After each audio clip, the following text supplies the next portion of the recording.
Hello, this is a guy who likes fanfiction and is too lazy to read, so here is An Eagle Among Lions in audio form. Check the description for the links to the author. Chapter 86, To the End of a Dream. Raphael's body had already been buried in a plot in Garreg Mach's cemetery within a day of its discovery after the Second Battle of Garreg Mach, but it was only now, on the morning after Edelgard's return to Garreg Mach, that those who had known him could finally all gather together as one around his grave to say their farewells and pay their respects.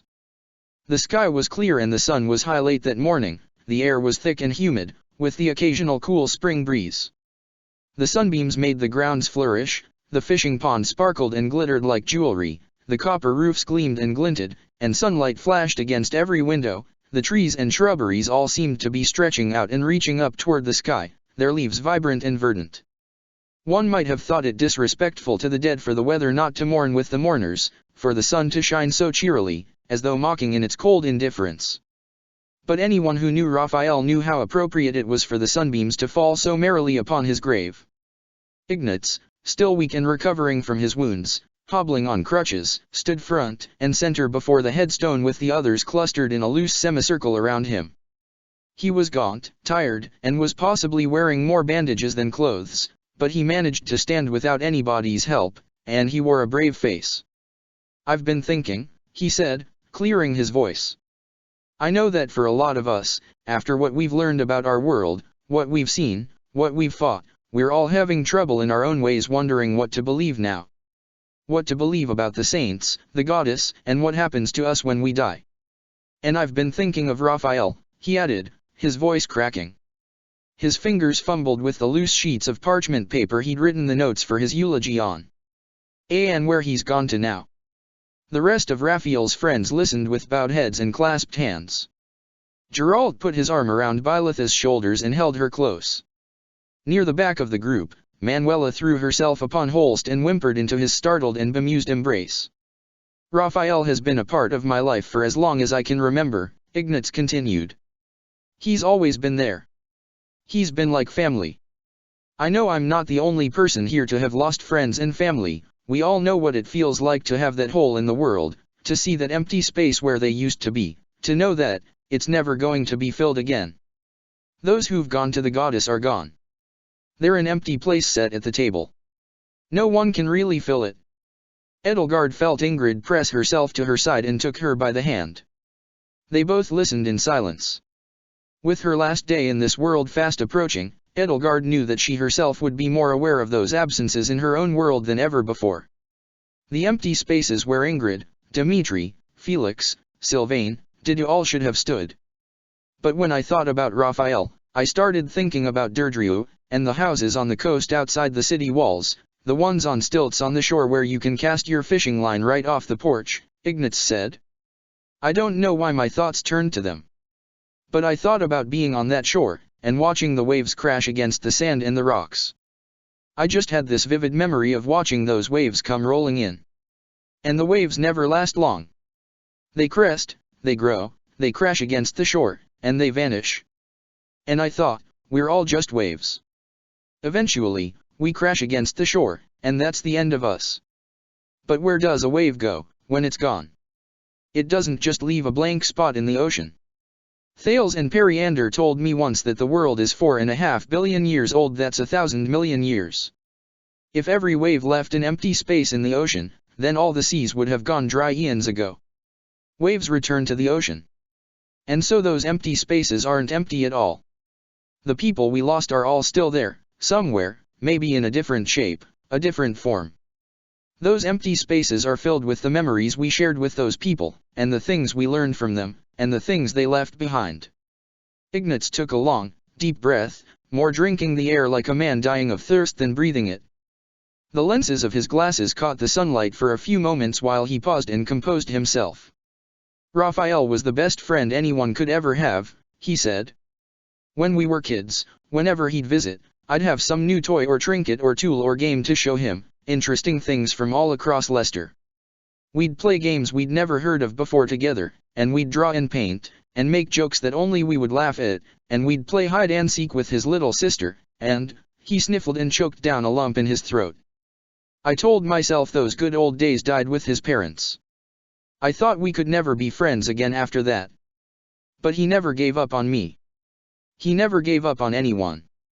He never gave up on anything. He was like a big brother to the whole world. He was as bright as the sun. Sometimes, he was too positive, if anything. Nothing in the world could keep him down. Not even. Even when his life was at its worst, he made sure he faced it with a smile. Insults, mistreatment, injustice, tragedy, it all rolled off of him like water off a duck's back. I asked him once, how he could possibly do that, didn't it hurt, and he said, of course it hurt. But it's about not minding that it hurts. It's about being strong for the people who need your strength. But he worked himself to the bone being strong. He died being strong. And I think he died to make a world where he wouldn't have to be so strong all the time. So I think, that's the best thing we can do, in his memory, is to not be so strong all the time. We can be weak with each other when we need to be, because everyone is weak sometimes, and everyone needs to be weak sometimes. I think we've all learned that. With that, he folded the papers with his notes and slipped them into his bag. He cleared his throat. I don't have anything more to say. Thank you all for listening. There was a weak smattering of applause. I think, Leone said, he'd also appreciate us having a feast after his funeral. We'll have to eat extra portions to make up for his absence. We'd better not risk it, our stomachs would explode, snickered Kronia, who, judging by how quickly she threw that one out and how hard she immediately began laughing at her own joke, had made a Herculean effort not to say anything all the way through the funeral, while she guided Ignatz to a bench he could sit down on. That reminds me, one of the soldiers who was on the wall told me that when he died, he was still smiling even at the moment his eyeballs popped out of his head and flew. Kronia. Ingrid snapped. I'm just trying to make sure you don't all eat too much, she grumbled. Byleth pulled herself away from Geralt's embrace, took a little bouquet of yellow flowers she'd plucked that morning, and laid it down on the grave. Everyone else took turns paying their respects as well. When it was over, the gathered flowers were piled high enough against the gravestone that Raphael's name was nearly illegible. Hilda, Holst, Manuela, do you have anything to say, she asked, about Balthus? What about Mercedes, does anyone? Her eyes fell on an empty space where Happy should have been standing. She'd been out in the woods nearest to the battlefield these past few days, sighing all day to see if it would bring Mercedes back to her. All day long the sounds of great beasts rang out from those woods, but every night Happy came back exhausted and empty-handed. Mercy isn't gone yet, Annette insisted. We can't eulogize her yet. There were a few nods of agreement all around, and Byleth joined them. Hill and I can say plenty about Balthus, Holst volunteered, nudging Hilda a few steps forward. If we're aiming for efficiency, Edelgard said, Dimitri and I can say a few things about Thales and Periander as well though, by all means, Hilda and Holst may go ahead of us. There'll be no need for a eulogy for us, Your Highness. The sound of Periander's voice rang out through the air, and all heads turned to find her and Thales, both clad in ragged cloaks draped over burned and tattered uniforms, approaching them from down one of the monastery's overgrown cobblestone paths. Periander's long green-streaked hair was stained with mud and brown dried blood stains, speckled with bits of twigs and leaves, scrapes, cuts, and bruises peeked out from underneath tattered clothes. Thales clung to a makeshift crutch made from a broken javelin and leaned on his counterpart, supported in her arms. His right leg was missing, his right arm as well, and the right side of his face was heavily bandaged. The bandages appeared to have been made from strips of cloth ripped from a horse's battle armor. Ingrid and Leone looked as though she'd seen a ghost. But you, both died, Ingrid said. Your mobile suit. I managed to commandeer a horse and get myself and Thales clear just before the reactor exploded, Periander explained. I apologize for our long absence.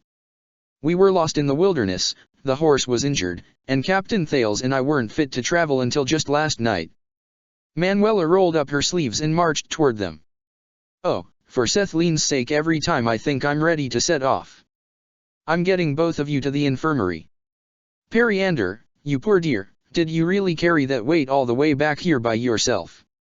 My apologies, Thales weakly rasped, for being so burdensome, Commander. But I'm happy to carry it, sir, Periander assured him with a smile, her arms coiled tightly as a serpent's tail around him to better keep him upright. "It is a relief to see you both again," Edelgard said, feeling herself smile for the first time today. "The less we have to mourn, the better. I suppose we shall have to keep your gravestone in reserve and hope it won't be required soon." Dimitri nodded. "Welcome back to the land of the living, my friends." And not a moment too soon. Bernadetta squeaked, rushing to Periander's side to help her. "Why, Yuri, just in time. Didu and I are getting married this week." The somber atmosphere of the graveyard grew lighter. Edelgard could see the smile return to Ingrid's face and the brightness return to her green apple eyes, and when their eyes met, Edelgard found herself irrationally hoping that perhaps the scant few days she had left in this world would last forever. Then again, she had felt that way once before, and though she wasn't a superstitious person by any means, she resolved that she should not tempt fate when her journey's end was so close at hand. There was still a chance that the goddess, or whatever other deity's hand lurked behind the fabric of reality, had a wicked sense of humor. She kept her arm around her, and her hand curled around hers, and she drank in the faces of the new friends she had made here, knowing full well that with every hour that passed she had fewer and fewer opportunities to do so. So long as Edelgard had been in this world, she had kept a journal. In it she had at first chronicled mundane things such as new training regimens, and then she had begun chronicling her discoveries as she had plumbed the depths of the mysteries she had found surrounding herself. She'd even recorded her own thoughts and feelings sometimes, rarely, when she'd had no one else to speak them to. At first, before she had discovered how she had been brought to this world, when she had been under the impression that a sudden cosmic accident had brought her here and just as sudden a cosmic accident could carry her away, there had been a sense of urgency to the journal that at any moment Ellie might find herself having to pick up where Edelgard had left off. But in time, that urgency had tapered off, though Edelgard had been no less meticulous in her recordings. Of course, Ellie deserved to know as much as she could record about what had happened to her life while she had been away from it. It was truly the least Edelgard could do for her counterpart. The account of what had happened this time at Research Facility Omega was, she expected, to be her last entry in this journal, and that afternoon following Raphael's funeral and a rather immodest lunch in his honor, Edelgard retired to her quarters and set her mind to writing it. Recounting what had happened, though, proved a challenge. How does one say, exactly, that one was responsible for creating one's entire world? These past few nights, Edelgard had found herself beset by horrible dreams of the corpses of her siblings, of the potential friends she had killed in battle, of the civilians and innocents on both sides who had perished in the war, all cursing her for having been responsible not for their deaths but for their very lives. And Byleth, too, cursed her in those dreams, for it had been Edelgard herself who had engineered the entire sequence of events that had ripped them apart on the very morning after their wedding ceremony. How did she explain that? How could she put that into words? Every time she dipped her quill into her inkwell, every time she brought the pen nib to the paper, the wellspring of words in her mind ran dry. The ink on the page was dry now, too. With a sigh, she set the quill down and flipped again, absent-mindedly, through the journal. A year's worth of memories leaped out at her from within the pages as they flew by. One entry near the beginning caught her eye. Saturday, 26th of the Wyvern Moon, Imperial Year 1180. I originally had no plans to use this journal to record my thoughts and emotions, only to chart my progress for you, my other self. However, I can no longer keep how I feel locked away in my heart with no release, and I have no one else to confide in, and so this journal entry must suffice. I want to go home. At the sight of it, she felt a smile curl her lips. She remembered writing this very entry ahead of the mock battle at Gronderfield. Back then, she had truly been alone. She'd only just begun reaching out to the students, some familiar, some strangers. She had joined in the Blue Lions, but she had never been more lost, and she had never been more alone, and she had never been so bereft of confidants.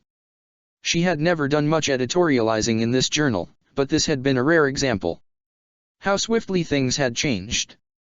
It hadn't been long after Gronderfield that Edelgard had discovered Hilda, and then met Suthies and formed the Time Squad, gotten to know Geralt, accidentally fallen in love with Ingrid, to disastrous effect. And now, because of all that, the prospect of leaving this world and the people in it she had grown to know and love was. She read the words again. I want to go home. Of course, she still did, but she hadn't been so lonely or miserable here in a long time. When she'd written those words, she'd been so heartbroken in her isolation that she couldn't bear to keep them confined to her brain for a single second longer. That night, she couldn't have imagined how, over the next 10 months, this world would become a home to her as well. A home that she was about to leave, and never return to. Reminiscing had never been much of a hobby of hers, until, that is, she had met Byleth and had begun creating new memories with her black eagles. Before then, she'd had nothing to reminisce about. But in the pages of this journal she could remind herself of the Blue Lion's trip to Arianrod, where she'd met Burkhard for the first time, the mock battle at Gronder Field, discovering Hilda, the fate of Remire, learning what had become of Ash, and the White Heron Cup, traveling to Fhirdiad for Dimitri's secret coronation, hiding happy in the guard towers while Time Squad figured out what to do with her, the snare in the sealed forest, the haunting of Castle Gaspard, meeting Vul, Seathas' untimely return, the terror of the Holy Tomb, her imprisonment at Rhea's hands and daring escape, the ordeal of her metamorphosis, the explosive end of Cornelia, the siege of Garreg Mach, Ingrid's heartbreaking departure, Cornelia's last scheme from beyond the grave, adventures in Deirdre and Varley, Hedwig's trial, Hephaestus, Research Facility Omega, New Babel, Heron's return, Hyde Mary's transformation, the final battle at Garreg Mach. Simple descriptive notes spelled out these events in the most vivid details, painting portraits and landscapes as detailed as some of Ignaz's best works in the eye of Edelgard's mind. To Ellie, the notes would not be so evocative, they would explain what had happened and the adventures Edelgard had found herself whisked away on, but they would not capture the triumphs and defeats, the epic highs and lows, the elation and the misery, the pain and succor. She would not have those memories. This past year of her life had quite literally been someone else's. Edelgard knew that feeling well, but at least her counterpart would have these notes to guide her, and not the voids Edelgard had found in her head where her childhood should have been. There was a knock on her door, jolting her out of her reverie. She looked out the window and saw the world awash in sunlight, the sun falling lower and the shadows getting longer. She was wasting the day away in here. She could spend all afternoon here getting lost in her memories, now that she had so many memories to get lost in, but that was hardly fair to this world or to the people in it. "Who is it?" she called out. "It's me," Leonie answered from the other side of the door. Edelgard left her desk, opened the door, and saw not only Leonie but Marianne and Hilda on the other side of it as well. Hilda sighed and shook her head. "Wasting away a beautiful day like this, Edelgard," she said, clucking her tongue. "Have you learned nothing?" "Oh, we don't want to interrupt you," Marianne said softly, "if you're busy." "Yes, we do," Hilda reminded her with a gentle pat on the back. "We're going to the pond to do some fishing," Leonie said, rolling her eyes at her fellow deer. "You should come along. It's a beautiful day." "I'd be happy to," Edelgard said. "Let's go." She joined them out in the hallway, locked the door to her bedroom, and followed them out of the dormitories and down to the pier jutting out from the fishing pond where Byleth and Geralt were both waiting for them. Hilda hewed close to Leonie's side and wrapped an arm around her waist. Her smile seemed as bright as the sun. She, too, had a friend here she would never see again when she departed from this world, and she wasn't anywhere near ready to let her go. The six of them all settled onto the edge of the pier with bait and tackle, cast their rods, and basked together in the sun as it fell lower and lower in the sky. It could not be anything else but tranquil here. They all chatted among themselves for a while, all idle, unimportant things, little things, mundane observations, and all six had a wonderful time. Marianne, though, was the only one to catch anything. The fish she managed to pull out of the water was a little leviathan of an ermid goby, its coat of silvery scales glittering and flashing in the sunlight as it wriggled and writhed. Its tail slapped Edelgard in the face while Marianne worked the hook out of its gills and tossed it back into its watery home, much to Hilda's amusement. Then they set their bait and tackle aside and left the pier slowly, tentatively, drawing out every inch to agonizing miles. Nobody wanted to break this group apart so soon. Life, though, had other plans, and one of the kingdom soldiers approached the group. "Excuse me," he said. "Commander Eisner, Princess Edelgard, Lady Rhea has requested your presence." Normally that would send an icy spike of dread down Edelgard's spine, and even though Rhea was a captive here, Old habits died hard. The prospect of being summoned by her dredged up too many memories of uncomfortable meetings. Byleth put a comforting hand on her shoulder. There was no greater reassuring force in the universe. "We'll be along," she said, and the two of them followed the soldier onward to the cloisters, where one of the nuns' austere quarters had been transformed into a prison cell. Rhea would not be forced to languish in a holding cell deep below ground. Dimitri could not bring himself to do that, and Edelgard thought that in his situation she would feel the same way. The room, of course, was heavily guarded, though the guards stood down and allowed Byleth and Edelgard to pass without question. Edelgard kept herself vigilant. If Rhea were willing to take advantage of any opportunity to escape, or take a hostage, surely she would take it. There were wards in this room to block the use of magic, and Rhea had been stripped of her weapons, but Edelgard knew firsthand the monstrous strength she possessed even with only her bare hands at her disposal. She kept the hilt of her light blade at her side, and Byleth still wore Geralt's Knight Captain's sword in its sheath on her hip. The two of them were prepared for anything. Anything, except for what they actually saw.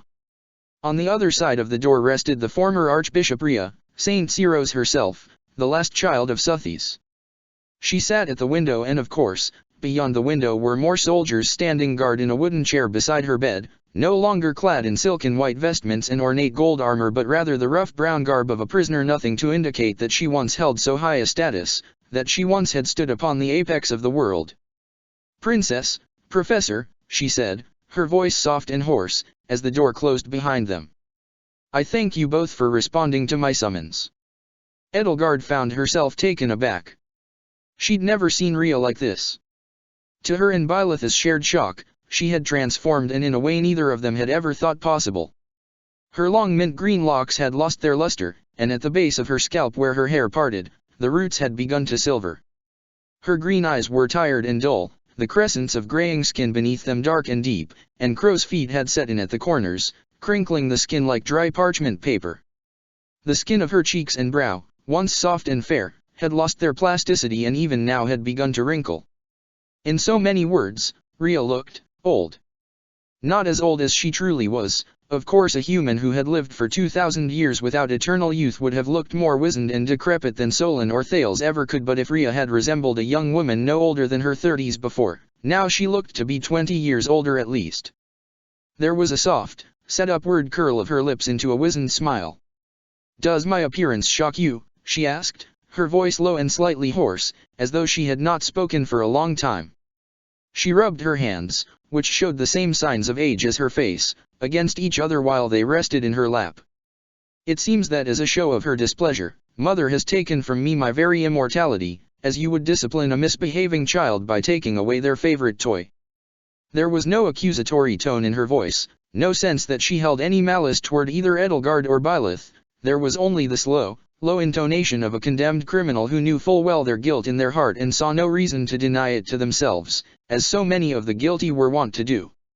Edelgard took Byleth aside and turned her away from Rhea to consult with her in private. "Did you?" she whispered. "Don't know," Byleth whispered. Edelgard spared another glance at Rhea. Supposedly, she had not aged a day since the end of the War of Heroes, nearly 11 centuries ago. And yet the facts were undeniable. Over the past week or so since the battle, she had visibly aged 2 years for every day. She recalled something she had once learned from Hubert, that one could become ill simply through sheer force of will, by believing themselves to be ill with such fervent dedication and strength that they would actually begin to exhibit symptoms of whatever malady or affliction they believed they had, and conversely, rare as it was, one's symptoms of disease might be lessened simply because they believed they were receiving a powerful cure. Manuela called the latter phenomenon a placebo, and according to her such a fake medicine could sometimes alleviate symptoms but almost never fully cure someone of their sickness, though such a phenomenon had become the basis of all snake oils and quack cures peddled to gullible fools the world over. Did Rhea believe so fervently, Edelgard wondered, that she had been punished by the goddess for her transgressions, that she was willing herself to wither and grow old? Or was there something deeper and stranger at work here? "So it does seem," she said to Rhea, turning to face her once more. "You wished to speak with us?" Rhea nodded. "I do, my child." She looked up once more and studied Byleth with a scrutinizing gaze, her eyes narrowing. "How do you feel, Professor?" It seems the power of the goddess has left you. Byleth nodded. It has, she said. The goddess power, the crest stone you put inside me, and even the crest of flames itself. It's all gone. I'm a normal human now. Edelgard couldn't help but smile. You're many things, my teacher, she said, but human as you are far from normal. And that was one of the many things, she left unsaid, that she absolutely adored about her. The crestfallen look on Ria's face deepened all of its newfound wrinkles. Oh. But why would she punish you, as she has punished me? Mortality was not a punishment. Edelgard was sure it could be difficult to see, from the perspective of an immortal being, but humans made the most of the tiny lives they were given, no matter how short they were. Every immortal being she had met had been a force of stagnation in the world, whether they willed it or not. Their very existence, so long as they commanded power over others, seemed to keep the world around them frozen in a state of permanent childhood. But eventually, all children had to grow up. It's not a punishment, Byleth said, as though she'd plucked the words right from Edelgard's head. For me, it's liberation. But, Ria frowned. You will one day grow old and die. Perhaps, Byleth said. And I will do it along with my friends. Still, though, do not be so quick to say her light is not still within you, Ria continued. I feel it in both of you. Her eyes lingered on the murky dark teal coloration of Byleth's hair, and the steely azure on her eyes mundanely human, the both of them, with no trace of the faint and eldritch luminosity of Suthi's blessing. Or perhaps I only wish to feel it, because I hope that the apology I offer to you for my most heinous of transgressions will reach her ears as well. Byleth was nonplussed. There was a confused flutter to her eyelashes. You want to apologize? Ria nodded once more and bowed her head, as though she could not look her in the eyes. Mother could create life as easily as one might take a breath or snap one's fingers. And yet she cautioned all of her children that even she, for all her might, could not replace a soul that has shed its mortal coil. Even when she restored life to this land, she could only create new creatures, new plants and animals, new humans, to populate the land she raised from the flood waters.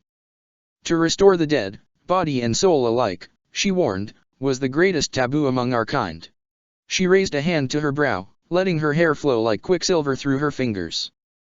That is why I have become this now. Edelgard had never thought of that before, that Fodlan may not have regained its human population simply from a smattering here and there of survivors of those terrible floods, but rather might have been artificially resettled by humans born of Suthi's magic powers. Had that been why the Nabateans had felt entitled to rule over them? And was that the true reason why the Agarthans were disdainful enough of surface dwellers to call them beasts and consider them exempt from their mandates to serve and protect humanity? I am not qualified, Ria continued, to continue leading the people of this land. Though my intentions were only ever to keep the peace, I still propagated a false history and deceived the faithful. I took advantage of my position and my power to selfishly further my own goal. I always knew this in my heart, but had convinced myself so utterly that only Mother could restore true peace to Fodlan, that my success would be for the benefit of all, even if it should come at the price of my own damnation. These were the words Edelgard had always longed to hear, yet hearing them made her feel an unexpected aching flutter in her chest, not elation or vindication but rather something sadder. Your mother, Byleth said to Ria, wouldn't have wanted you to damn yourself for her sake. I know, Ria replied. I understand now. Your student's words reached me, and shattered the shield under which I hid my foolishness. For so long, I have thought only of the dead, and thus neglected the living. I have been a poor archbishop. If I must step away from the central church, then I will, and I shall do so gladly. There was a bravery, Edelgard knew, in admitting freely to wrongdoing. She knew it well, with so many wrongs laid at her own feet. No matter how justified she was, to speak the truth and take responsibility for the actions that defied her own moral core required greater bravery than stepping onto the battlefield. Ria had always possessed the courage to fight, but only now did she possess the courage to be honest with herself and with the world. Ria turned to face her. Will you take up the mantle of Archbishop? Shall you guide humanity along your golden path as God Emperor? As I am now, I will freely offer it to you. Saint of Liberation. I did not dethrone one immortal simply to place another on her throne, Edelgard said, bristling at Ria's cheeky reminder of what this body had become, and the potential it had to live on forever. Humanity must be responsible for its own destiny, not eternal beings like the goddess and her children. Your idealism is commendable, Ria said. Truly, you remind me of your ancestor. But take care, I fear humans are neither as strong or as good as you hope they will be. Not everybody is as pure of heart as you, my child. You flatter me, Ria, Edelgard said flippantly. What is it you want from humanity? For a world to be free of a tyrannically exploitative ruling class, she said, in which a small fraction of society unjustly controls the rest. And yet, in more ways than one, you are a part of that class, Ria noted. That is why I know with such conviction that such a system must be torn down. But do you think it is truly possible, she asked. Do you truly think that a world without one people upraised over the rest is possible? Do you truly think you humans can bring about such a perfect world? There was a sad smile on Ria's face. If that is your dream, then given time, you may find yourself soon seeing the wisdom in having a ruler who is immune to the shifting winds of time and age. Edelgard laughed and shook her head. I have seen its folly, she countered. As for a perfect world, perfection is the realm of fools. When I studied dark magic, I learned calculus, and the concept of the limit, of the asymptote of an equation that continually approaches a value but can never truly reach it. I won't say I have much of a head for mathematics compared to some of my friends, but I understand the principle well enough.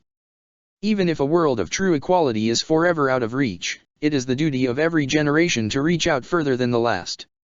Stagnant beings such as the children of the goddess cannot see this work through, only humans, with their short lives and their endless potential for growth, can. Take your newfound mortality as an opportunity to understand humans as they are, from their perspective, not lording over them as a false idol. You might find yourself surprised. How many second chances do you think humanity deserves? Ria asked. As many, Edelgard answered, as it takes. A smile curled Ria's lips, and a little laugh bubbled up through her throat. She seemed not to be laughing at Edelgard, though, but at herself. She looked down at her weathered hands, clasped in her lap. If you cannot live with them, then at least do them no harm, she intoned, as though reciting something she had heard long ago, for theirs is a hard lot as it is. She turned away from them, and fixed a sad gaze upon the sunlight pouring through the window. Edelgard, for somebody who rebukes the goddess so utterly, I see much more of her will working within you than you might expect. Perhaps a new revelation has arrived on this earth, and a new covenant has overturned the old. She closed her eyes and leaned nearer to the light in her chair, and her face turned placid. Edelgard and Byleth took their leave of her so that she could take her rest, and Edelgard felt her words ringing out in her head even as they put their distance between themselves and Ria's accommodations. Something's bothering you, Byleth noted, as she and Edelgard left the cloisters and stepped out into the sunlight. Edelgard was holding her hand to her brow to block out the sun's rays. It's the sunlight, my teacher, she said. My eyes need time to adjust. No, before the sunlight, Byleth said. She laid a hand on Edelgard's shoulder. What is it? Edelgard stiffened. If she'd bristled before, now she felt positively prickly. She backed away from Byleth's touch as soon as their eyes met, and Byleth withdrew her hand. I look too much like her now, don't I? Byleth asked. You look less like Ria now, Edelgard assured her, then. Not Ria, Byleth corrected. The other me? Ah, Edelgard said, flustered. She didn't want to admit it, but it's hard for me to look at you and not want to simply throw myself upon you. It must be hard, Byleth said, since you're going home so soon. Like a child on St. Sicall's Eve, Edelgard admitted. The closer that day comes, the harder it is to contain my excitement. Yet saying goodbye to you is. We all feel the same way. I'd been reading my journal earlier. I remember when I first joined your class, Edelgard mused, and after a month's improvement, you warned me I was beginning to develop an ego. Byleth let out a faint smile. I was wrong. You already had one. Edelgard couldn't help but match her smile, and a giggle even escaped her lips. That I did, my teacher. I can't deny that. She let out a sigh, though somehow, like she always could, Byleth had actually managed to get at the very heart of what was actually bothering her. "So, what's actually bothering you?" Byleth asked, and the inviting warmth of her azure eyes inspired Edelgard to tell all. "Did Hilda tell you any more last night about what happened at Research Facility Omega?" Byleth nodded. "She said you two and Vul accidentally created your own timeline. That's the long and short of it, Professor. We seem to have become progenitor gods of our very own, responsible for all of the history of our own world. I thought the burden of war was a heavy one, but 5 years of war, next to 2,000 years of history. Between this and being the so-called saint of liberation, it's as if the world is trying to deify me against my will. It's unsettling." Byleth's head bobbed along in an unspoken acknowledgement of her words. Edelgard was hardly alone in being deified against her will. "I know, that must be the most arrogant thing by far you've ever heard me say," Edelgard said. "But it unsettles me all the same. In my world, I knew that those who believed in my goals would look up to me for the good I was doing, that they would find in me a pillar of strength just as they would find one in the goddess. But at least in my world, I am mortal, I am human, I will live, age, and die like any other. But I am neither human nor mortal here, and I already have people praying to me, expecting supernatural solutions to natural problems. What am I giving to my counterpart when I return to her? Do you think she'll choose to become the immortal God Emperor of humanity?" Byleth replied. Straight to the point, as always. "I can't deny that the possibility is unsettling," Edelgard answered. "I'm only who I mean, I can admit that even I might find such power tempting." "Dad was never tempted by immortality," Byleth said. The Gordian knot of Edelgard's dilemma was instantly severed. Edelgard couldn't help but laugh again as she and Byleth walked through the monastery and basked in the sun. "And besides," Byleth added, "he's getting old. I mean, he's not getting older, just more tired. He might not age, but I don't think he's going to last forever." "Maybe you won't, either." "Thank you, Professor," Edelgard sighed. She already felt more relieved. "And, it should be said, my counterpart is far more humble than I, at least, when last I checked. I think I've nothing to fear about her taking Ria's place and going mad with power. With me, though, I'd be worried. I wish I didn't have to impose, but would you look after her for me, just for a little while, when she returns?" "Of course," Byleth assured her. "I'll miss you, though," she admitted. "You were a good student." Edelgard felt pride blossom in her heart. It was nearly enough to make her squirm. The only thing worse this world's Byleth could have done was say good girl and pat her on the head, which her world's Byleth had once done, as a joke. But she beamed all the same. The two of them continued their walk. The day was growing longer, the sun falling lower, and though they'd both eaten a hearty feast of a lunch in Raphael's honor, it was nearing time for supper. "And," Edelgard added, "that birthday present you gave me while I was asleep, the one I lacked the heart to open." "What about it?" Byleth asked with a quizzical cock to her head, though Edelgard figured she already knew. "When my counterpart comes back, please give it to her, first thing in the morning." "Of course, Edelgard." There was a sound of light footsteps against the ground beneath them, someone running. Byleth's hand flew to the hilt of her sword, and Edelgard's to the hilt of her light blade, but before either of them could do much more, Edelgard felt two small blunt objects press themselves against the small of her back. "Cyril!" Byleth gasped. "Don't move," Cyril growled from behind Edelgard's back, and whatever little objects he was pressing into her back pressed harder. Edelgard tried to peek at him from over her shoulder. What was he doing here? Had he accompanied Ria and her elite soldiers into battle last week? "I said, don't move." "You, too, Professor," he snapped. His voice cracked. He was only a boy still. Edelgard racked her brain for what in the world he was holding against her back. It wasn't a dagger or needle, it lacked a sharp edge altogether. The barrels of a pair of guns, maybe? But where would he have gotten them?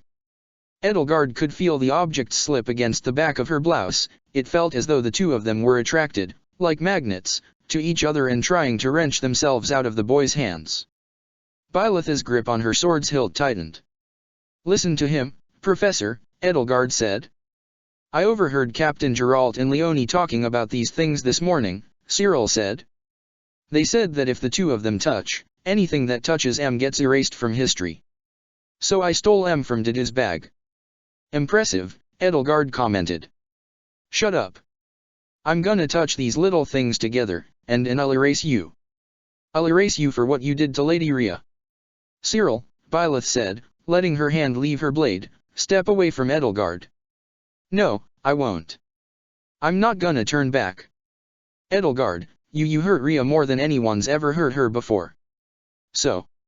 Cyril, be very careful, Edelgard said. At this distance, you'll erase yourself as well.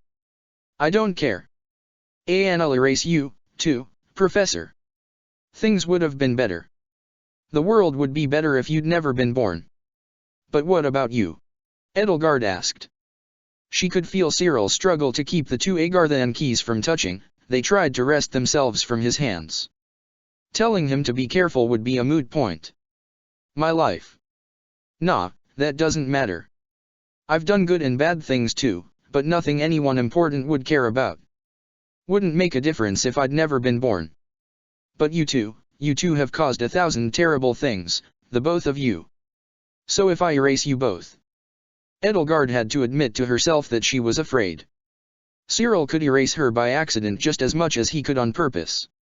She'd seen what had happened when a dagger or a desk had been erased from history, but an entire person, and the entire span of their lifetime, all the ripples in the waters of life they made, all the people they affected and influenced. Byleth's eyes, too, were wide and frightened. She was paralyzed, powerless. In her current state, Edelgard supposed that like her counterpart, she didn't yet know whether or not she could still tap into Suthi's old power to turn back time. Perhaps she could, perhaps she couldn't, and that uncertainty filled her with terror. Others were starting to gather around them. There was Didu, with a team of kingdom soldiers under his command, and Harun trailing close behind. Cyril, Didu said, his voice a low and commanding growl, step away from Her Highness. You can't make me, Cyril retorted. And stay back. All of you, stay back. Any closer and I'll erase all of us. Byleth gritted her teeth and squeezed her eyes shut. She was trying and she only had a limited window of opportunity to do so. As soon as those two keys touched and they were bound to slip out of Cyril's sweaty hands, soon the eruption of temporal energy would tear a chasm in time that even the goddess power could not leap over. Can you do that, Cyril? Edelgard asked. For all stalling may or may not have accomplished, she had to at least do something. Think this through. Are you willing to kill me? Of course I am. I've had to kill people before. Lady Rhea is everything to me, and if I can make her life better by making sure you were never a part of it, then I'll do it again. I'm gonna get rid of you, Edelgard. She felt the keys slip out of his hand and slide across her back on an inexorable course to meet each other, both tracing lines through her blouse across her skin.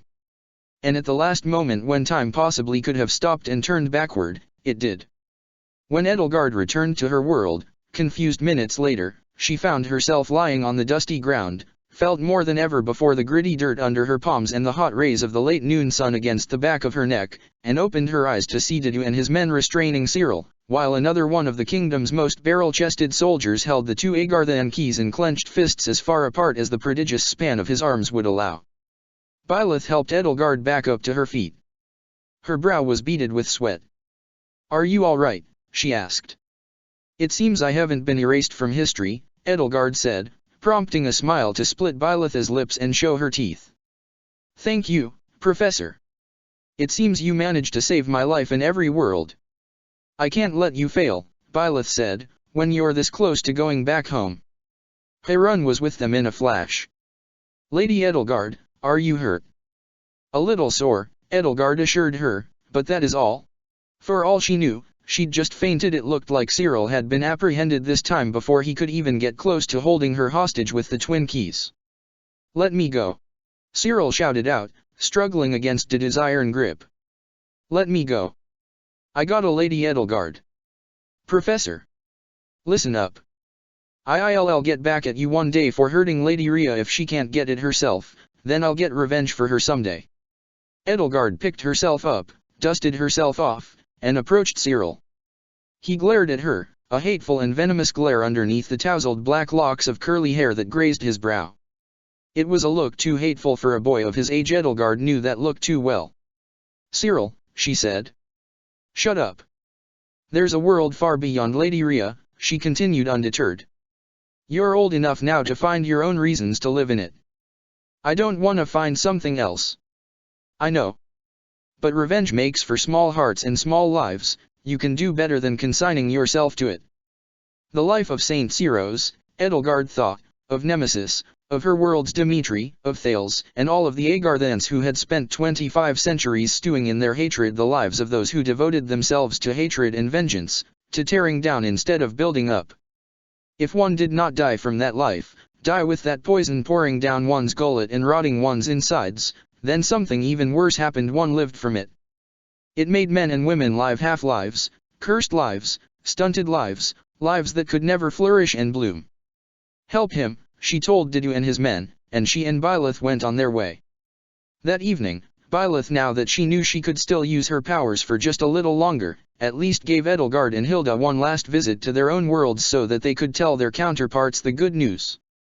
In preparation for Byleth's final use of the powerful temporal magic Suthies had granted her, Edelgard allowed Hilda to cajole her into joining her in gorging themselves on the most decadent dessert either of them had enjoyed in literal years, because, of course, Byleth would simply undo it all, and so they enjoyed rich Sigurt and cream, chocolate pastries, dishes of sorbet drizzled with blackcurrant and raspberry cognac, and 2 entire bottles of sherry wine, knowing full well that they would remember the taste and extravagance even after the whole sordid affair was thoroughly excised from the pages of history. Hilda, Edelgard had to admit, did know how to indulge herself, and while Edelgard did not have as much of a sweet tooth in this world as she had in her own, she still had more than a healthy appreciation for desserts all the same, though she and Hilda both wished Lysithea and Mercedes could enjoy this forbidden pleasure with them. When Edelgard arrived once more in her own world, she did not feel even remotely discomforted by the sheer volume of dessert she and Hilda had eaten, nor even the least bit addled by the wine she'd imbibed, despite having felt those after-effects so viscerally just seconds ago.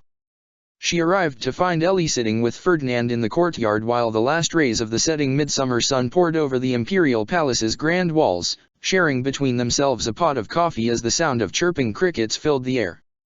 "Yes, it is hard to believe," Ferdinand was saying, taking a sip of coffee from his cup. His lips still rebelled at the bitter taste, but not as much as they once had. Though he, Edelgard, and Lysithea had lasted much longer than most others, even they could not resist the infectious nature of Hubert's affinity for the beverage. It was infectious, or perhaps the alertness it granted its weary drinkers was. Either way, a terribly large project must have been in the works against a tight deadline for these two to be drinking so late. Coffee at sundown, Edelgard had learned, meant no sleep until sunrise. "An entire year," Ellie said. "I'm amazed I lasted this long.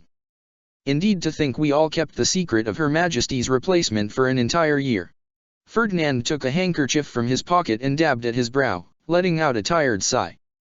It was hot and muggy out, hardly appropriate weather for coffee, though thankfully, though it did nothing positive for the taste, the pot had gone lukewarm quite some time ago. "I shudder to think of how many people Hubert has assassinated to keep this little secret," Ellie said, and Edelgard could feel her trying not to squirm. "The bare minimum, I'm sure," Ferdinand assured her. The grin he wore was sunshine enough to more than compensate for the dusky light descending upon the horizon. "You picked up on your counterpart's mean shockingly quickly." "Oh, please. There were rumors I'd come down with a serious brain injury because I was suddenly reading my speeches instead of reciting them from memory." Which Hubert, to his credit, quashed very swiftly. Otherwise, after an adjustment period, during which Hubert started going grey from stress, "you developed quite well. Why, when you set aside your more casual attitude and put on your performance, I am wont to forget there is any difference between you and our Edelgard." Ellie snorted into her cup. "You're buttering me up, Ferdinand." Ferdinand shook his head. "I butter up nothing but my toast, Your Majesty." "Then maybe we should toast," Ellie said, raising her cup, "to nearly a year gone by without the Empire falling to ruin around our ears." "As if we Black Eagles would allow that to happen," Ferdinand said, clinking the edge of his cup against hers. The two of them drank. Edelgard, out of politeness, did not break the silence while the crickets filled the humid air where their voices had been. She tasted the coffee, and its rich and heavy bitterness mingled surprisingly well with the memory she still carried in her head of sweets enough to make her teeth ache. "I have done a good job, haven't I?" Ellie added. "Even I'm surprised at how well the paper money plan is going, though I have heard that it's apparently become a popular trend to draw a little goatee and mustache on my face. I suppose I should be grateful, though, that I came here now and not several years ago." She giggled. "I can handle speeches and debates and other diplomatic nonsense just fine, but the things your Edelgard did in the war I could never." "Perhaps not," Ferdinand said. "But these past years have taught me that winning the war is one thing but winning the peace is quite another sort of battle. You've shown yourself to be surprisingly adept at rising to the occasion of these battles, even if you cannot imagine felling battalion after battalion with the swing of a mighty axe." "Thank you, Ferdinand." "Ah, but I shouldn't say surprising after all, you have always carried Her Majesty's incredible potential within you, we only needed a trial by fire to unleash it. It is said that the bitter north winds birthed the chieftains of Srang, and an inferno as hot as the sun forged the heroes' relics, and you, Ellie, have braved both wind and forge to become a noble above all others." Ellie laughed at him, and Edelgard couldn't help but join in. "Speaking of war," Ellie said, taking another sip of her coffee and trying not to giggle her way through it, "I'm actually fairly glad your Edelgard took my place when she did. I'd be useless if I had to do all that fighting. It's been a while since I've heard from her, though. I hope that great battle at the monastery went okay." Ferdinand nodded. "We shall hear from her when we hear from her." Edelgard supposed that now was her cue, and she did as she and Ellie had long since agreed she would announce her presence. She cleared her throat and tapped her foot on the ground once, twice, thrice. "Good evening, Ferdinand," she said, letting her own will sink into her own body with all its familiar aches and foibles. Ferdinand's grin only brightened. "Lady Edelgard. I trust you come here with good news." "I do," Edelgard said, "for both of you. This long ordeal is coming to an end soon. In the middle of the night, on the very anniversary that this entire affair began, Ellie and I will return to our own bodies." She could all but feel Ellie's heart skip a beat, as it was, of course, her own. "What?" Ellie asked, her voice suddenly small. "That's just about a week away." "A year on the dot," Edelgard said. "I'm sorry it's not sooner. I thought I'd need the extra time to say goodbye." "I can't blame you for that," Ellie said. "A week, just 1 week more, and I get to." She set down her cup and raised both hands to her brow. Edelgard couldn't read her thoughts, but her heart was plain as day, and she could feel her whole body shudder. "I'll have to say goodbye, too," she said, her voice suddenly hoarse. "Amazing!" Ferdinand cried out. He made to leap to his feet, remembering only halfway up that he only had the one, and barely managed to grab his crutch in time to support himself. Edelgard and Ellie were at his side to help him stay up in a flash, their wills united to work their shared body in perfect harmony. "Oh. I do apologize, I'm terribly sorry. I sometimes forget, in all my excitement, how many legs I have now. You ought to have been a fly on the wall when your Edelgard and I had to adjust to having 4, Ellie said. "I think you would have died of second-hand embarrassment," Edelgard said, "so perhaps you ought not to have been." "You must regale us," Ferdinand said, easing himself back down into his chair, "with the story of how you finally managed to set this all right." Edelgard sighed. That, of course, was what she'd been struggling to say in her last journal entry, but perhaps the words would come to her better in a more impromptu setting. "It's a strange story," she said, "but I can certainly do my best to regale you with the tale of my last bizarre adventure." She and Ellie sat back down once Ferdinand was secure, and she told them both the story over the dregs of coffee. When she finally stopped, and let the revelation of what she had done, that this world had been created by her own actions, percolate through her audience, Ferdinand merely chuckled. "You never cease to astound me, Your Majesty," he said. "Had we still the old dynamic we did in our school days, I would resolve here and now to create 3 new Foglands. Yes, 3 new worlds, because I am Ferdinand von Aegir, and I am as great as a man can be." Edelgard and Ellie, though sharing one body and one voice, both laughed with him. "Fortunately, though," he said, still chuckling softly into his cup as the last shadows of the day fell over them all. I think I can stand to let the worlds you have created outnumber mine. Dorothea might say you've become almost too gracious a loser, Ferdy, Edelgard said. I would never ask you to take on the burden of creating 2 or 3 new worlds, though. Just a few days have passed since then, and the more you consider it, the clearer it becomes just how much of a burden 2,000 years of history is. I'd always believed that the atrocities compounded by the peaceful past greatly outnumbered the atrocities of any war I could possibly wage, but now I don't just believe I know. I feel. It's like feeling the turn of the world along its axis beneath your feet. It's almost indescribable.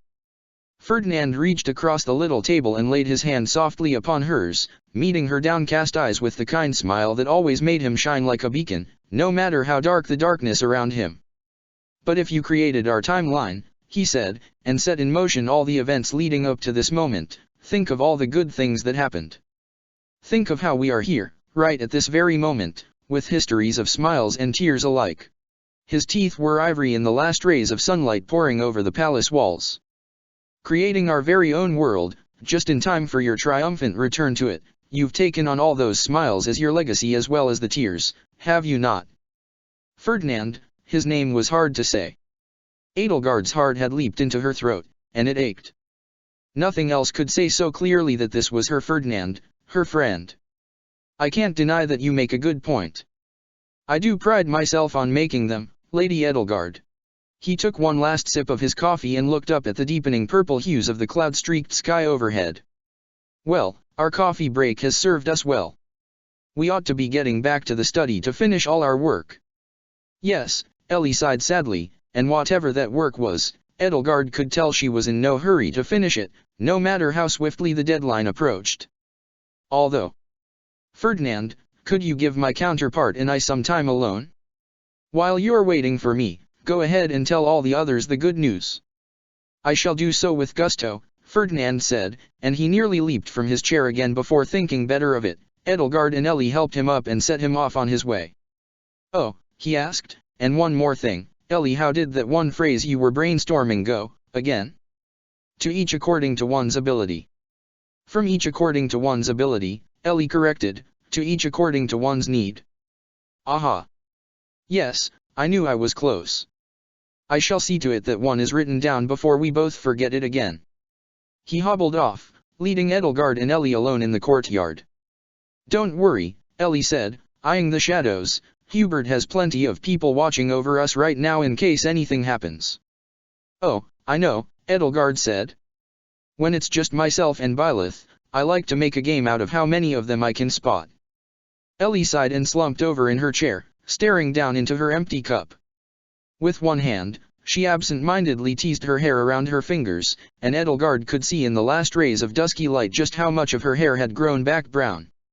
Another inch or so, Ellie said, and I would have cut all the white off just like Lysithea did.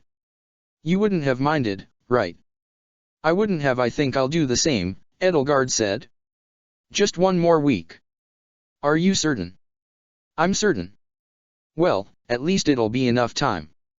Lysithea, Manuela, and Hanneman are due back any day now. Marianne just got back from Edmund, Annette and Casper are on their way back from Arianrod. I think I'll have time to say goodbye to everyone. That's why I gave myself the extra time as well, Edelgard admitted. It'll be hard, parting ways with the new friends I've made, but I'm glad it sounds as though you can say the same. Yes, Ellie said.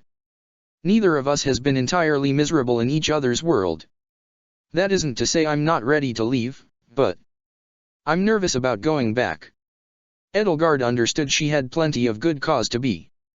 I'm sorry, she said, for the mess I've made of your life. I'm sure it'll be a difficult adjustment. Ellie laughed. Ha.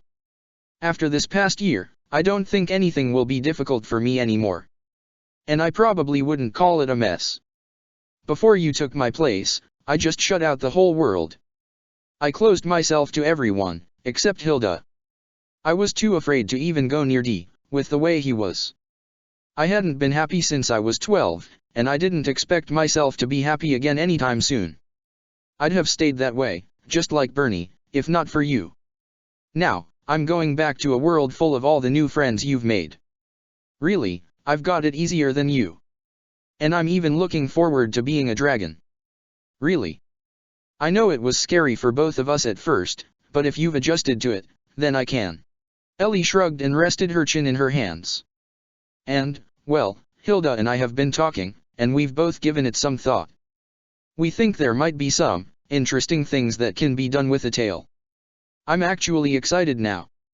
Edelgard, wondering what interesting things could be done with a tail that didn't involve using it as a makeshift club in battle or a sort of rudder while flying, could feel her pulse quicken and heart flutter. She decided that she could stand to leave that question to Ellie's imagination and hers alone. I should warn you, I lost a wing in the fight against Rhea, she said. If you're looking forward to flying, you'll have to do it on the back of a Pegasus or Wyvern, I'm afraid. Ellie shot bolt upright. You could fly. Well, Edelgard admitted, it was only just recently that I got the basics down and learned to do more than just glide. Mastering it, I'll admit, was mainly something I did in the heat of battle. I never really got enough time to enjoy myself doing it. That's a shame. She decided to change the subject. How is Byleth doing? She's okay, Ellie said. Though, you know, with your anniversary coming up. She says she's alright. But I've started to get good at reading her, and I don't think she's anywhere near as alright as she claims to be. She let out a sigh. I never thought much of her, really, in my world. She was just strange, and a little unsettling. More than a little. A lot. I mostly found myself trying to avoid her. But the side of her I've seen this past year. I've gotten to understand why you love her so much. I wish there was more I could do to comfort her, but as long as I'm here in your body, a part of me feels as though sometimes I hurt her just by existing. Being there to spoil every intimate moment you manage to get doesn't help. I know it has made things quite weird to have me spectating over every hug and kiss. She closed her eyes. I think she isn't that uncharitable toward you, Edelgard said. The disquieting sight of a familiar body with a foreign mind animating it was something she knew all too well from Arundel and Monica in this world to Rodrigue and Glenn in the other. She knew how it could make her own skin crawl, and knew that her own Black Eagles and Byleth had been hurt by it as well, but if the rest of my friends could grow to see you as a friend, then I expect nothing less than that from my wife. Of course, it must be harder for her, especially now of all times, but Byleth Eisner does not back away from a challenge. She is one of the greatest and most amazing people I have ever known in all my days. Every day that she exists fills me with the confidence that my belief in human goodness is not misplaced. She is humanity's drive to be better, personified. She is humanity. She's L. Edelgard opened her eyes, and looked up, and there she saw Byleth Eisner, her wife, Empress Consort of the Adrestian Empire, standing not too far away from the table, her face lit by the lantern she held up in her hand against the darkening dusky air, her big azure eyes gleaming as the soft amber lantern light ebbed and flowed like the tides across her cheeks and brow and cast fluttering shadows of her nose and hair. She leaped up from her seat, barely managing to steady herself against the table with her hands. She choked out. Every emotion she had felt and held back when she'd been talking leaped to the forefront of her heart and mind. It had not hurt so much in a long time, and it had not been such a welcome sort of hurt in as long a time. Tears had already sprung to her eyes, and the image of Byleth began to waver and shimmer like a mirage. But mirages could not wrap their arms around her the way this one did, so solid, so warm, so wonderful. And in spite of the dark, and in spite of the tears, Edelgard knew the sight of that face perfectly, the curve of her cheek, the arc of her chin, nose, and brow, the way her hair fell in feathery layers to frame her face, and the light in her eyes, so different from anybody else's, that made her unique in all the world and all the worlds. Edelgard had no choice but to choke her words out through a veil of tears. Have you heard? She barely got the words out before a sob burst out of her, shoulders quaking, and all the while Byleth stroked her hair and held her close. Byleth's warmth engulfed her. The subtle scent of her skin and hair aroused in her a flood of memories that only these two shared. This was Byleth, her Byleth. The beacon of light that had saved her in the darkness, that still waited for her even now at the end of this long adventure. I have, Byleth said, her own voice hoarse and strained. I'll see you soon, El. I love you. Edelgard wrapped her arms around her as tightly as she could. I love you, too, she whispered.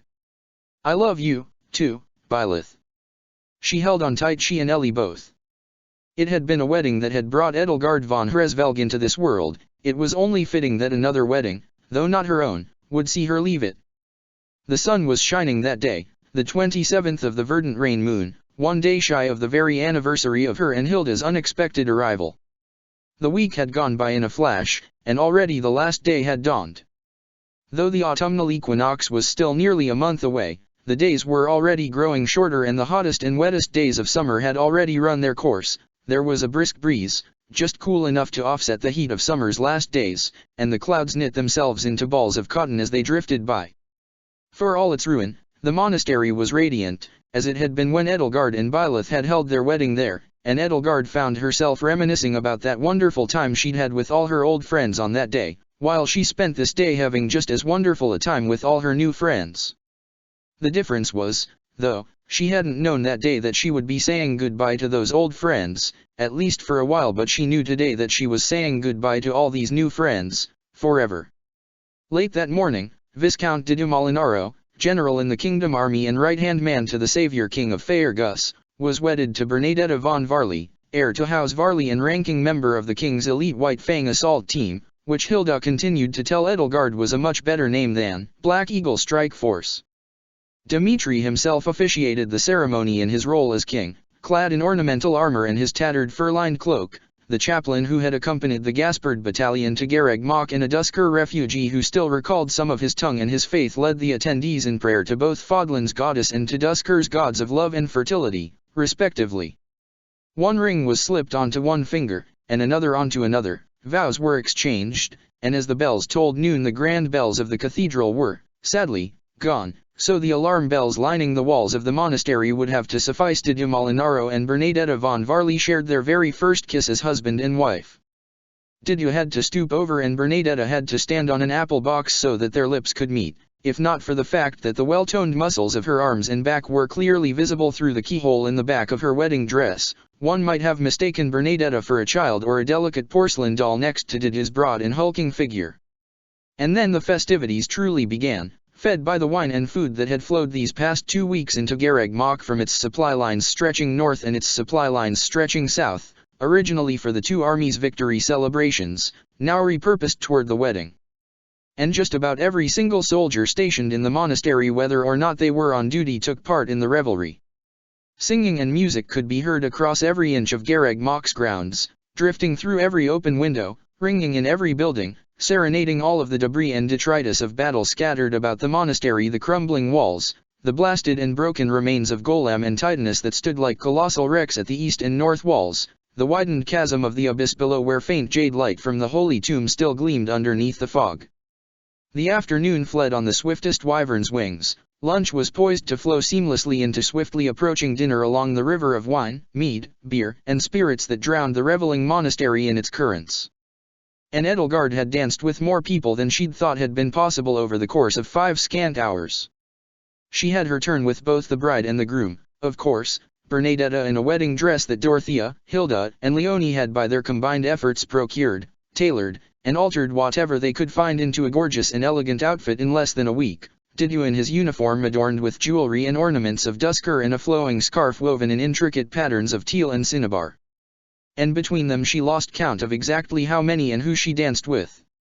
Eventually, for the sake of her own feet, she had to find a quiet place to sit down at a healthy distance from the rest of the revelry. On the bright side, though, she'd finally worked up an appetite again from all the dancing, which after lunch she had been almost certain was impossible. She found the perfect place to rest her legs, as it turned out, at a bench on the lawn that was currently mostly occupied by an enormous horned leopard, with fur scarlet and spotted with black rings and rosettes, that had sprawled itself over it. Her forepaws were splayed out in the air, capped with wicked claws like a rose's thorns writ large, and she bared the fluffy white fur of her belly to the sunbeams that fell upon her. Edelgard swept aside the long skirt of her ball gown and took a seat on the very edge of the bench beside Happy, as the edge was all that remained for her to sit on, and observed her friends from afar as they danced in the courtyard.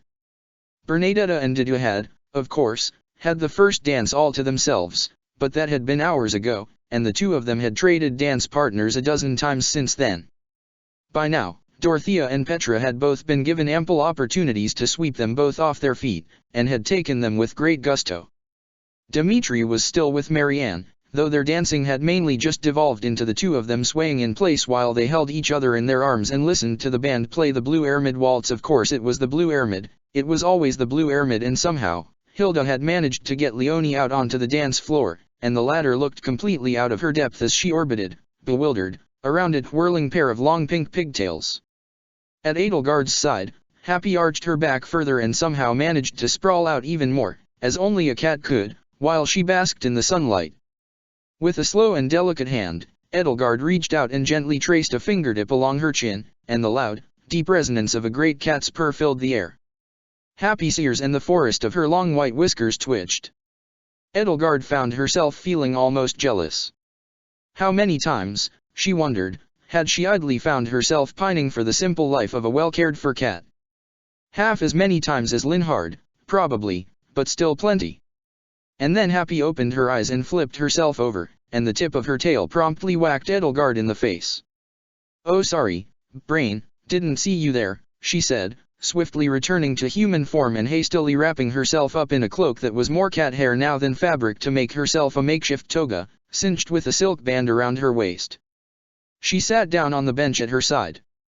"You okay?" Edelgard plucked a few stray bits of cat hair off her tongue. "I'm fine," she assured Happy. "And you?" "Fine." Happy yawned. "Everyone else looks like they're having fun. Would you care to dance?"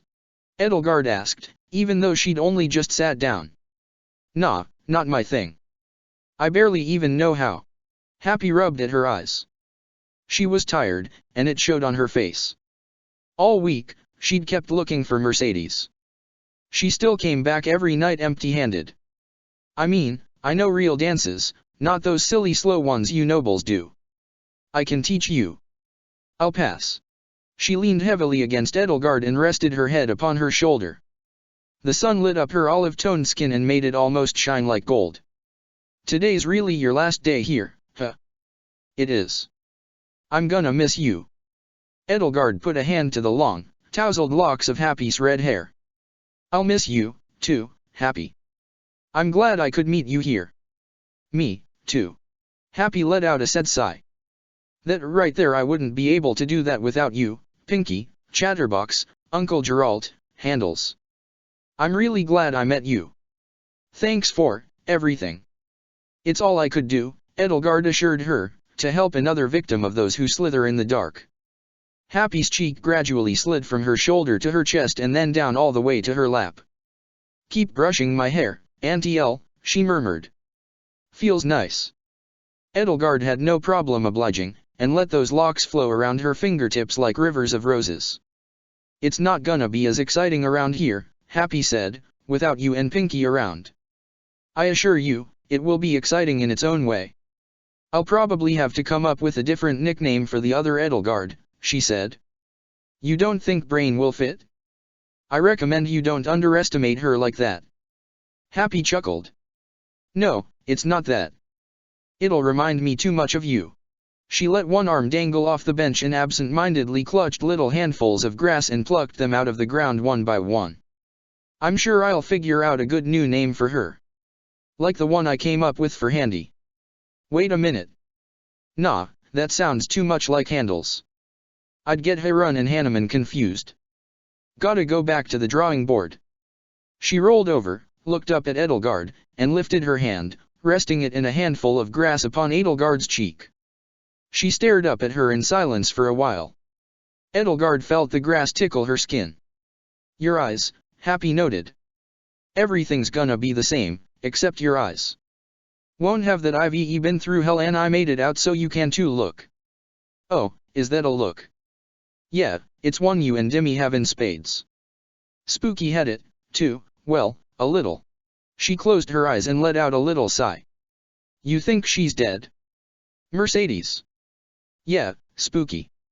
"No," Edelgard said. "If I don't see a body, I hold out hope." "Me, too. I mean, when she took down that Titaness with her, appendages, she just bolted straight for the woods. There's nothing in there that could bring her down. She's gotta be out there, Somewhere. She closed her eyes. You know, it wasn't until Blondie took us in that we really got to be sisters. Cornelia wouldn't allow it.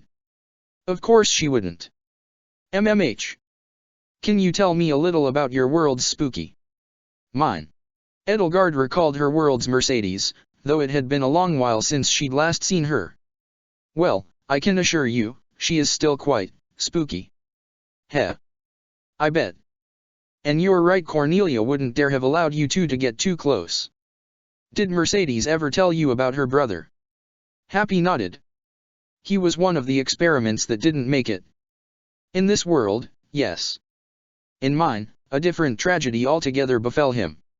She told Happy more about Jaritza and Mercedes, regaling her with stories from the Black Eagle Strike Force, until Happy began to snore. Edelgard brushed the hair away from Happy's brow and let the sunlight fall upon it.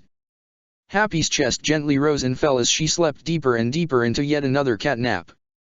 She would miss Happy dearly, she thought to herself, recalling fondly the moments they had shared, remembering the silent and skittish girl she had been at first and the freewheeling, sardonic witch she had so swiftly become after being rescued from the shadow of her wicked guardian.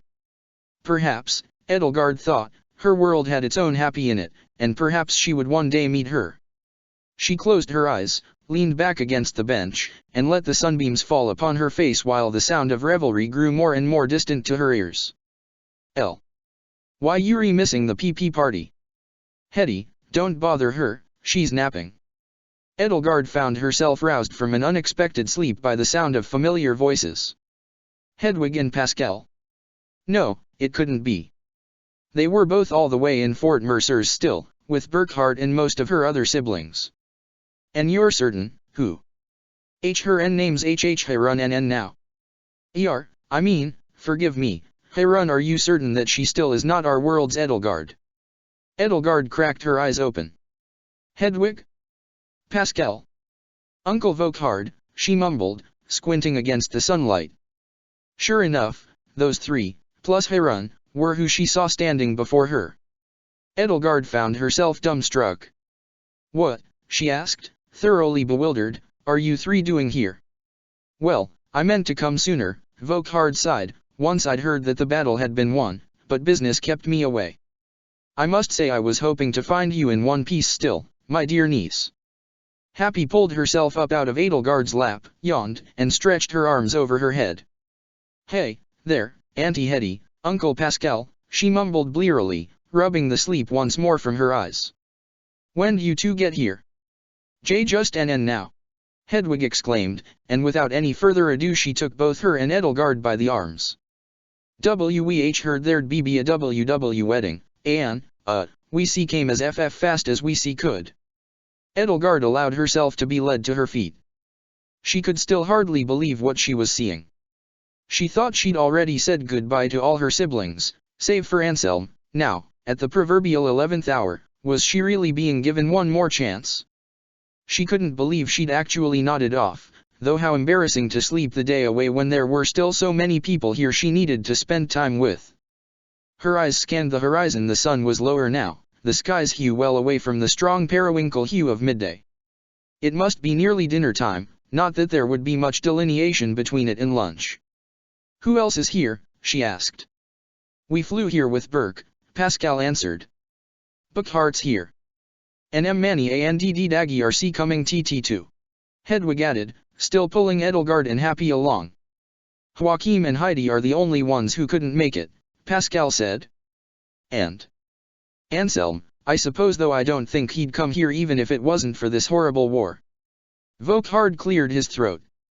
The wedding of the heiress of House Varley and the new Viscount Kleiman. Viscount Molinaro, Harun corrected. Right, yes, it's Molinaro now. Is certainly an exciting occasion. I should hardly be surprised that nearly all of House Hresvelg has come to see it. Edelgard could see across the courtyard that Burkhardt had already found his place among the revelers, dancing with his consorts and Manuela, and doing a fantastic job of somehow juggling 4 dance partners while Bernadetta and Dida were having tea and a light meal with a woman Edelgard could immediately place as widow to the late Count Varley and current regent of the house, Bernadetta's mother, who was meeting her new son-in-law for the first time. Is P. Petra SS still here? Hedwig asked. Just yes t turde, sh shot an arrow th through aa another arrow an. Ah. Her eyes lit up the moment she spied Petra among the revelers. IILLBBBB back, she shouted out to her siblings before bounding off after her. She could never stay in one place for very long, of course. Edelgard had one last dinner with her family that night in the reception hall, while people who couldn't find the space to dance outside danced inside. They hadn't even known that this was her last day here, they'd just come by for the wedding.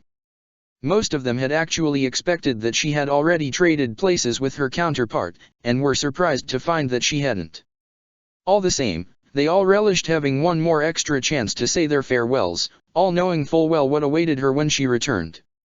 Even Justine was a little less antagonistic than usual, although she still made plenty of barbed comments about how much trouble Edelgard had made for herself. All the while, Hedwig clung to her as though she might drift away if she eased up for even a second. There was small talk, jokes that somehow got funnier the worse they were, and of course, political updates. Volkhard had just received word before leaving for Garregmach that Count Waldemar von Hevering and Duke Girth, having heard of the church's recent defeat, were already preparing to sever ties with Anselm, even though Ria had yet to sign a formal declaration of surrender. While the news was heartening, Edelgard and her siblings suspected that Anselm would not relinquish his hold on Inver and the title of emperor so easily. And amid all the talk, all of Edelgard's siblings saw fit to regale her with the most embarrassing things they remembered about her childhood, to, in Justine's words, make her relish the thought of leaving them.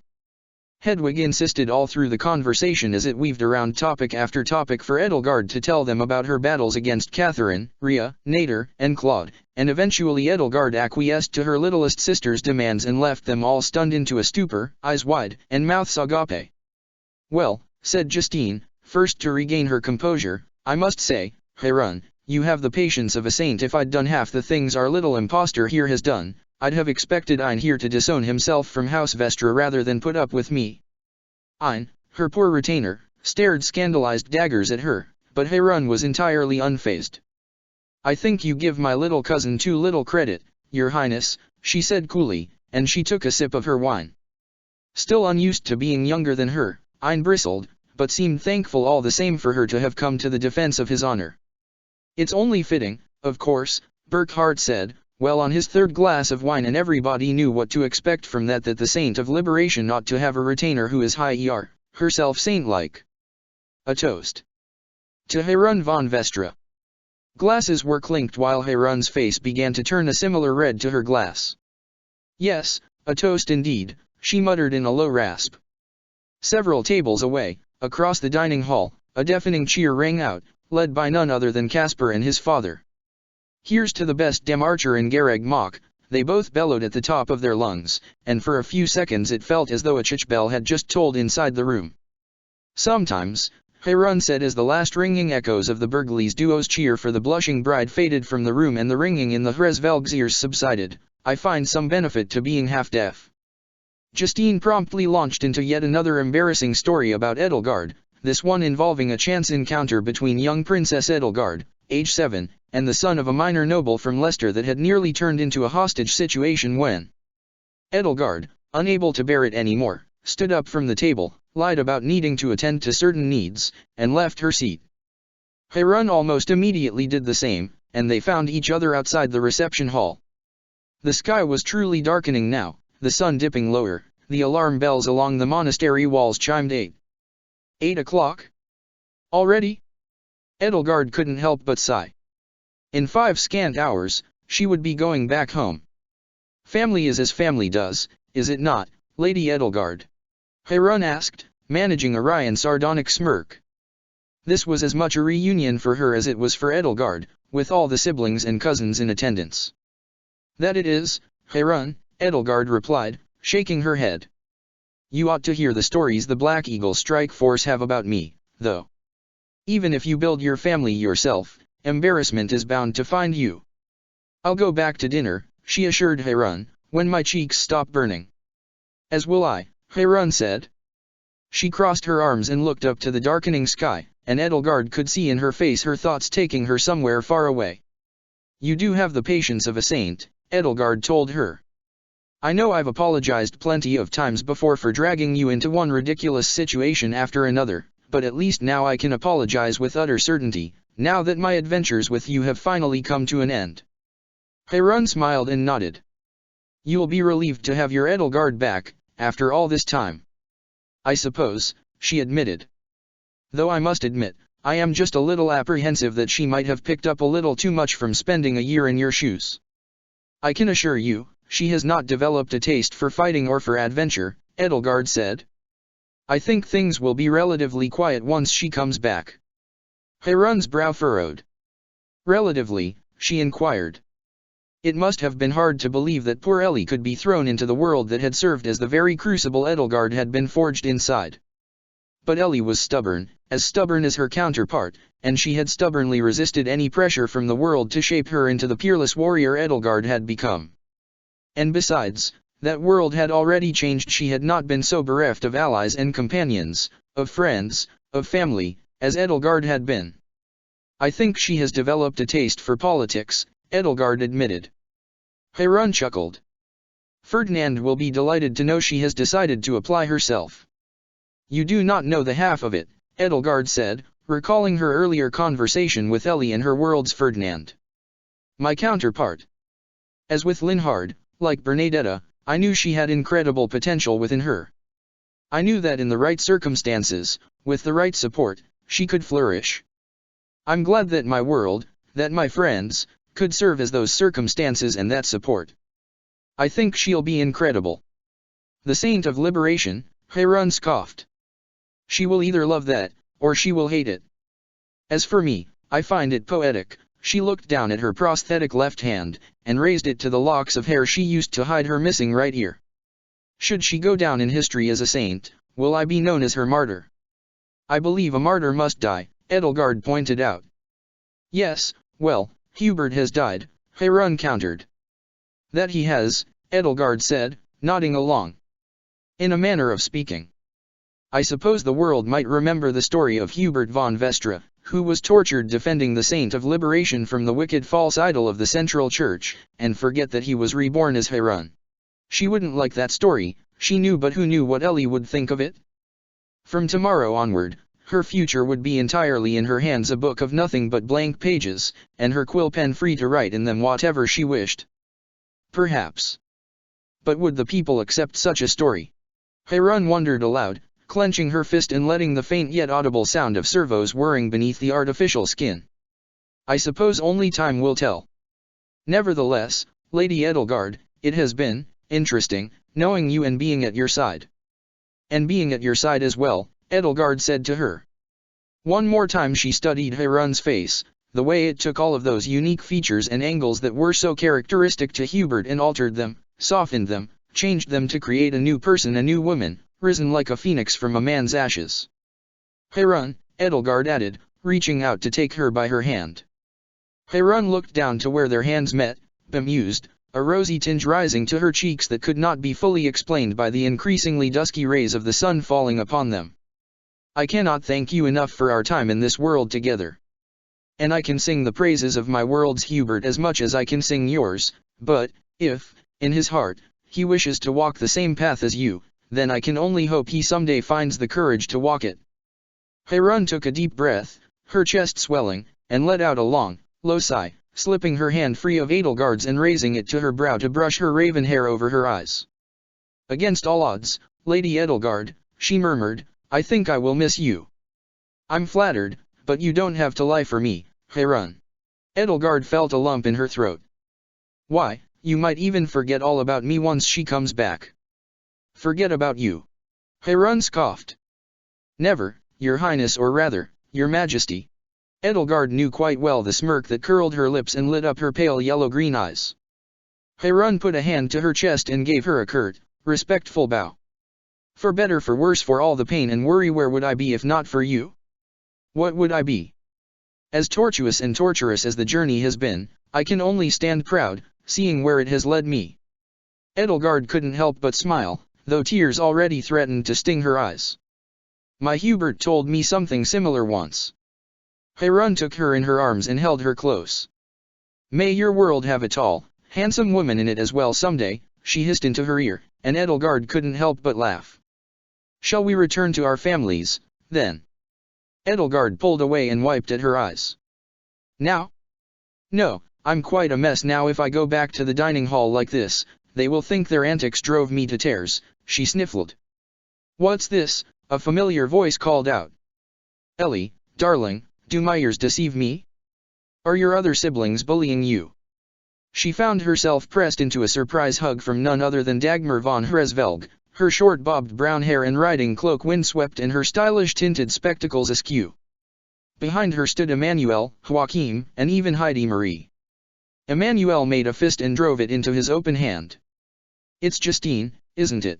He bellowed, cords standing out on his neck and veins popping on his bald head, though the smile peering through his scraggly beard and lighting up his eyes was nothing if not genuine in its warmth. I'll go in there. It's been a while since I got to use my fucking angry voice. Hey, Elle, Joachim said. Are we in time for the wedding ceremony? Did we make it? The ceremony was this morning, I'm afraid, Edelgard told him, bowled over with shock, but I fear the reception may never end.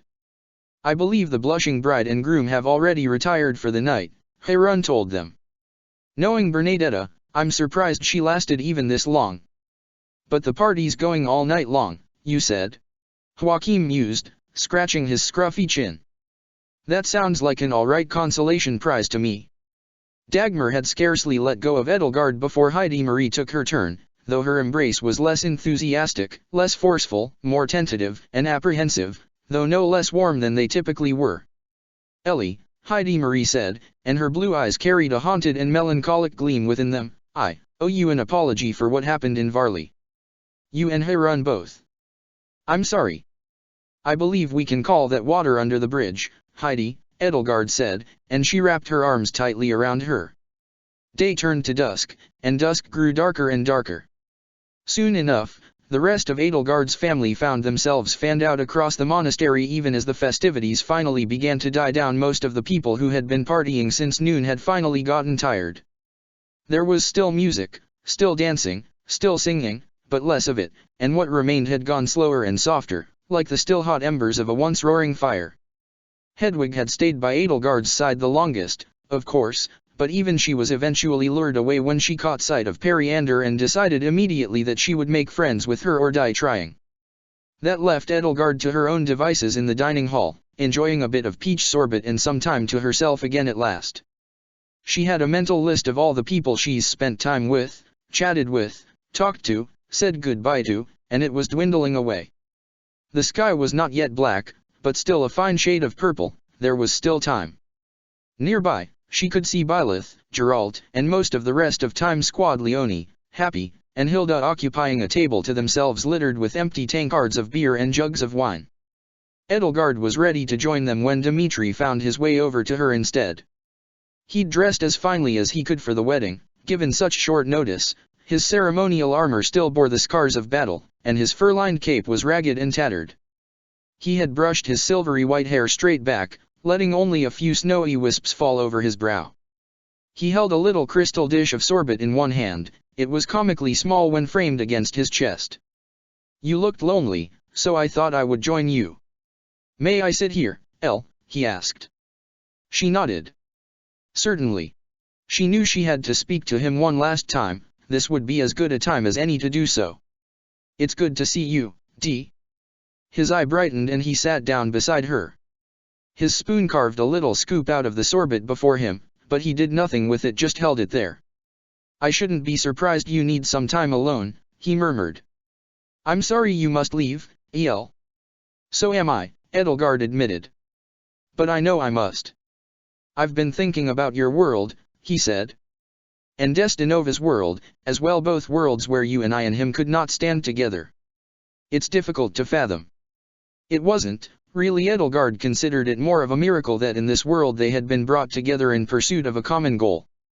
And like most miracles, they only really happened when people worked to make them happen. Of course, he added self-effacingly, it ought not to boggle your imagination, but I wonder how many worlds there are where we were allies, and how many where we were bitter enemies. There's no way of knowing, Edelgard mused. Perhaps it's best not to dwell on it. She could still remember the hate in her world's Dimitri's eyes when she had cut him down. Doubtless there were other timelines where he had been the one to cut her down, or worse, worlds where he would defeat her and deliver upon her the ultimate indignity of sparing her. She would rather remember the kindness and the soft thawing ice warmth in this world's Dimitri's eyes, or rather, than that. "Do you remember," he asked, "when we were trapped inside the goddess soul, trying to rescue Byleth? I could swear that I saw a stream of 1,000 other versions of myself, of you, and of Claude stretching out behind us. 1,000 other variations, at least 1,000. It seemed to have gone on forever." Edelgard nodded. "I did see that, too," she admitted. "I wonder if those were all versions of us from other worlds," he mused. "All people we could have been. I wonder if, at that moment, they all saw the three of us working together, if perhaps they all saw that it could be done." "Perhaps they could," Edelgard said, and she took a bite of her sorbet. "Suthi's existence spanned many worlds, or so I think. If that single moment in time was truly spread out across so many other worlds beyond our own, then who knows what may come of it. Think of how different this world is from mine, and all due to a single man deciding to choose one child over another to place the burden of the crest of flames upon Edelgard von Hresvelg, 9th child of the Adrestian Emperor, or upon Dimitri Alexander Bladdid, sole heir of the King of Faerghus. Every great decision creates ripples, like a boulder dropped in a lake. The ripples merge and rebound off the banks in unforeseeable ways. The heavier the decision, the larger the waves, the more uncertain the consequences. Nothing, she thought, underscored the vast and far-reaching consequences of one's decisions quite like time travel. Who knew what tiny alteration in Fodlan Delta could have possibly led to Geralt and Citri Eisner having a son instead of a daughter? What decision, made in one world and unmade in another, could change the shape of a border between two territories, or the course of a battle, or the course of a war? How small of a change did it take to render the familiar utterly unfamiliar, and the unfamiliar familiar? It was too late to think of these questions. Tomorrow, time travel, which had dominated her existence and shaped her life for the past year, would be a part of her life no more, even if she would always carry its lessons in her memories. She closed her eyes, sighed, and let this moment rest in her heart, this single placid moment here, with Dimitri at her side. Time seemed to slow to a crawl, to a snail's pace, around them, and Edelgard knew that if either of them could stretch this moment out forever, they would do it. "I don't think I can thank you enough, El," Dimitri said. "You and our professor. I keep thinking of what I might have become without the both of you at my side. You two saved me from a life as the Agarthans' mindless blade of violence, little more than a beast on their leash. Byleth on her own, I think, could have brought my heart out of that abyss, given me something other than foolish revenge to live for. But it was you, El, who taught me what looking to the future truly means. You taught me more about being a leader than I could have learned from anybody else, and you taught me to see things in this world I would have otherwise been blind to. Without you, I may have easily been a moral coward, too fearful of an uncertain future to stand up to an unjust past. Thank you for being my older sister, if only by 6 months." Edelgard couldn't help but laugh a little. "And I have you to thank, she told him. "The value of one's past. That is what I learned from you. When Thales and Duke Aegir decided that for their own separate ends, all Hresvelgs save for me had to die, they stole away my entire childhood save for vague impressions, shadows cast by a fire on a wall. They stole my past, and so I looked only to the future. But here, by standing at your side, I began to see more of the past that had been taken to me, and the past that had been taken from this world. The past is a world's foundation, and sometimes, when a foundation is rotten enough, it must be torn down altogether before something new can be built. Now, thanks to you, I understand the shape of that foundation better than ever, and I am more certain now than I ever was that in my world, I can build something better in its place. I now have an even firmer grasp of what must be done to forge the better world the people yearn for." The two of them ate together, mostly silent, needing no more words between themselves, nothing but the company of each other at least for the moment. Edelgard knew that at the very least she would have to move on. She didn't have the luxury of standing still, especially as the sky outside the windows grew darker. But for a little while, at least, she could pretend, and she could be with the other side of her family, the other side, further than possible from the warm sea breezes of Inver, born of the cold winds of Faerghus. With his left hand slightly trembling, unused to doing the work of his dominant right, Dmitri dipped his spoon into his little crystal dish of peach sorbet and raised the morsel to his lips. A weak smile brightened his face as he slipped the spoon into his mouth and withdrew it. He let out a small sigh, looking down at the dessert. "I can almost taste it," he said softly to himself. Edelgard rested her hand on his shoulder. He looked down at it, then down at her. His smile was warm, but his eye was pained. The moment didn't last. One of the kingdom commanders rushed to the table, managing a hasty bow and a kneel that was more like a momentary crouch. "King Dmitri, your majesty," he blurted out, "forgive my rudeness, but there is an urgent matter which requires your immediate attention." Dmitri set his spoon down. His smile was gone, and there was a cold look in his eye now. "What is it?" The commander withered under his glare. "I do apologize for interrupting your time with Her Highness, but it is Duke Rufus, sir." "Uncle Rufus?" His brow furrowed. "Has something happened to him?" "Something must have. Viscount Molinaro's spy network has received word that an army is marching over Ithid of Hurdiad, with the Duke and a few other minor lords at its front. Though no formal declaration of intent has reached us yet, it seems he intends to declare himself king." Dmitri was aghast. "Has he gone mad?" he gasped, his eye boggling, the color draining from his face. "One might think he has a death wish," he added, "and wishes to go out with a bang, as the saying goes, but why?" Edelgard wondered the same. Dmitri was beloved by his people, championed as the savior king, though understandably nobles who balked at his stated goals of reforming the kingdom and burning out the rot infesting Faerghus, the rot those who slither in the dark had exploited, just as they had exploited the rot in Adrestia had caused to stand against him, to do so at this point, with so little political capital for them to bank on, and with Dmitri fresh off of his total victory over the Church of Syros and the King of Liberation himself, was utter suicidal foolishness. "Go on, Dmitri," she said. "I have more people to say goodbye to here, anyway." Dmitri let out a sigh. "I will join the Viscount upstairs in a few minutes," he told the commander, shooing him away. When the two of them were alone again, he sighed again, his shoulders slumping, and let his eye meet Edelgard's. He tried to force a smile. "Are you sure?" he said, his voice hushed and low, his smirk self-effacing, as though he already knew the answer to his question, "that you cannot stay just a little longer, El?" Edelgard answered him with a sad shake of her head, though she wished she could stay longer. As the hours counted down, time seemed to pass by slower and slower, and yet also hours seemed to sneak up behind her in the blink of an eye. She could stay up well past midnight if she wasn't careful, and she felt she owed Ellie the courtesy of at least returning her to a well-rested body.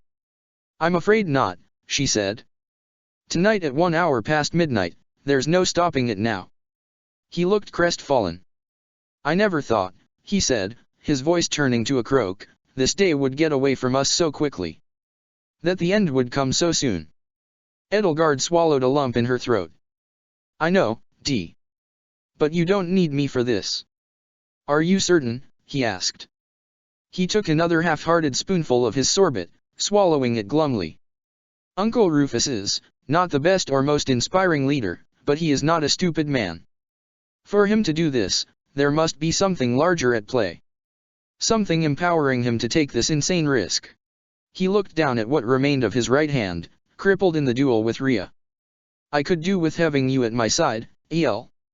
Edelgard had to admit that she didn't entirely believe her own words.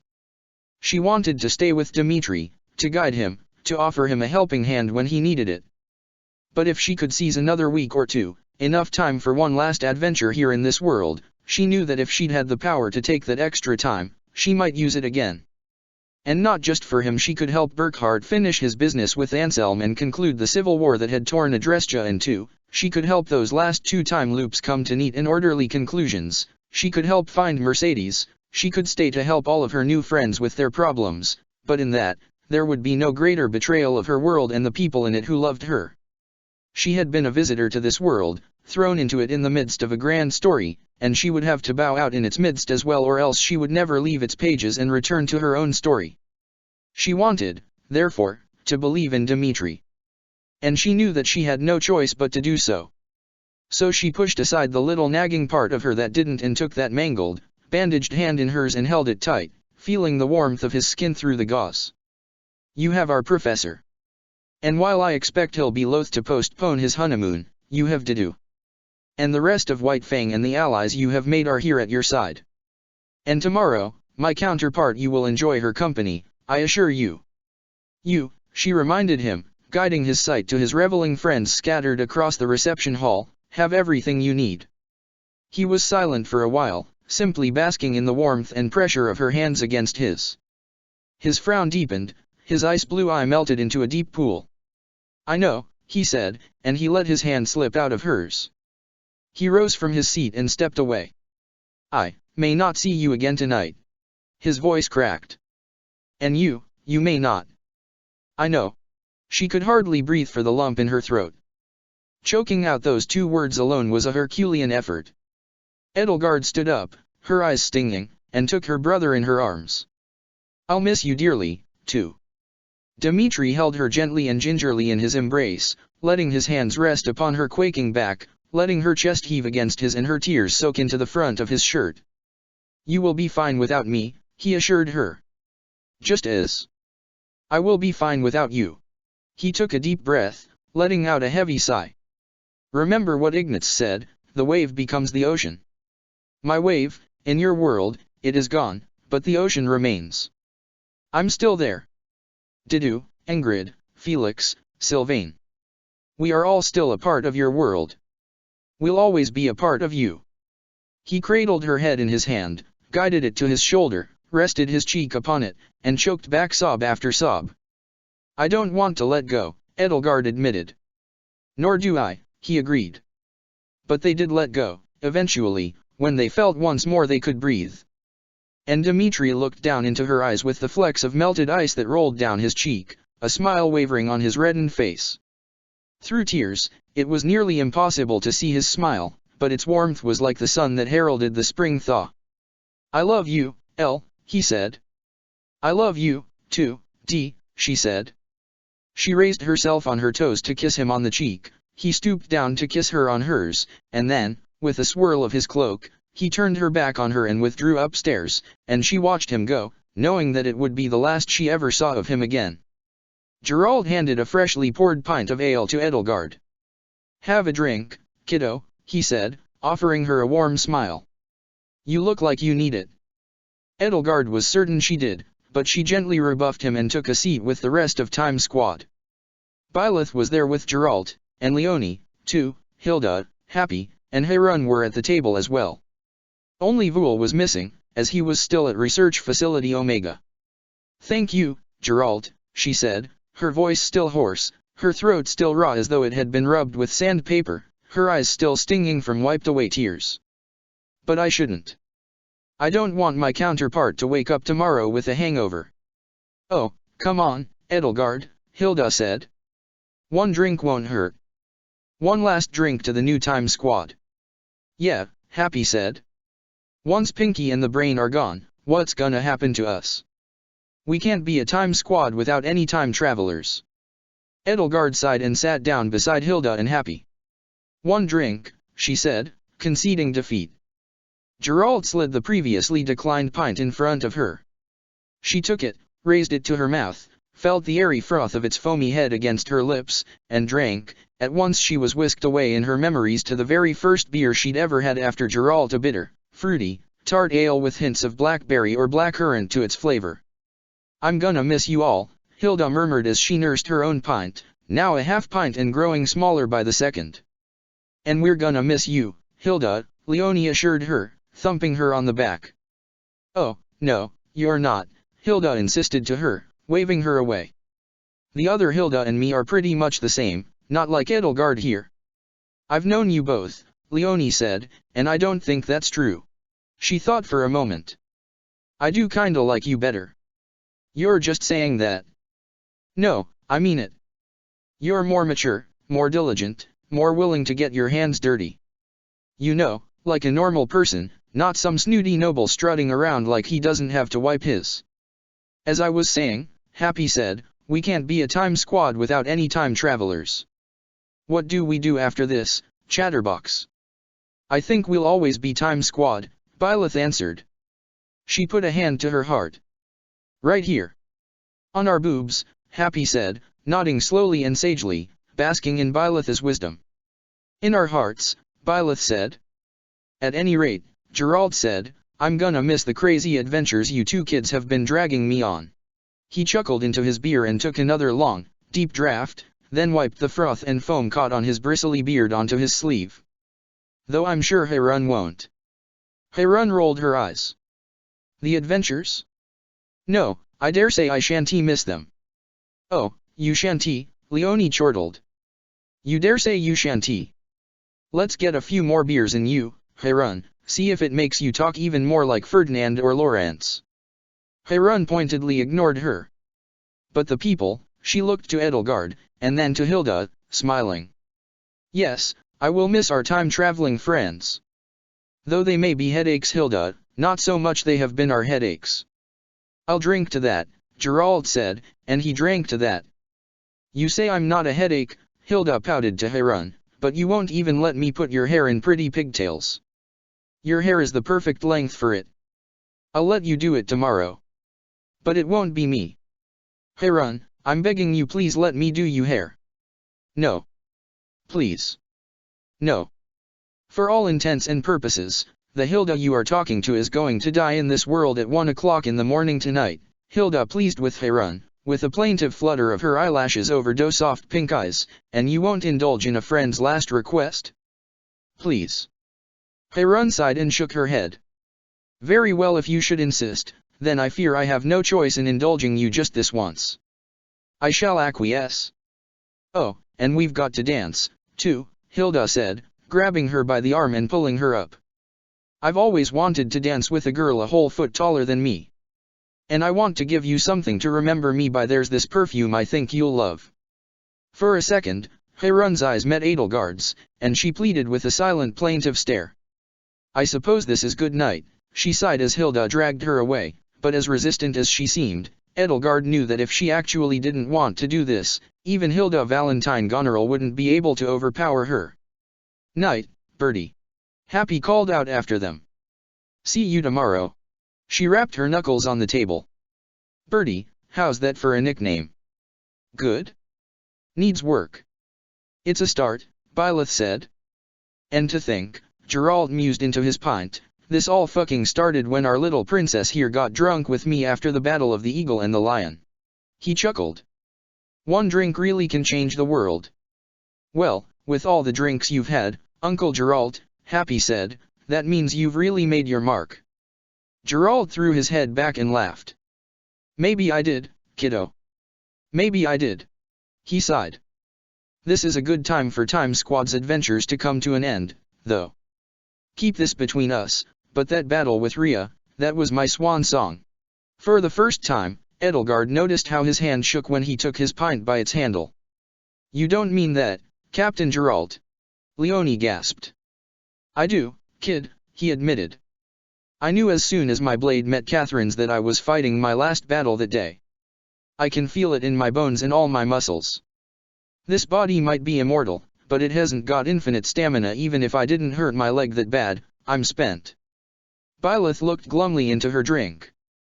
She'd known all this time, but it seemed she hadn't expected Geralt to come clean about it. But, what are you going to do, then? Leonie asked. I'll think of something, don't you worry, he assured her. You know, kids. I'm so old, I lost count after 100. But I think I'm old enough that the Leicester Alliance wasn't around when I was a kid. Leonie's jaw dropped. Happy pursed her lips thoughtfully, not quite aware enough of the Leicester Alliance's age to truly grasp just how old that was, but figuring all the same that it was old indeed. That would make you around 300 years old, Edelgard noted. You would have received your crest from Rhea in your 30s or 40s, so. 30s? You flatter me, kiddo, seriously, Geralt chortled. Yeah, ever since then, I've either been a knight or a merc. 250 years at least of living by the sword or the lance. I don't really know how to do much of anything else. Except fish. Maybe it's time, he said with a shrug, for this old dog to learn a new trick. Then it's a good thing your daughter's a teacher, Byleth told him, smiling. Those of Time Squad who remained chatted and drank a little while longer, but eventually, Leonie, Happy, and Byleth all retired for the night, saying to Edelgard their last goodbyes before dragging their tired, revelry-fatigued bodies out of the hall toward the dormitories. They left their absences palpable, stinging like nettles wrapped around one's heart, and Edelgard found herself and Geralt at the table, alone together. "Another drink, kid?" Geralt asked while Edelgard found herself staring into the bottom of her glass. "No, I've had enough," she said. "Like I said, I don't want my counterpart to wake up tomorrow with a hangover." He nodded. "Smart. So, how's it feel?" Edelgard took a deep breath, then let it out. Still, her words caught in her throat. "It's bittersweet. For her, for the both of us, we will awaken in our beds tomorrow morning as though the past year has been nothing but a dream. I can only speak for myself, but if this has all been a dream, then I'm not sure I'm quite ready to wake up from it yet. The best dreams are like that, aren't they? I could ask for one more day, but what would that one more day bring me?" "I know how you feel, kid," Geralt said, and he patted a rough hand firmly against her back. "I am going to miss you, Geralt," she said. "Me, too, kiddo." He smiled at her. "But you don't have to call me Geralt, you know." "I know. Dad." She couldn't help her voice cracking. "You've been a good kid," he assured her. "A real good kid." "I'm glad you think so. Your counterpart in my world, though, would he have thought the same, after Kronia plunged a dagger into his back? If he could have known then and there that I was the Flame Emperor, I'm certain he'd have thought. Oh, goddess, I've been stabbed in the back by a clown, just as the fortune-teller predicted." Geralt finished. Edelgard stared at him, her train of thought completely halted. "Excuse me? When I was a kid," he said, "a fortune-teller told me that. For a while, I wondered if that was why I was immortal." He scratched his head. "Not because of the crest and holy blood and all that, but because I stayed the hell away from clowns." "Dad," Edelgard sighed. "Sorry. I'm not trying to make fun, I swear," Geralt said, still chuckling a little. "True story, though. Nah, if your world's Geralt could see what a good job you've done taking care of his Byleth, he wouldn't give a damn who you really were and what you'd done." He rested his call-used hands on the table, rough and layered with scars upon scars. "Do these look like the hands of someone with an ounce of self-righteousness in his body?" "One cannot always judge a man by his hands," Edelgard said, "but I see your point. Hell, if he felt anything like I do about Rhea," he added, "if he'd lived to see you reveal yourself as the Flame Emperor, he probably would have insisted Byleth take your side. Let bygones be bygones, after all. Professional mercs don't have time or money for grudges, after all. Maybe it's for the best that she made the decision herself, though." He laid an arm across Edelgard's shoulders and drew her in close. Edelgard obliged. "You know, kid," he said, "Bi was always a little weird. I was worried she'd never have any friends. She mostly scared people away by being, herself. It's a bit of a miracle that she made friends with Dimitri and the other lions in this world. But thanks for making sure she found good friends in yours, too. I know the other Geralt must have appreciated. And he'd probably tell you as much if he were still around." Edelgard rested her head upon his shoulder and laid her hands over his. "Thank you, Dad." "No problem, kid. I'll be your dad as long as you're here, even if it's just a few hours more." He gave her shoulders a vigorous shake, followed by a hearty pat on the back. "Because I know if your world's Geralt were still alive, he'd love to have you as a daughter-in-law. I've told you that before, right?" "I believe so," Edelgard replied. "Just making sure. After all, I've got the memory of a 300-something-year-old, after all," he guffawed, slapping his knee. "When you get back to your world, tomorrow morning first thing you do, you tell my girl I love her, all right? Guys like us, we aren't raised to say those sorts of things to our kids, so she probably didn't ever hear it from me. You tell her that for me, okay?" Edelgard nodded. I'm sure that however different he might have been from you, he felt the same. "You're damn right he did. A Geralt who didn't love his Byleth wouldn't be a Geralt, Now, would he? There was a twinkle in Geralt's eye. Now, he might not be me, and I might not be him, but you know, it's like Ignatz said a few days ago. He took one more draught of his ale. You sure you don't want any more? Edelgard shook her head. Thank you, but I've had my fill. Her heart ached and felt as though it were full to bursting, and she doubted more alcohol would do anything to help. People who pass on, their waves are gone, but they're still a part of the ocean, right? Like, Citri's out there, and when it's real quiet and the air is still and the wind is just right, and I let my mind drift away from me, I can still feel her out there, somewhere. Your Geralt's still there somewhere, maybe there's no goddess for him to be with, but that doesn't mean he's not there. He's out there smiling down at you, because you've given his kid what he always wanted her to have. Love. And you gave it to her in spades, kiddo. What more could he ask for? Edelgard buried her eyes against her sleeve, lest she start weeping. It held the tears back barely. And the others, Geralt said. That's what scares you the most, huh? Leaving Em behind. She nodded, and he drew her in closer. There, kid. You know they're out there, too, the rest of your royal litter, Dimitri, and Ingrid, and the others. Sure, they might not be the same ones you made friends with here. An understatement if ever there was one, Edelgard said. They died cursing my name. Well, think of it this way. They may have grown up different, but all the potential was there, wasn't it, for them to be the people they are in this world? Like you always say, the power of human potential. You do make a point, Edelgard admitted. So, there you go. What frightens me as well, though, she added, is forgetting again. I forgot all my siblings' faces after the experiments. The trauma left a void where my childhood ought to have been, gaping and black as the midnight sea. I've had a year to commit the faces of my family and my new friends to memory, but if I leave here and start forgetting. You won't forget Em, Geralt assured her. Not like that. Not again. Take it from a 300-year-old relic with terrible memory. You're gonna remember them. I'm sure you will. They talked a little longer, surrounded by the embers of the day's celebration, until Geralt cut their conversation short and stood up from his bench. Well, don't spend your whole night talking to me, kiddo, he said, taking a passing glance at the dark sky beyond the reception hall's windows. Speaking of your new friends, one of them's been pretending not to stare at us from across the room for the past half hour or so. Edelgard followed his shifting gaze and saw Ingrid standing alone among the remaining revelers, maintaining a wide berth between herself and anybody else. Ingrid she still had to say goodbye to Ingrid. She stood a lone sentinel, clad in the same flattering suit she'd worn to attend Buckhart's coronation months ago, her short flax gold hair tied back with an emerald ribbon. She was stiff, and looked uncomfortably out across the masses, and it was clear that she was pretending not to look at Edelgard, and not doing a very good job of it. Geralt headed over to his next haunt, another corner of the hall where Hilda was currently doing Heron's hair, and Edelgard strode across the floor in the opposite direction toward her dear friend. Even though Ingrid could have seen her coming a mile away, she still seemed surprised to find Edelgard standing before her.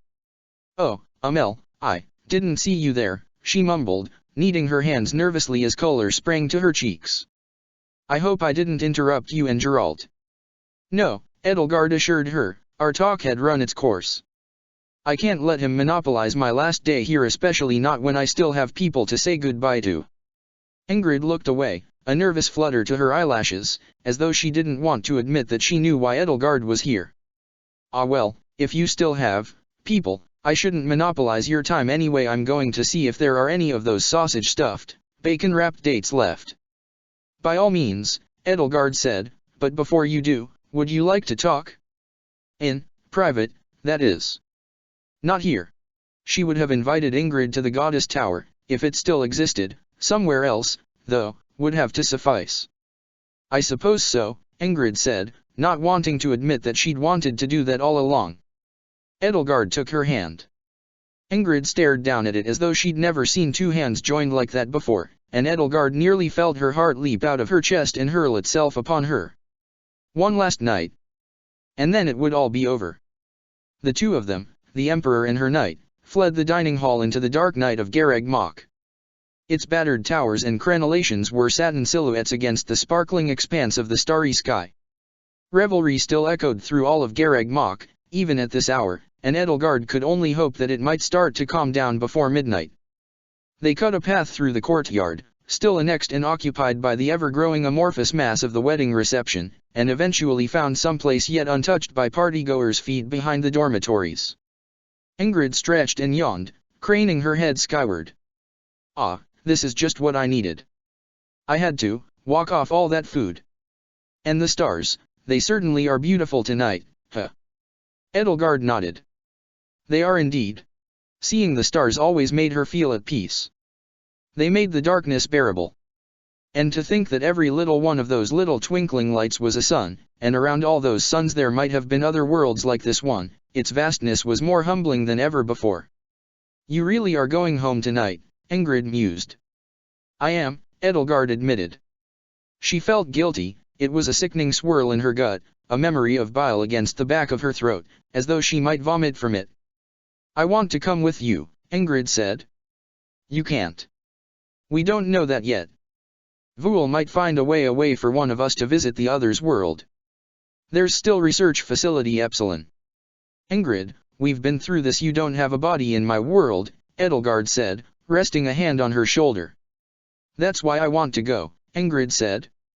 She took a deep breath and squeezed her eyes shut. Whenever I had nobody to follow, you were the beacon that kept me on my path. I don't want a world where the two of us can't be together. I don't want that for you, I don't want that for... Her voice cracked like a lance's haft shattering under the head of an axe, and she all but fell into Edelgard's arms. I'll find a way, she choked out. I swear I'll find a way back to you because I know I can stand proudly at your side. Even though you're married in the other world, I don't care. It doesn't matter to me. That doesn't matter to me. That's not why I need you. I just want to be there as your friend, El. The other Edelgard will be. She won't be you. I know, Edelgard said, and she ran her fingers through the short, feathery locks of Ingrid's hair while she rested her head upon her shoulder and stained her dress with tears. But I've told her to look after you, all the same. She'd written her real last journal entry earlier today, a letter to Ellie, with everything as yet unspoken between the two of them, and a short and simple list of small requests. Ingrid wrapped her arms around her. What am I going to do without you? Who else can I follow? Edelgard rebuffed her, but only slightly. She gently put some distance between herself and Ingrid, still holding her tight, still letting her hold her tight, but just enough distance that she could look up into her green eyes as they brimmed with tears. Ingrid, she said. Your days of following people are over. You're a higher class of knight than that, a knight whose liege is here. She laid a hand over Ingrid's heart. Ingrid looked down at it, her lip wobbling as she tried to keep herself composed. Edelgard understood. She knew that she was fighting back tears as well, that one chink in her armor would make the sight of Ingrid illuminated by the lanterns turn into a smear of gold and green before her eyes. You can't leave this world, Ingrid, even for me. Just as we all said to do, you can't abandon the future you helped to create. And you. Ingrid, you are Faerghus' future. Ingrid let one hand rest atop Edelgard's and let her fingers curl around and intertwine themselves with hers. The warmth of those delicate, well-honed hands, used to better grasp lances and swords and yet unexpectedly soft everywhere else, and the frisson of skin meeting skin was oddly comforting. She shook her head. I've never been that good of a person. No, listen to me, Ingrid, Edelgard said. You, who were once bound by Faerghus' sins, who lived a narrow life circumscribed by its chauvinism, its prejudice, its social order. I've watched your heart and your mind overflow those narrow bounds. With your help. I was only a guide, the strength was yours all along. You, Ingrid, who overcame the sins of your kingdom, will be a shining symbol of all it can be, all it ought to be. That is your place in this world. You are your homeland's redemption, a heritage for the future. That is what you need to devote yourself to from here on out. Not chasing me. Ingrid stepped away from her, raising a hand to her eyes, hiding them, but she could not hide the tears that rolled down her cheeks and dripped from her chin to speckle the front of her suit. We really aren't going to see each other again, she croaked, are we? Edelgard shook her head. In that moment, saying no seemed leagues out of reach. Ingrid sniffled and wiped her tears from her eyes on her sleeve. Then, there's something I want to ask of you. There's something I want to do tonight because if I don't, I'll spend the rest of my life wondering if I should have. Anything, Edelgard said, and she meant it. Ingrid took another step backward and held out her hands, arms outstretched. We never did finish our dance at the winter ball last year. Edelgard had known exactly what Ingrid had been going to ask for, she realized, but just hadn't wanted to hope for it. As I recall, she said glibly, it was I who ruined that dance. All the more reason, Ingrid said, to give you a second chance. With a crook of her fingers, she beckoned Edelgard onward. Edelgard took her by the hands, and molded the both of them into the stance of a waltz. May I have this dance, then? As long as you are willing to lead, Ingrid admitted. I'm no good at dancing at all. Edelgard curled one arm around her waist and took her other hand in hers, and without further ado, she led her in the three-step pattern, slow and placid. The gentle swirl of nobles stayed an elegant dance carrying them along beneath the sea of stars that stretched from horizon to clear horizon.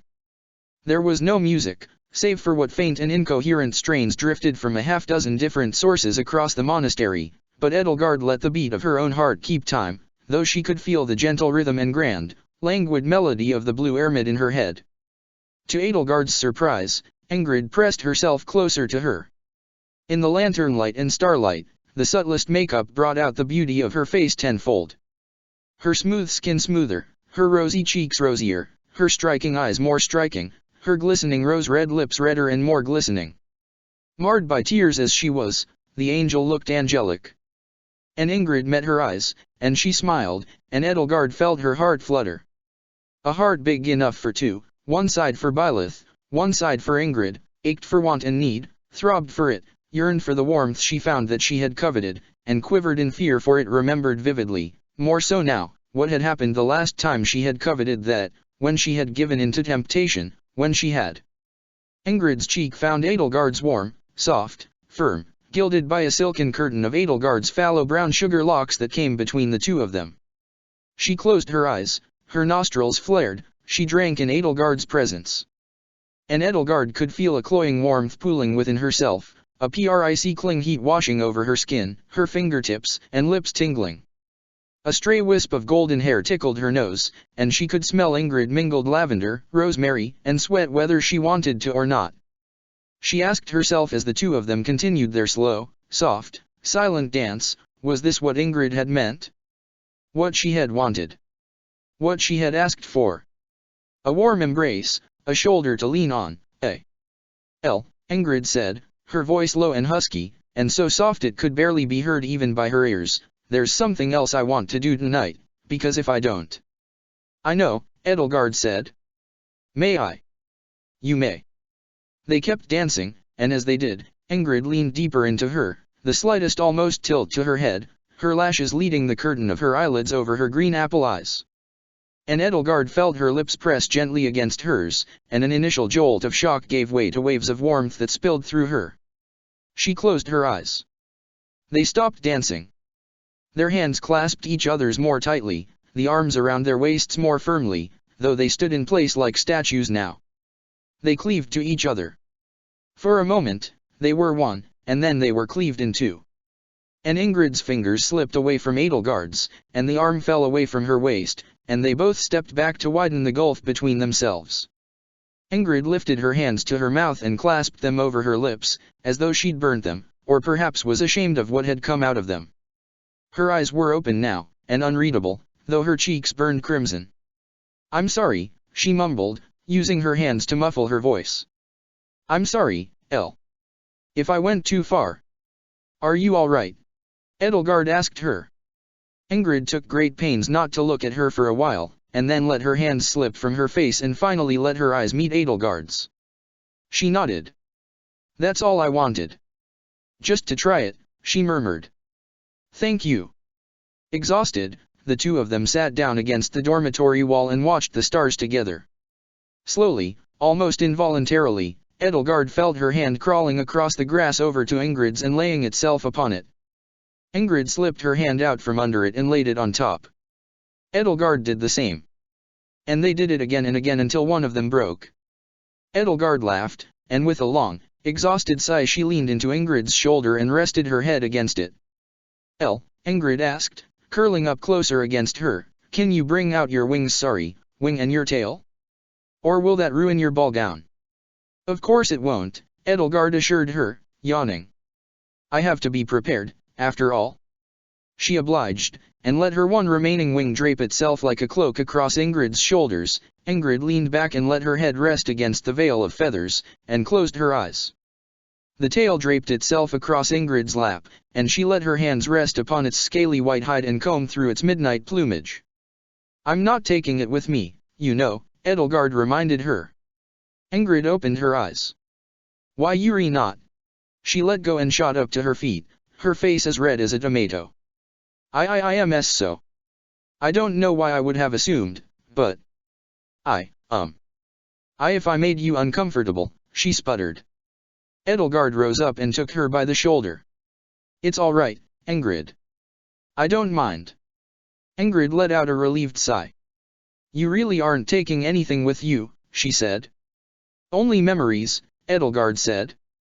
I don't know if I can be that strong, Ingrid admitted. Of course you can. But Edelgard nonetheless found her hands traveling to the lavender ribbons that tied back her hair, that she'd worn since Goddess. She must have been using these very same ribbons to tie back or tie up her hair since she'd been 8 years old. She untied them, unraveled them, let her hair spill out around them, and held the silken ribbons in her palm in front of Ingrid. Ingrid looked down at them, bemused. What? She asked. Take them, Edelgard said. Ingrid plucked them from her hand between her forefinger and thumb and lifted them up. What do I do with them? You tie your hair with them. Me? Why you mean, you want me to have these? Of course. My hair's a little short for that now, she said. You're wearing 2 ribbons in your hair right now, Edelgard said, immediately deflating her excuse. Besides, it's not fair that I can't send you home with something to remember me by. Life isn't fair, we just have to do our best to make it a little less unfair, she told her. Turn around. Ingrid obliged, and Edelgard took the short flax gold hair that brushed the nape of her neck and carefully made a short pleat there that she could weave the ribbons into, letting them hang down her back in twin streams. I apologize for how unbearably droll this is going to sound, Edelgard said, but this way, I will always have your back. Ingrid chortled and giggled. Oh, Goddess, I can see why you're married to Professor Byleth in your world. Honestly, you two are perfect for each other. Edelgard took a step back, she was taken aback. You knew? Of course I knew. Who else would you possibly have married? And I know how happy you'll be to see her again. Ingrid turned around to face her one last time. Just don't forget about me, okay, Elle? I won't, Edelgard said. I won't ever forget you, Ingrid, my dear friend. You will always live in my heart, no matter what happens or where I go. And don't you ever forget, no matter how far we are apart, she said, reaching out to her and letting her fingertips rest just above her heart. I'll always be right here with you, whenever you need me. The two of them wrapped their arms around each other, wept until their tears ran dry, and held each other close in one last silent embrace. There was no more need for any further words between them. Well, Ingrid sniffled, you should go off to bed now. It's awfully late now, you don't want your counterpart to wake up tired tomorrow. No, Edelgard admitted, though just like with Dimitri, she found it nearly impossible to let go. She could hold Ingrid in her arms for hours. But she didn't have hours. She needed to be asleep by midnight, at least. She let go, and she and Ingrid circled around the dormitories on their way to the staircase that would lead them both to their respective quarters. They held hands the whole way back. And then promptly let go when they found nearly all of the former Blue Lions, save for Didu and Dimitri, both consumed by the urgent matter of whatever in blazes Duke Rufus was up to, were standing at the foot of the stairs waiting for them. One last tryst, huh, princess? Sylvain jeered, with a mock clap of his hands. So, where'd you two go, now that there's no goddess tower anymore? We just talked, Ingrid huffed at him. He winked at her. Sure you did, he said. Sure you did. Edelgard, you didn't think we'd let you go without saying one last goodbye, did you? I knew it wasn't going to be that easy, Edelgard admitted. I should have thought you'd be waiting for us. Well, of course we would, Ignatz said, stifling a yawn. You're our classmate and our friend, after all, we can't just let you leave without sending you off together. And we know you'll miss at least some of us, Sylvain said. Felix rolled her eyes. She'll be glad to be rid of you, if anything. Of course she won't, Annette chided him. You tell the other Annette and the other Merci to take care, all right? Of course, Edelgard assured her. And the other me, Ignatz added, and the other Bernadetta, too. He smiled. Let them both know how proud they ought to be of their counterparts. I'll tell them all about you, Edelgard assured him. And then Bernadetta spoke up. You'll come back, right, she asked. Maybe, just to visit, every once in a while. Edelgard was taken aback by the question. This world's Bernadetta, like her own, had certainly gotten bolder. Well, I don't. You have to, Annette insisted. Remember when we all promised we'd meet each other again for the Millennium Festival? Sylvain caught something in Ingrid's eyes while Ingrid very slowly backed away from Edelgard. Yeah, he stroked his chin, where a few rusty bristles had begun to take root on his battle-scarred chin. Yeah, now that you mention it. Edelgard, you were there with us, after Felix won the White Heron Cup. You made the promise, too. You're not gonna back out on us, are you? I mean, you've got a working sanctuary device in your world. But we don't have one in this world, Felix reminded him. Don't let them guilt-trip you, Edelgard. Just go on your way. We'll be fine without you. I appreciate your sentiment, Edelgard told her former classmates. However, it would be terribly callous of me to strand my counterpart once more in my world without warning, especially with no clear way back. I would hate to consign us both to another indefinite stay in each other's timelines, especially if something were to go wrong. If that's the way it has to be, Ignatz sighed, then I guess we just can't help it. We'll miss you a lot, you know. And your family, too. They'll have their hands full with this world's Edelgard, I'm sure. In fact, I wouldn't be surprised, Edelgard said, if they forget all about me eventually. No one could forget you, Edel, Kronia assured her. As much as I might want to. You are an irritating little worm, but in spite of that, you do leave an impression. For better and for worse. You're practically the same height as her, Ingrid reminded her. Well then, Elle, there's no point in begging you to keep a promise you can't keep, she sighed with a sad shake of her head. You did make that promise before we all knew where you really came from. You were just trying to fit in with us. We can't blame you for that. Edelgard found herself having to meet the sad, pleading eyes of her fellow former Blue Lions classmates, each and every one in turn. Well, maybe there's another way, Annette piped up anew, a renewed glint of determination in her bright blue eyes. Maybe Vul can continue his time travel research and find some way you can visit us without stealing anyone's body. We don't know it's impossible, right? There were murmurs of agreement among the student body. The tide seemed to turn in an instant, and Edelgard found herself reflecting on that promise she had made the night of the White Heron Cup. She had known right away just how impossible that promise would be to keep, that she could no more bind herself to it than one could bind oneself to a promise to leap over the moon in a single bound. But she had seen impossible promises fulfilled before. Was it truly so hard? If we find some way to travel to your world, Sylvain reasoned, then we can tell you about it. That way, you can visit us. There's no way this has to be the end. Edelgard sighed and rubbed her brow. She couldn't argue with that anymore, especially now that the others had taken up her torch and ran with it. She looked out at the expectant faces of her former classmates, of White Fang, seeing their collective demeanor brightened and hope and defiance shining in their eyes, the same look she'd seen once in her own classmates on the eve of their christening as the Black Eagle Strike Force. They had all been willing to make an impossible promise, and their professor as well, a promise to do the unthinkable and dethrone an all-powerful false idol from the apex of the world. How could she possibly say no to that? She cleared her throat. I will, she vowed to them. Yes, one day, I will see you again, I swear it. Until that day comes, my friends, there must be no tears, no regrets, no anxieties. All I expect from you is to simply go forward in all your beliefs, with your heads held high, and prove to me that I am not mistaken in my own. Perhaps it was a promise she couldn't possibly keep. Perhaps she would die without ever having fulfilled it. But she had made promises like those before. What was one more?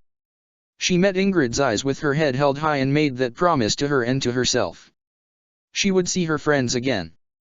Somehow, she swore, she would. Of course we will, Felix assured her. Now, go get some sleep, Your Highness. Yeah, Annette said. This world's Edelgard is gonna need to be well rested for her welcome back party tomorrow morning. We're throwing another party. Bernadetta gasped. Oh, no. Bernie's all set for parties. All partied out. It'll be a lot quieter than this one, Annette assured her. Oh. Bernie can handle that, maybe.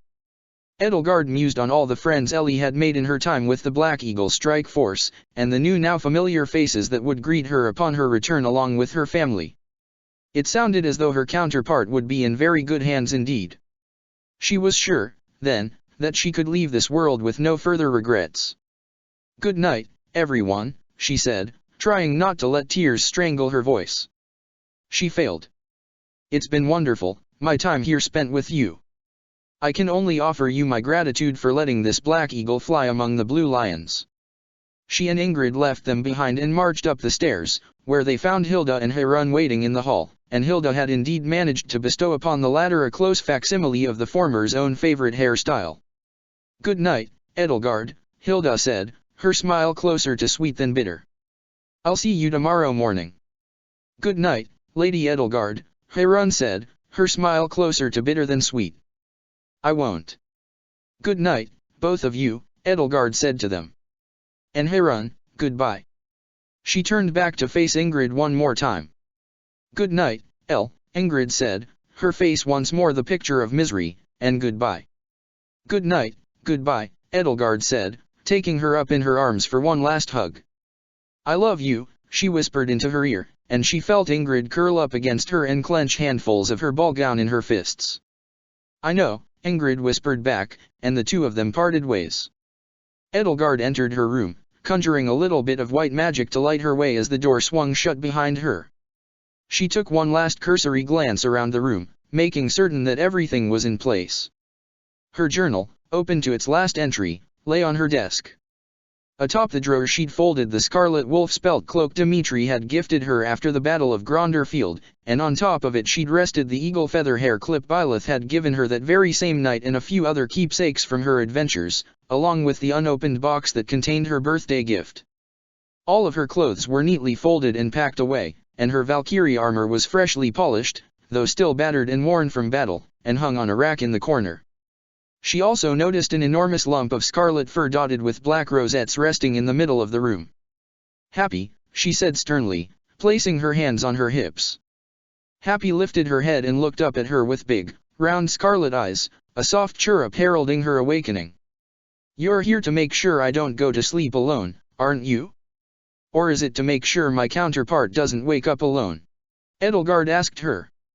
Either way, thank you, my friend.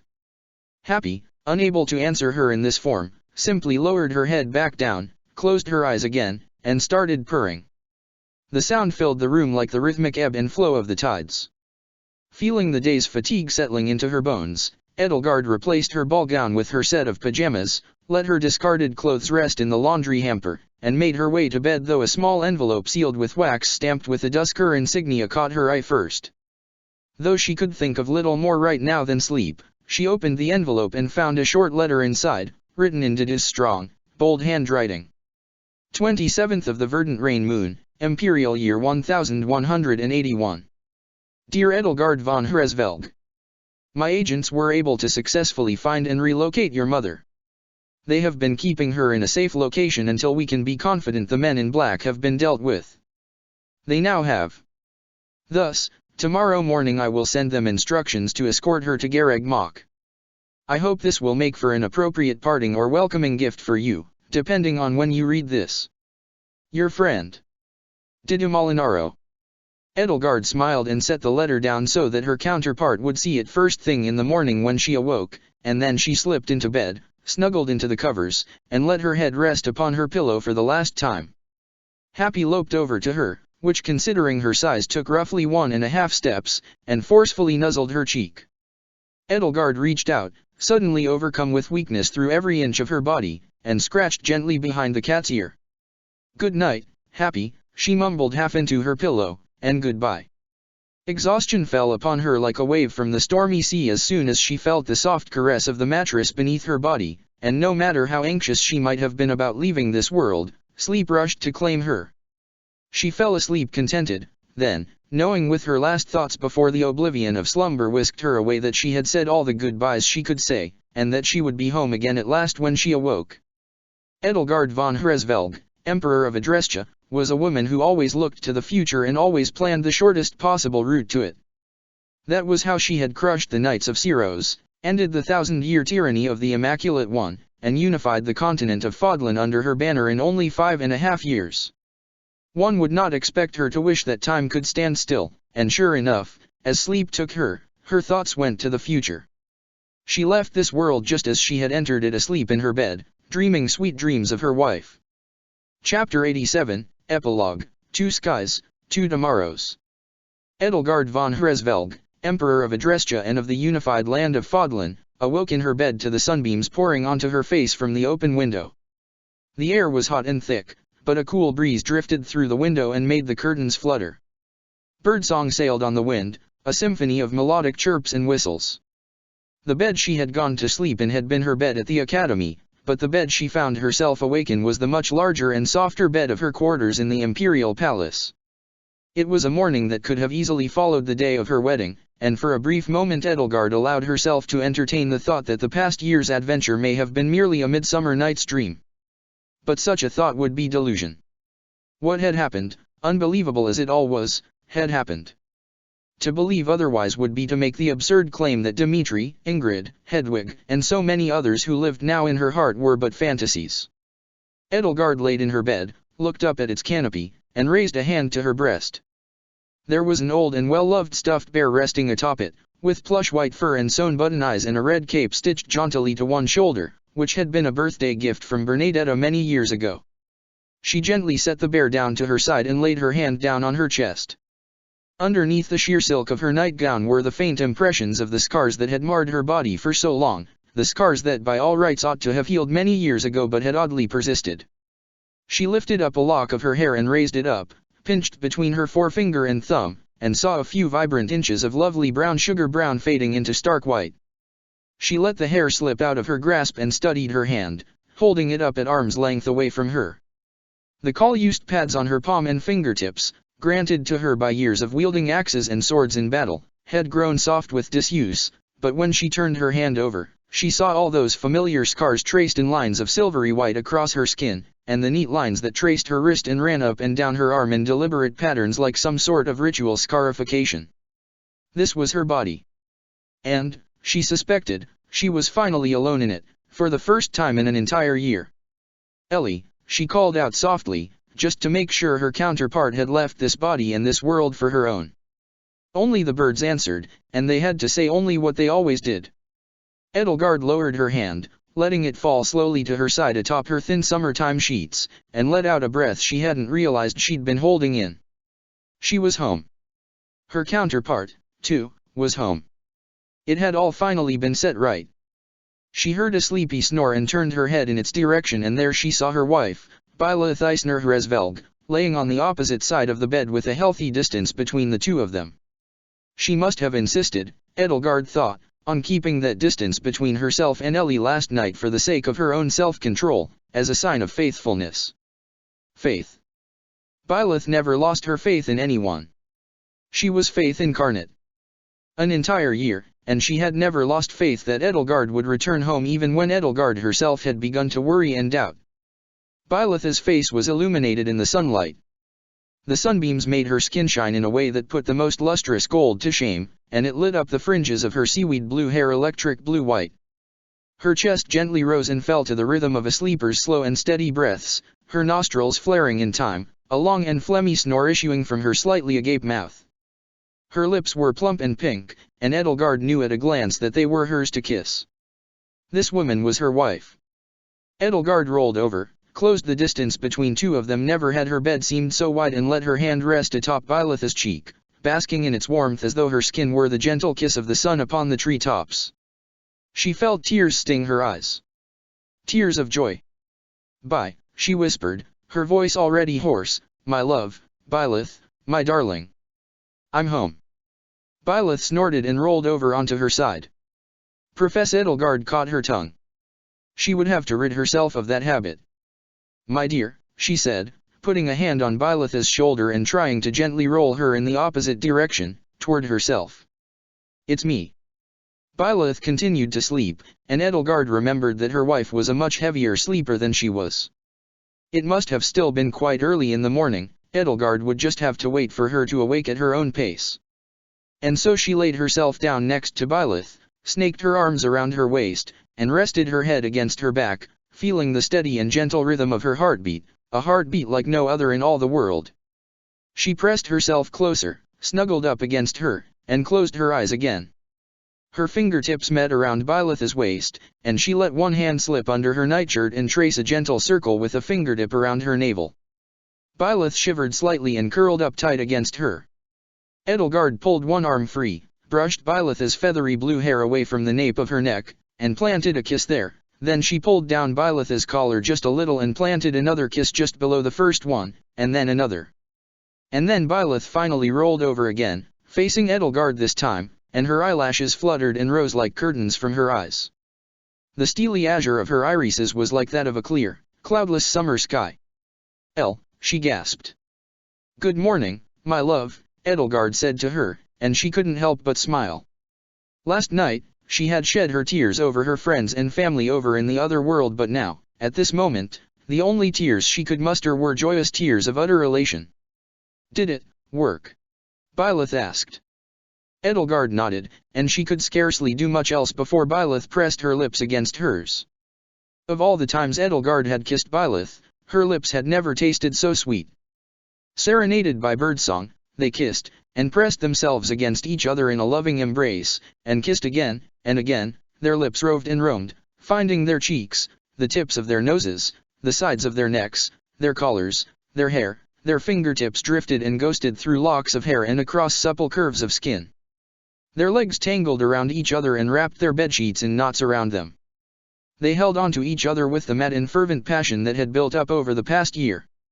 They held each other as though they were truly alone, because now, for the first time in years, they truly were. They could finally do as they pleased without the awkward presence of an uninvited yet irremovable voyeur. No offense meant to Ellie, who, of course, couldn't have helped it. Byleth's warmth outshone the sun. "Happy anniversary, my love," Edelgard said to her, letting her fingertips glide along just some of the many battle scars that traced in ragged silvery arcs the firm curves of her supple skin and toned, muscular flesh. Byleth's eyes glistened with tears. "Happy anniversary," she whispered back, her voice hoarse. "So, where shall we go first on our long-belated honeymoon?" Edelgard asked her, resting her head atop her bosom. It felt as though her cheek fit perfectly against her breast. "As I recall, there was an opera you wished to see here in Inver, a few months you wished to spend in Brigid, hiking the Morgaine Ravine, fishing at Lake Tutates. Where shall we start, my love?" "I don't want to start anywhere right now," Byleth admitted, running her fingers through the soft locks of Edelgard's two-toned hair like spun white and brown sugar. "Right now, I want to lie here in bed with you and hope this moment lasts forever." Edelgard laughed. "Careful, my dear, that is exactly the sort of thinking that got us into this mess in the first place, or so I thought at first." Byleth kissed her on the top of her head. That sounds almost superstitious." "Well, perhaps I've changed a bit. Although I could certainly spend all morning here with you." "But," Edelgard said, easing herself out of Byleth's grip, "it has been a year, and I've only been present for a few hours at a time here and there, so I must have a lot of catching up to do." "No," Byleth said, and she took Edelgard by her arms and pulled her back down on top of her. "We'll be seeing the opera tonight," she assured her. "Manuela pulled some strings. But tonight's a long way off." Edelgard heard the soft sound of muffled laughter outside her door. She slipped out of Byleth's grasp. "Excuse me, my love," she said, "but there appears to be someone outside our door. I'll tell them to leave us alone."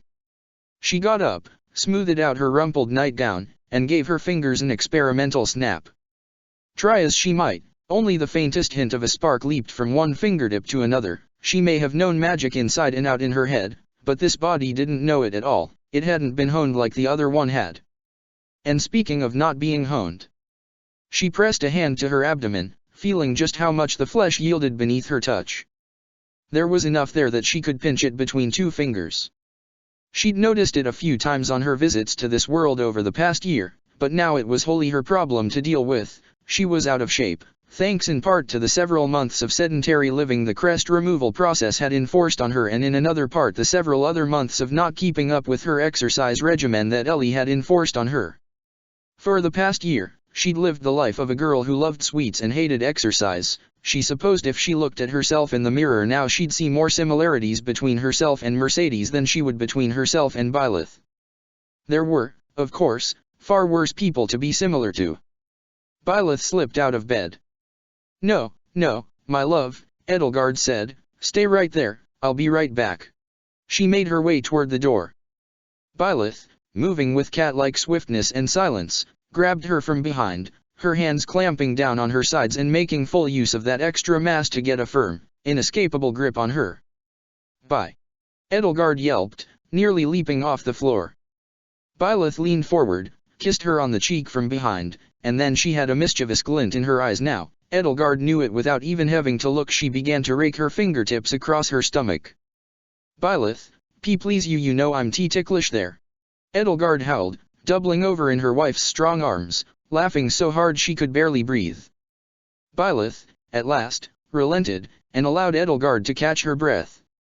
"I've wanted to do that for months," she sighed. Edelgard rested her hands on her knees and took a deep breath. "I could tell as much." Again, there was more laughter from the other side of the door. "Listen in on our merry-making, will they?" she grumbled to herself, striding over to the door and placing a firm grip on the doorknob. She swung the door open, prepared to lambast whoever was on the other side. But whoever was on the other side, as it turned out, was Dorothea, green eyes like emerald and lustrous waves of chestnut tumbling down her shoulders, and Lysithea, with a full head now of shining wine-red hair and a rosier complexion than ever before. Without a word of warning they pounced on their hapless emperor and nearly knocked her flat on her feet. "Edie!"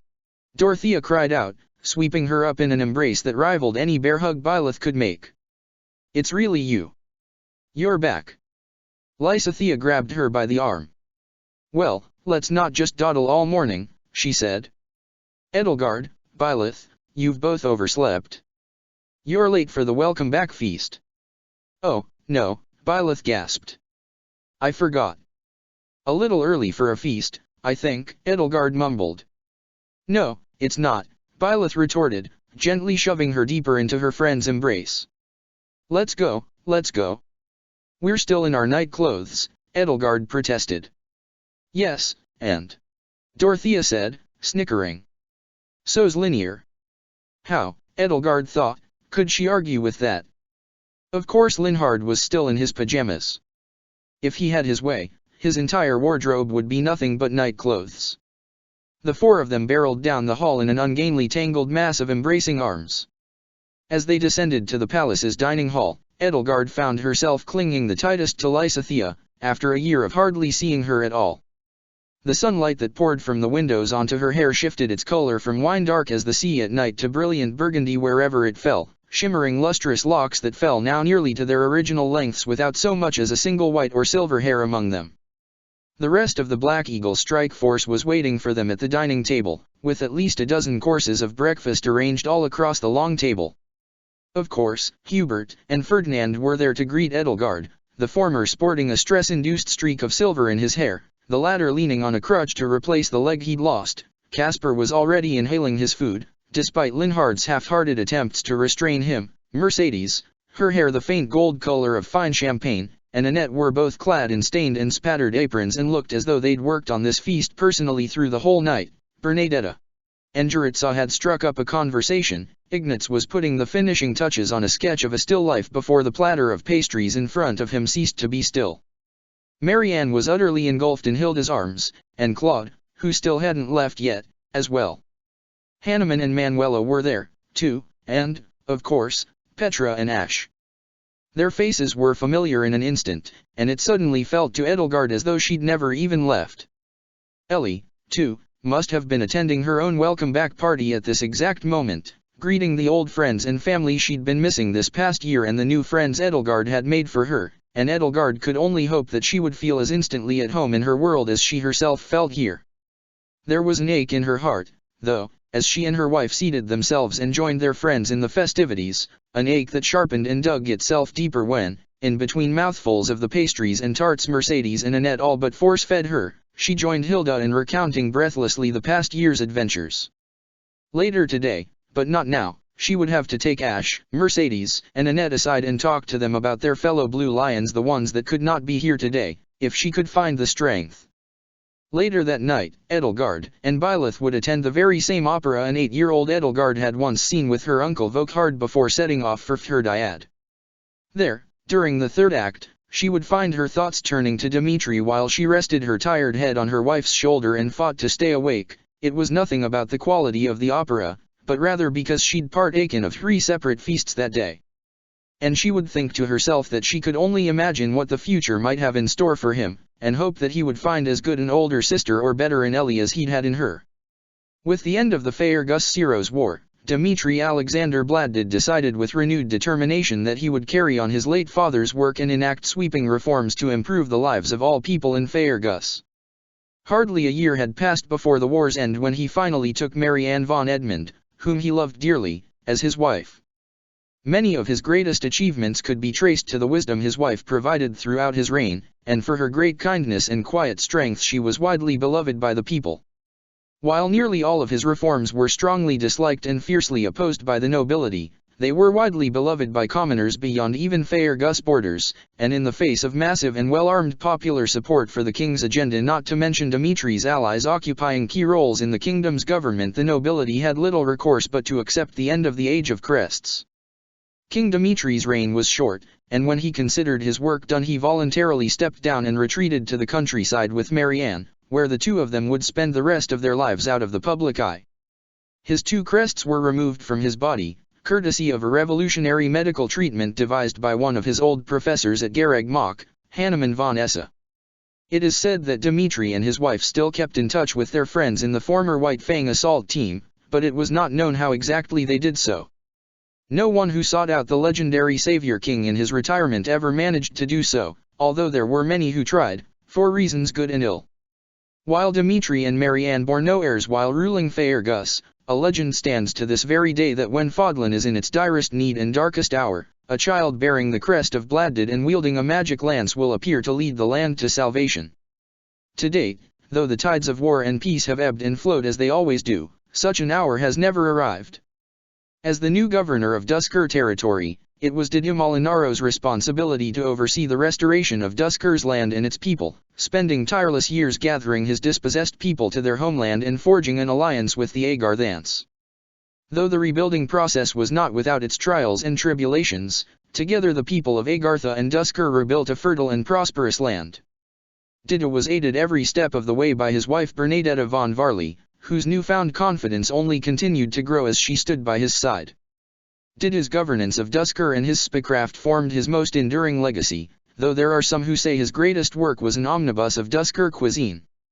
Said cookbook was widely distributed, and the government of Faerghus was said to have a secret hand in its proliferation. For this reason there are now multiple restaurants boasting the greatest Duskur food in all Fodlan in every major and minor city in the land. Bernadetta became widely renowned for publishing books that took the histories of Duskurites and Agarthans and presented them in the form of thrilling and adventurous tales. Her writing took the newly literate population and the burgeoning publishing industry, both fueled by Fodlan's rapid industrialization, by storm.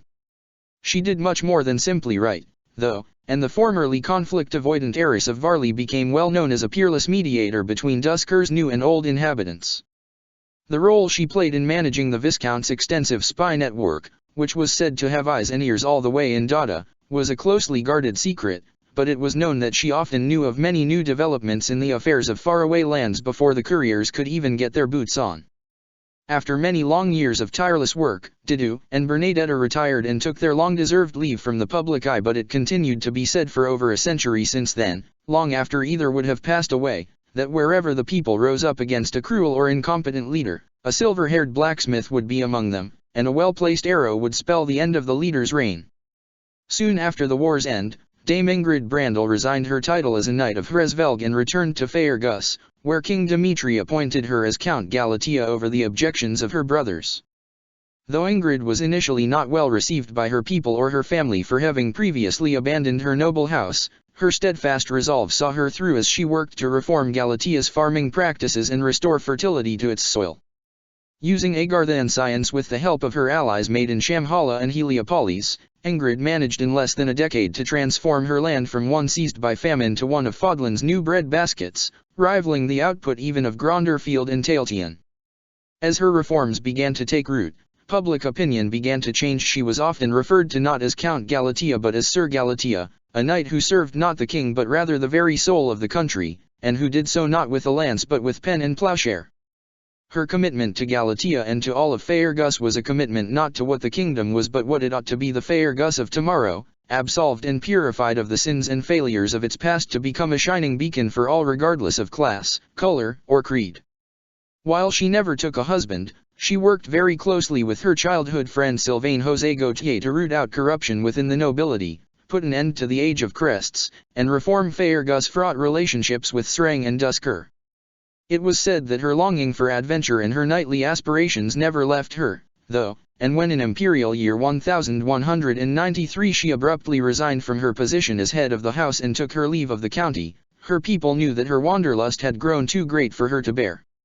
As for Sylvain, he eventually met an extremely skilled commoner woman among Garreg Mach's faculty, somehow managed to court and marry her despite his reputation, and left all of House Gautier's holdings and authority in her hands. The Morgaine ravine ran from northeast to southwest, forming the border between Hresvelg to the west and Rusalka and the peninsula of Boromaz to the east.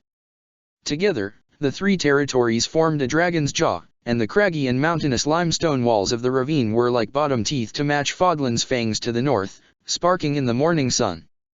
At the bottom of the ravine, lush and verdant vegetation sprang up along the banks of the river as it flowed merrily on its way to the southern sea. "Look," Byleth said, pointing across the ravine's vast expanse to the fluffy canopies of trees dotting the ledges of the lime-white cliff opposite them. "It's like the dragon has a bunch of spinach caught in its teeth." Edelgard couldn't help but giggle. "Oh, my love, you have a way with words all your own," she sighed, holding her close. The two of them stood on the edge of the cliff, with the entire expanse of the ravine stretching out before them in either direction. "Isn't it beautiful?" Byleth nodded. The cool late summer wind whistling across the ravine caught her sea blue hair and whipped it about, entangling it with Edelgard's locks of white and brown sugar. Her lips were curled in a smile, her arm curled around Edelgard's hips as she held her close. "Are you ready?" "Of course," Edelgard said. "And I do apologize for doing things out of order," she added. "I know you wanted to go to Brigid first, but Hubert insisted that we take care of our domestic travel before setting out beyond Fodlan's shores, and he'd said there was a surprise waiting for them down at the bottom of the ravine, though she couldn't fathom what sort of surprise he could possibly have in store for them." "Of course," Byleth said. "As a security precaution. Let's go." The two of them made their way down the narrow and winding path that clung to the limestone cliffside, the sun rising overhead as they descended. Halfway down, they camped for lunch and made a meal of their provisions. It was nearly evening, the river entirely engulfed in shadow, when they made it down at last to the bottom. Thoroughly exhausted by the day's walk, and not at all relishing the climb back up, Edelgard and Byleth set up camp at the riverbank, lit a fire, and found a wide, flat limestone platform jutting out into the river that the two of them could use as a makeshift pier. While the sky grew darker and the light began to fade overhead, they cast their lines, caught their fish, and made a meal of them. "I wonder," Byleth mused while she and Edelgard picked the little bones from the cooked flesh of their fire-roasted fish, "where we're supposed to find that surprise." "Perhaps it's meant to come to us," Edelgard said. "Hubert knew we would take that trail down to the bottom, and we made sure not to set up camp far from it." I must admit, though, I've no idea what in blazes he could be planning. Byleth nodded in agreement, took a bite of her fish, and spat out a few little bones. This would be a bit extreme, she said, if he just wanted to talk about Harun. Then again, he's a very extreme person. Edelgard laughed. Right you are. Was Harun like that? Extreme. Her. Edelgard shook her head. Well, no, but also yes. She was more conservative than Hubert, less ruthless, but of course, she could be quite threatening when she set her mind to it. I've no idea how much of it was inherent to her and how much of it she grew into because of the role I forced her into playing. She nibbled a little more on the rest of her fish, picked a few stray bones off her tongue, and sighed. That is one thing about meeting all those counterparts, she said, gazing up at the first few stars beginning to twinkle in the deepening violet sky. You start to wonder how many of the things you took for granted in a person are a part of their nature, and how many simply come down to nurture. Byleth grunted in assent and ate the rest of her fish. Did you ever once consider, Edelgard asked her, using Suthi's powers to turn back all of it? Not just a few hours? I assume that without time travel madness in play, your use of those powers was far less restricted than your counterparts. Byleth cocked her head and gave her a quizzical look. I mean, of course, if you ever thought about going back to the very moment you decided which house to choose, and taking a new path from there. I thought about it, Byleth admitted. Have you ever done it? Before she could answer, there was a rustling in the nearby underbrush. Byleth was up on her feet in a flash, the rippled edge of the sword of Siros gleaming in the firelight as she raised it. Marital bliss aside, she slipped into a combat stance as easily as one might slip into a nightgown at the end of a long day. The firelight danced on her face and in her eyes, and though without a crest the sword of Siros lacked its magical power in her hands, its edge was still keenly honed in its blade of peerless make. Edelgard, not one to be caught unarmed, drew a short sword from her side as well. She may have been a year out of practice, but a few weeks had been all it had taken for most of that muscle memory to come back. And while she now lacked both of her crests and the supernatural strength they had granted her, she was perfectly capable of defending herself with her human strength alone. Hubert von Vestra emerged from the brush, like living shadow against the firelight. Your Majesties, he hissed with a curt bow, pardon my intrusion, but I wished to make sure you remained alert in case of trouble. Is that your surprise? Byleth asked. He smirked. It is a surprise, he chuckled darkly. He uncovered the lantern he held in his hand and beckoned the two of them onward. Come, I have more to show you both. Lady Edelgard, I have been preparing this anniversary gift for several months, I hope it will please you. Edelgard was intrigued, but couldn't help but be wary. What's the code phrase, Hubert? She asked. There was an approving glint in his eyes and a nod to his head. I expected no less from you, Lady Edelgard. The code phrase is, of course, the Empress sleeps along the world's axis. Does that satisfy you? Of course, Edelgard said. You should know, my time in the other world made me no less paranoid. She and Byleth followed him into the underbrush, their way lit by his lantern. Edelgard had to wonder what on earth he considered an anniversary gift, and why in blazes it would be hidden here of all places. If this were just some way for Hubert to speak about Harun in the most remote and private place he could think of, she would hardly be surprised. His counterpart's choices and identity must have weighed heavily on him since he'd learned of them, but he hadn't been willing to talk, and Edelgard hadn't seen fit to press the issue, though she had to admit that a part of her was growing impatient. Still, he'd started growing out his hair again, and if Edelgard wasn't mistaken, he'd definitely begun applying a subtle hint of makeup to his face. Perhaps it was only a matter of time. One lantern's light caught another, and Hubert led Edelgard and Byleth onward to a much more well-hidden campsite set into a shallow limestone cave hidden among the riverside forest. There, lit by the cool blue glow of plundered Agarthan technology, was Shamir Neverand and a handful of her men. With Shamir's team, clad in modest cloaks, were 3 women. One stood up at the sight of Edelgard and lowered her cowl, and Edelgard found to her shock that she was staring into a face that was nearly identical to hers, though older by at least 20 years or more. We dared not risk bringing her directly to Inver to meet you, Lady Edelgard, Hubert explained, so Shamir and I identified this location as a suitable middle ground, too remote to attract unwanted attention. Lady Edelgard, I humbly introduce you to your mother. Anselma von Arundel. Edelgard was dumbfounded. Byleth took her hand and gave it a comforting squeeze. Anselma stepped closer into the lantern light, her eyes wide as well, jaw slack and mouth agape. She was indeed the spitting image of the face Edelgard saw in the mirror, though her graying hair had once been as dark as her brother's. She gasped, is it really you? We have, of course, examined her with great care, Hubert explained. Shamir assures me she is not a disguised replicant, and my own interrogation leaves no doubt in my mind. Hubert, Edelgard fought to find the right words. I don't know what to say, she admitted. She'd forgotten her mother's face so long ago, resigned herself to never seeing her again so long ago, yet, unbeknownst to her, when she had been imprisoned in Fhirdiad all those years ago her mother had been there too, so close and yet so far away. Anselma tore her eyes away from Edelgard long enough to size up Byleth. Dear, she asked, her voice hoarse, who is your friend? Byleth raised the hand that bore her wedding ring and let it gleam in the lantern light. I'm Mrs. Byleth Hresvelg, she answered in a cheeky deadpan. This is my wife, Byleth, Edelgard explained, feeling a vice take hold of her heart and squeeze. It all felt surreal, like a dream. Your wife? Goodness, you've grown up so much. Anselma's lavender eyes glistened. She held out her arms wide, and she and Edelgard threw themselves into each other's embrace. By the goddess, I've missed you so terribly, the better part of these past 20 years, not a day would go by that I did not think of you and feel my heart ache. Edelgard held her tightly in her arms.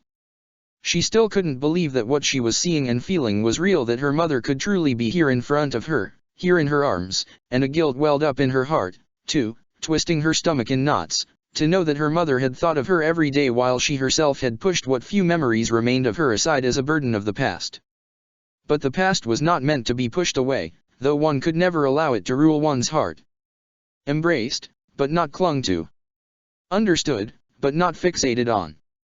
I love you, mother, Edelgard whispered to her, tear-choked. I love you, too, Anselma whispered back, squeezing her tight. My darling, my daughter, my El. Good job with the present, Byleth told Hubert. I think she really likes it. But who are those other two? One of the other two women all but leaped to her feet and threw off her cowl, revealing locks of lustrous and tightly curled blonde and violet hair. Where are my manners? Please do allow me to introduce myself, she crowed, a haughty smile stretched across her foxish face. Constance von Novelli, at your service, your majesty. Anselma mustered a weak smile and stepped back from Edelgard, breaking apart their embrace. I must apologize for not introducing Lady Constance and her lady friend. We passed by Garreg Mach on the way here, you see, while the Imperial Knights were resettling the last denizens of Abyss.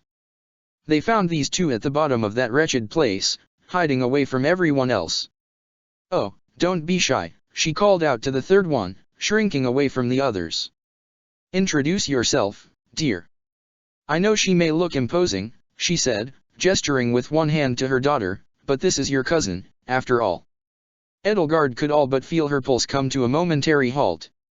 Anselma's words slammed into her like the mighty swing of a warhammer, shattering whatever armor she might have still worn around her heart. Constance took the third woman by the arm and gave a gentle, reassuring tug to her sleeve.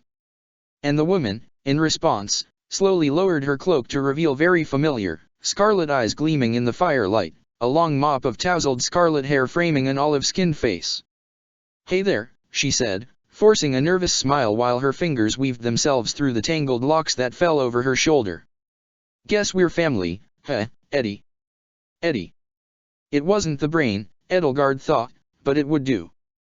I suppose we are, she said, and she reached out for her hand upturned. Happy very carefully took hold of it, lightly, as though she were holding something that could explode in her hand at any moment. Boy, when Aunt Anselma said you were her spitting image, I thought she was kidding. It's almost like I already know you, she said, chuckling. For some reason, Edelgard said, tempering her heartache with a smile of her own, I almost feel the same. In the months following the Second Battle of Garreg Mach, Princess Happy von Hresvelg searched the monastery's outskirts and the wilderness surrounding it tirelessly for any trace of her older adoptive sister Mercedes. At last, the two were reunited, though Mercedes was unable to return to human form. More months followed before Happy managed to finally soothe and tame the beast, at which point the two of them returned to the imperial palace in Inver only to find that it was still occupied by an increasingly embattled Prince Anselm, whose reign was crumbling due to the capitulation of his allies and the people of Hresvelg, many of whom had once cheered his ascension, turning on him. Anselm did not take kindly to the appearance of his adoptive half-nieces, and they caused a great deal of trouble for him. It is said that their arrival proved to greatly hasten his ousting. Happy and Mercedes were reunited with their adoptive father Burkhard afterward and lived happily as they could, considering their odd circumstances, together for several years before Mercedes grew old and passed away. By this point, they had gained several step-siblings, and while Happy had been initially considered the crown princess of the empire, much to the consternation of many among the gentry, who balked at her often uncouth and lackadaisical manner and her bestial powers, she chose to relinquish the position to one of them and chose instead to travel the Okama Mountains in search of her home village. When she found it, she returned triumphantly to Inver and insisted that Burkhard meet her birth parents, as neither her mother nor her father could believe that she had been adopted by the emperor himself. Never suited for politics, Happy lived a carefree and freewheeling life, constantly bouncing between her two homes and her two families. She was even reunited with her aunt Anselma, and she eagerly added Arundel to her growing list of homes. The Adrestian civil war lasted for several grueling months after Archbishop Ria's surrender to King Dimitri and the disestablishment of the Central Church, but eventually a truce was made which led to the reunification of the Adrestian Empire. As Emperor of Adrestia, Burkhard von Hresvelg worked tirelessly to redesign the imperial bureaucracy to make life better for all in the empire, doing away with both legally enshrined inheritance by primogeniture and inheritance by crests, and making great strides to spread literacy among commoners. Though he eventually took Constance von Novelli as his wife among his consorts, he was also inseparable from his personal physician Manuela Casagrande, as was Constance. On many occasions it was said that the two women were the true power behind the throne. Together with Constance, Manuela pushed Burkhard to modernize Adrestia and, in concert with Dimitri's reforms to the north, brought about a formal end to the age of crests and to the practice of nobility by birthright, though it was sometimes said that he only pursued such reforms for the sake of his half-brother Joachim, who wished to marry a commoner and travel to Brigid with her. Said commoner eventually became queen consort to the Queen of Brigid. With the wounds of the Adrestian civil war still fresh, Burkhard found Manuela's experience a great help in turning the public to his side and bridging the gulf that had split the empire in two. The Middle Frank Opera Company became extremely well known at the time for a dramatization of the conflict between the Eastern Adrestian Empire and the Holy Adrestian Empire through the eyes of the woman caught between the two of them, the Saint of Liberation herself. While Manuela's performing days were over, she was responsible for the libretto and worked closely with a widely celebrated composer on the score. It was said that the private performances she gave to friends and family of the heroine's third act aria were the greatest of her career, and bootleg recordings of them were highly prized. Manuela ended up outliving Emperor Burkhard, whose reign was long, by well over a decade, and during those final years she settled down on the coast of Novelli with Constance and lived a peaceful but by no means quiet life to the end of her days. After the war, Thales and Periander had no choice but to learn how to live in a time of peace, but struggled greatly to adapt to the strange new world they found themselves in. Fortunately to them, before any serious hardship befell them, they crossed paths with Leone Pinelli, who was now leader of the Blade Breakers in Geralt Eisner's stead. Though Thales' disabilities prevented him from taking on the life and duties of a mercenary, he traveled with the company for quite some time as a tactical advisor. With Leone and Periander's martial skill, a handful of surviving mobile suits from the Second Battle of Garreg Mach, and Thales' strategic insight, the Blade Breakers made a name for themselves across Leicester as keepers of the peace during times of turmoil. Eventually, they came under the employ of Lawrence Hellman Gloucester and proved instrumental in solidifying his control over the alliance and rooting out corruption mostly through shrewd political maneuvering, but also at the point of a sword when necessary. Eventually, at Periander's insistence, she and Thales parted ways with the Blade Breakers and the two of them settled down in Heliopolis, the new Agarthan city-state within Duskur. There, the two finally married, as they both realized that such a thing was now possible. Periander embarked on a political career and became patrician of the city-state, while Thales presided over its self-defense force as a tactical forecaster and supreme commander. His standards for military uniforms became a well-known joke across Fodlan, and in more conservative parts of the land were responsible for Heliopolis' reputation as a den of sin. For all his contributions to the realms of martial arts and fashion, his greatest contribution to Fodlan was a roasted flatbread adorned with tomato sauce, cheese, herbs, and cured meat. People all across the land took to calling it a piece of, though a piece of what, nobody knew. The phantom warrior was cleaved in two under Edelgard's battle-axe Hauteclear, and its body melted away into the same shroud of mist that settled on the waters of Lake Tutates. And Edelgard had to say that she was glad Byleth had told her to take that axe with her, just in case they ran into trouble. They would run into trouble, or trouble would run into them. Such was the life of two of Fodlan's greatest living warriors. This time, trouble had found them. But the fog had rolled in, and a deep and booming voice had rolled in from the center of the lake along with it to challenge them to a trial of strength. To be fair, Bernadetta in the other world had told her plenty about the immovable and his phantom army, but Edelgard had hoped perhaps irrationally that perhaps she and Byleth could have simply stayed on the shore and fished to their heart's content and dined on fresh-caught Tutates loach for a few days before doubling back toward Arianrod.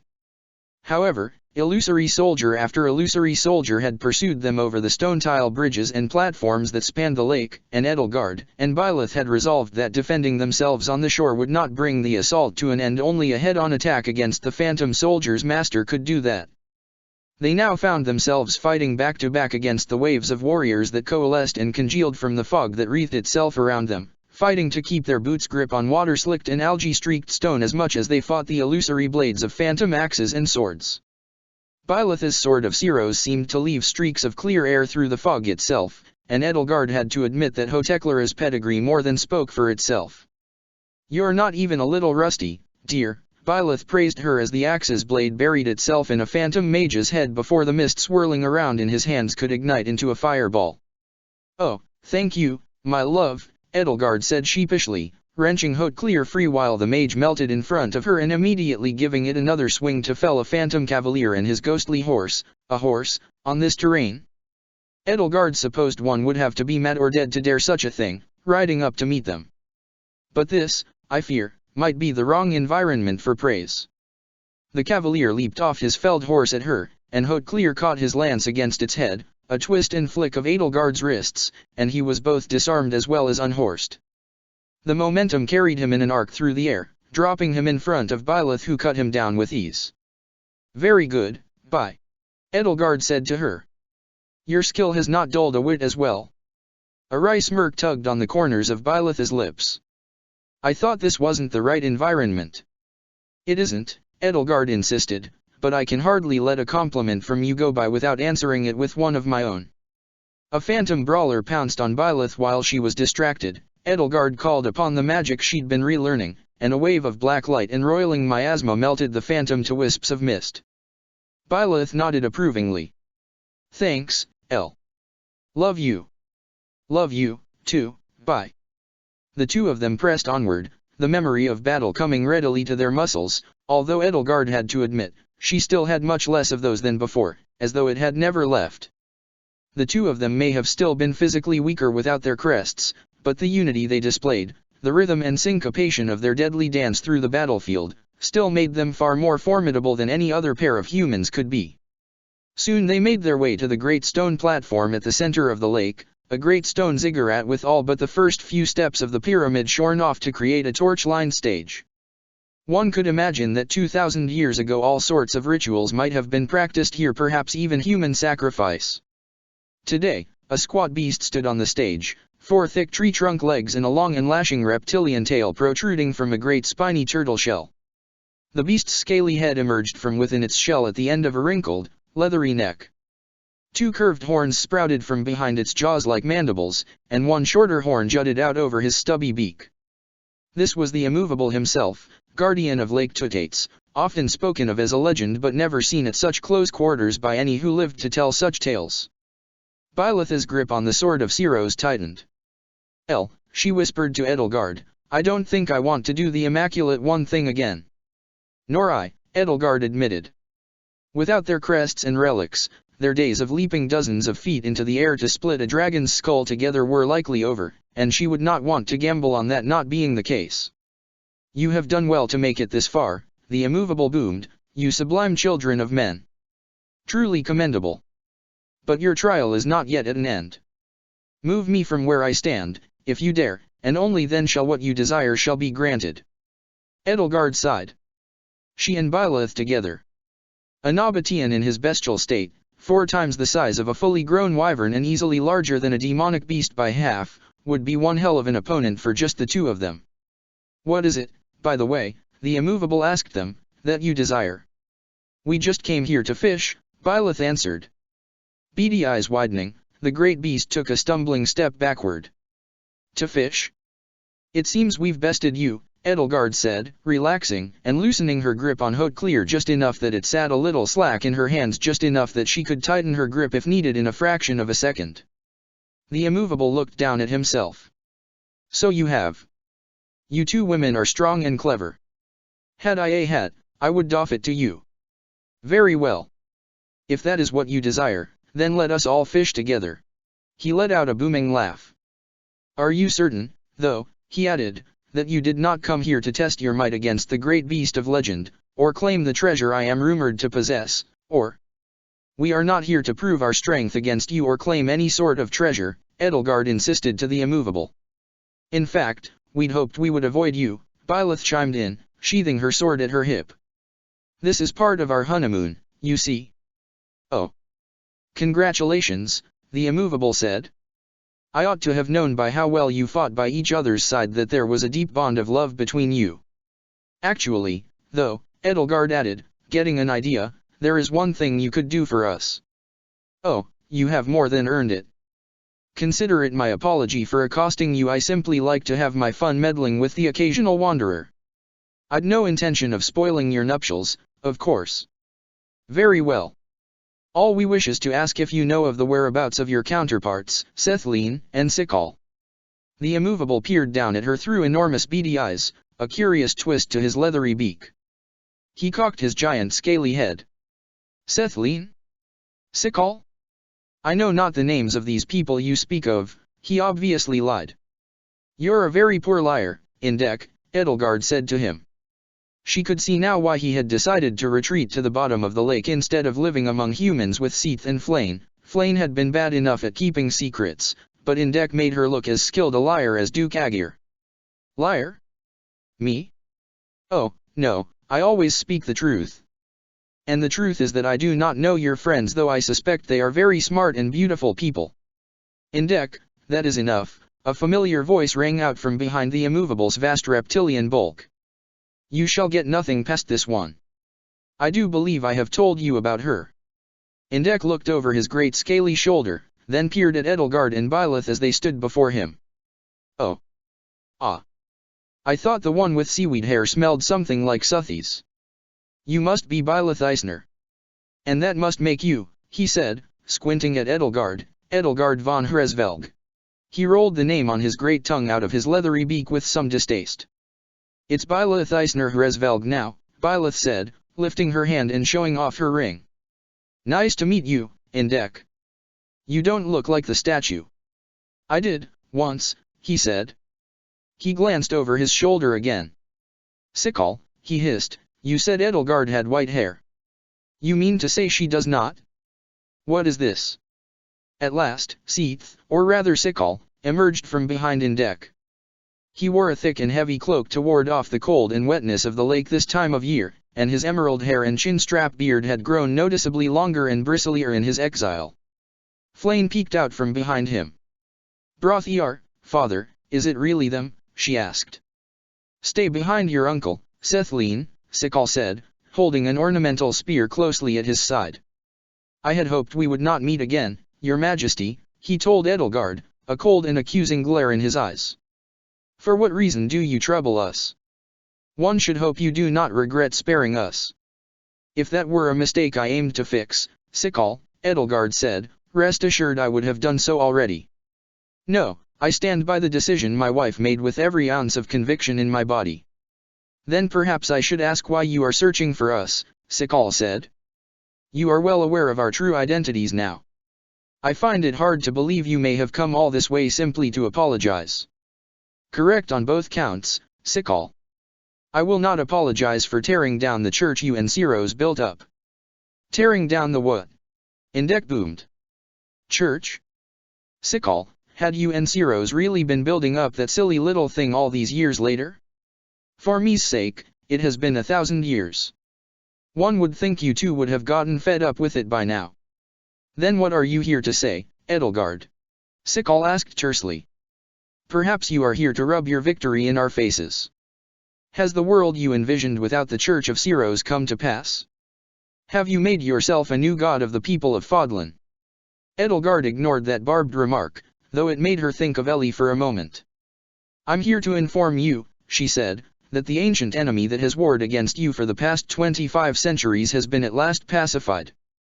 Those who slither in the dark, or as you knew them, Solin's ilk. Sikal stepped back, and Edelgard could see his hand reach behind him and set itself down on Sethleen's head, as though to reassure him that she was still there. The people of Agartha. Solin, Thales, those who ruled the shadows, Edelgard went on, have been thoroughly rooted. And with them gone, I intend to create a Fodlan free of the grudges that have shackled it, where humans, Nabateans, and even Agarthans can live together. His brow furrowed. So you did not thoroughly rout the people of Agartha. Surely you do not think an entire people must pay the price for their leaders' heinous deeds? Or, on the off chance you won the war, Edelgard asked, were you hoping to put everybody who had ever once bent their knee to me to the sword? Byleth put a firm hand on her shoulder. She said, calling upon her stern professor's voice. Edelgard took a deep breath. Thank you, she said. I apologize, Sikal, that was cruel of me to say. What is this about, Edelgard? Sethleen snapped. Do you intend to ask for my forgiveness for what those beasts did to me, and for the peaceful days of ours you destroyed? She asked, shaking her fists at her. I will assure you I shall not give it. No, Edelgard said, though her heart ached. Now, Sethleen, Indek said. Do not lose your temper, these lovebirds are not so bad. I did not come here to ask forgiveness, she went on. I am well aware that my alliance with those who slither in the dark, and my deeds as the Flame Emperor, are a black mark upon my legacy, and not one I expect any mere words to wipe away. She shook her head. Nor did I come here to justify my beliefs and the lengths I went in pursuit of them. I've written pages upon pages of that already, which you can read at your leisure. I came here only to assure you that one day, the world will be safe for you both. You judge me for my actions, not my words, and rightly so, and so I ask you to continue judging me by my actions, and see for yourself the world I will create. Byleth took her hand. The world we will create, she corrected. Of course, my love, Edelgard said sheepishly, squeezing her hand. Believe us or not, she told Sikal and Sethleen, but I hope that someday, when you are ready, you can step out into the world and find a place where you can be both free and safe. She looked directly at Sethleen. Sethleen refused to meet her eyes, pouting. Sikal slowly nodded. I see, he said, backing away and taking Sethleen firmly in his arms. I admit that I trust neither your words, Edelgard, nor your deeds. But you, Professor Byleth, I may still put some modicum of faith in. You were good to my daughter before and even after we became enemies. You will understand, though, of course, if we remain out of sight for the time being, he added. We understand completely, Edelgard assured him. She looked up to Indeka's towering bulk. It seems you are in good hands, or rather, talons, she noted, observing the massive claws that dug into the stone platform at the ends of Indeka's wide tree trunk legs. Indek, I can trust you to look after these two, I take it. Indek nodded. Of course, little human, he said. Now, he said to Byleth, about that fishing, do you think you could perhaps teach Sikal here how to actually catch something? Sikal squirmed in place. Indek, please, he muttered. He lifted his cowl again over his head. Sethleen and I will take our leave of here. You may do as you please with these two. There was a rowboat at the side of the platform behind Indek, previously hidden behind his great bulk. Sikal and Sethleen went to it, and began to row to the opposite shore, shrouded in fog. Before the mist could swallow them completely, Flayn looked back at Edelgard, and their eyes finally met, but by now, she was too far away for Edelgard to read whatever emotion her gaze might have held. When the Faerghus Ceros War and Adrestian Civil War came to an end, the former Archbishop Rhea, her advisor Seath, and his younger sister Flayn made themselves a new home in the Red Canyon of Xanadu. After some time there, though, Flayn set out on her own to see the world, against the wishes of her overprotective older brother. She soon crossed paths with her childhood friend Princess Hedwig von Hresvelg, who had recently graduated from Garreg Mach. In the years that followed, Flayn, Hedwig, and their friend Flesh von Bergles became an inseparable trio of adventurers. They became impromptu ambassadors to Albania, brokered a peace accord with the chieftain of Sreng, and even won an archery competition against Prince Shahid al-Tadmor of Almira. They were close allies to the reigning Brigidan monarch queen and her consorts. According to some, they even served as officers in Brigid's navy during a short-lived incident between Brigid and Morphais, though there are no documents to corroborate these tales. Flayn's gift of magic and gentle nature, Hedwig's tenacity and strength, and Flesh's swiftness, she was said to be as fast as her namesake, complemented each other well on their adventures, and served to keep them safe even in the face of unimaginable and unbelievable peril. For many in Fodlan, who devoured dramatizations of their deeds in the form of novellas and radio serials, their adventures became the stuff of legends, filled with tales of magic artifacts stranger than anything in Fodlan, lost kingdoms, and creatures that made demonic beasts seem benign. After many decades, Flesh found a husband and parted ways with the other adventurers, and Hedwig and Flayn settled down themselves, but where they did so is a matter of intense debate. It was said long after their adventures had concluded that they were always welcome wherever their journeys took them, and many places boasted for centuries to come that they were the adventuresome duo's final resting place. And long after their adventures concluded, their legends only continued to grow in number and in scope. The most famous of these post-retirement legends claimed that the trio had discovered the ruins of a great lost city deep in the lush jungles of southern Dada and the remains of a great metal tower 20 miles tall, though, of course, such tales were dismissed as merely the concoctions of storytellers eager to capitalize on their fame to bolster their own careers, or merchants looking to sell off useless pieces of junk as mysterious artifacts. Many years after the departure of his younger sister had left him despondent, Seath was surprised to encounter an old friend, Vul 515, traveling through Xanadu. The latter had found himself adrift, struggling to find a place either among humans or among Agarthants. Thanks to tireless pressure from the latter, the former decided to join him in his travels. Their journey eventually deposited them in Inver, where they finally settled down and adopted more sedentary lives and careers. In the years that followed, Seath made for an unlikely partner for Vul as, under the guise of Albastur, the latter made strides to found an academy for the study of physics and engineering. The former took up a position within the newly re-established Southern Church of Ceros, which had been reformed with a modernized doctrine to suit the expanding freedoms enjoyed by commoners and the reduction of noble privilege. The two of them could have parted ways at any time, and often threatened to do so, but Vul insisted on having Sikal at his side so that he could prove him wrong, and Sikal insisted on having Vul at his side so that he could prove him wrong as well.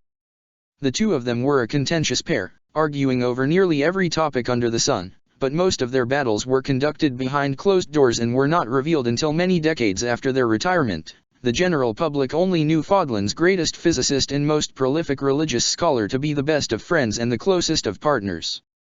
Anselm von Hresvelg clung to what he saw as his birthright like a barnacle to the hull of a ship.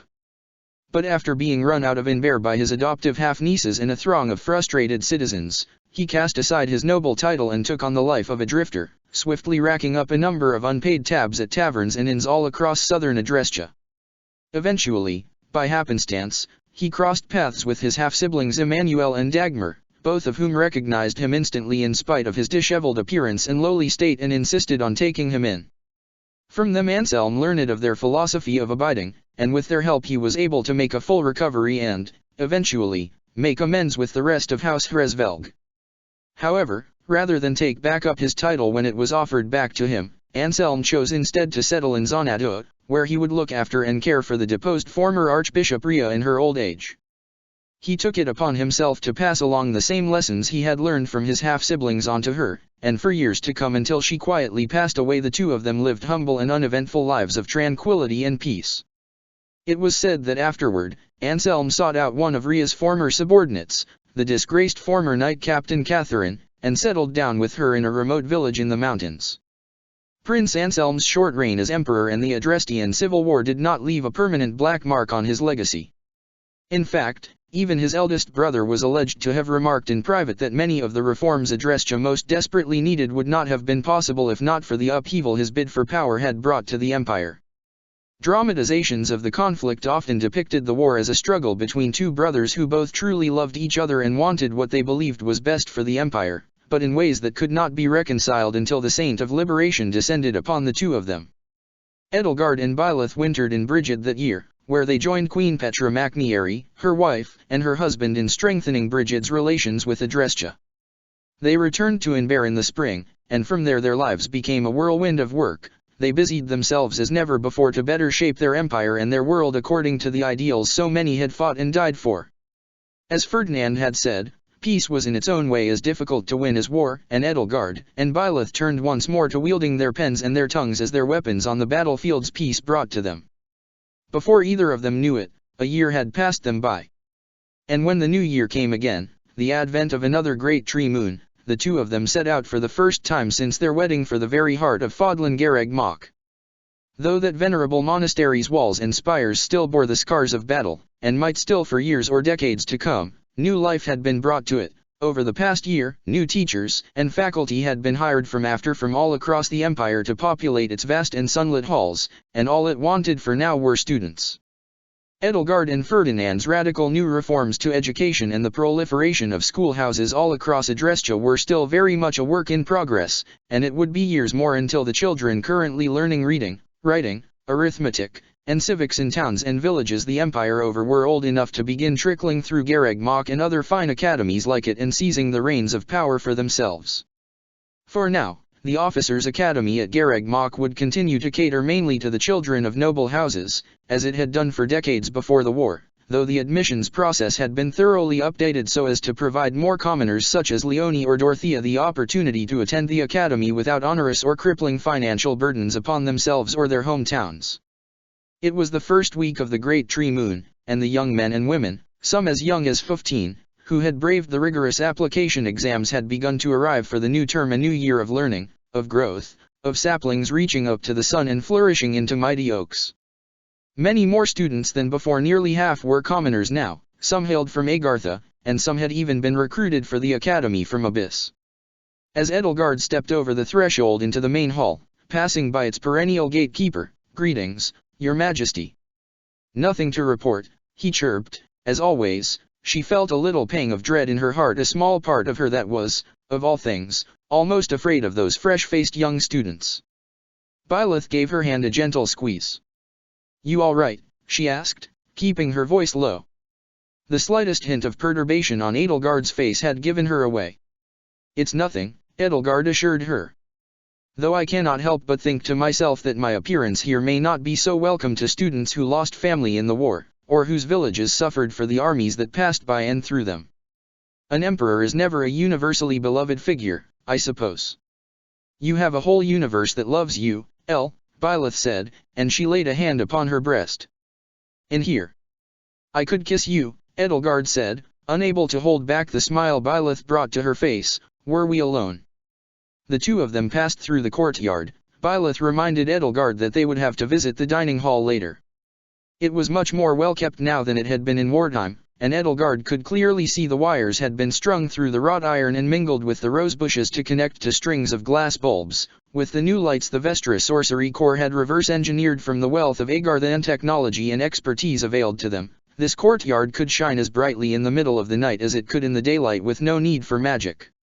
She'd read in her reports that the library even had a few computers in it now, a luxury she hadn't even secured for the Imperial Palace yet. She and Byleth soon found themselves in front of the stone building that held the three houses' common rooms. During the war, only the Black Eagle's banner had hung from the stone columns flanking all three entrances, but now that the academy was once again accepting students, those red banners had been traded out. Blue and yellow once again joined red, though now they all proudly sported lions, eagles, and deer. "Oh," Byleth said, "we should see if there's anybody in the Black Eagle's room. It'd be fun to talk to my successor." They mixed up all the banners, though she scratched her chin. It was the one on the right, right. Your memory is better than mine, my love, Edelgard murmured back, but she was drawn as though magnetically to the Blue Lion's common room. She remembered which of the three it was, even though the banners were, as Byleth had noted, mixed up, and found herself stepping over its threshold as though entranced. The three common rooms were more or less identical, especially now that they had all been refurnished, but Edelgard could feel her own memories filling it. Even though this was not the same room she had joined the Blue Lions in for Byleth's morning lectures and lessons, that room, of course, was a world away. Her memories brought that world back, if only for a moment, if only as invisible impressions. Sylvain would have sat somewhere nearer to the back, near Bernadetta, but not too near, and Mercedes. Dimitri and Dida would be front and center, and Annette, Ash, and Ingrid would sit as close as they could to the front of the class to better bask in their professor's knowledge. Felix would put a healthy distance between himself and the boar, and would usually end up filling out the middle with Ignatz and Raphael. Glenn, or rather Kronia, would sit beside whoever she could most easily antagonize, back in those days long before she had grown to respect the Blue Lions and see them both as equals and as friends. Edelgard found herself standing near the head of the class, in front of the seat she knew Ingrid would have chosen, with Dimitri's just a few paces to the side. And though they did not spring up as phantoms as they might have done in a dream or to Dimitri's haunted eyes, she could feel the cloying presence of their absence all the same. Her heart yawned into a gaping, aching chasm that felt as though it could swallow her whole. Byleth put gentle hands to her shoulders. Her voice came as soft and as warm as her touch. I'm fine, Edelgard whispered to her, though it hurt to do so, and she turned away and took her up in her arms all the same. Of the Blue Lions she had known, many of them in this world were dead and buried, if they'd even had corpses left to bury. Dimitri, Didu, Felix, Sylvain, Ingrid, half of the class altogether. But in the other world, they were alive, and Edelgard knew in her heart that they were flourishing. She could only imagine how and had frequently done so, this past year, but she knew that they were. That, after all, had been the promise they made, a promise they all knew they could keep through all the time and space that came between them. The two of them left the Blue Lion's room, and Edelgard decided next to pay a visit to the dormitories on her tour of the academy. She still had more than an afternoon to spare before it would be time for her and Byleth's dinner-time commencement speech to the incoming class. Soon she found herself standing in front of the door to what had been her bedroom.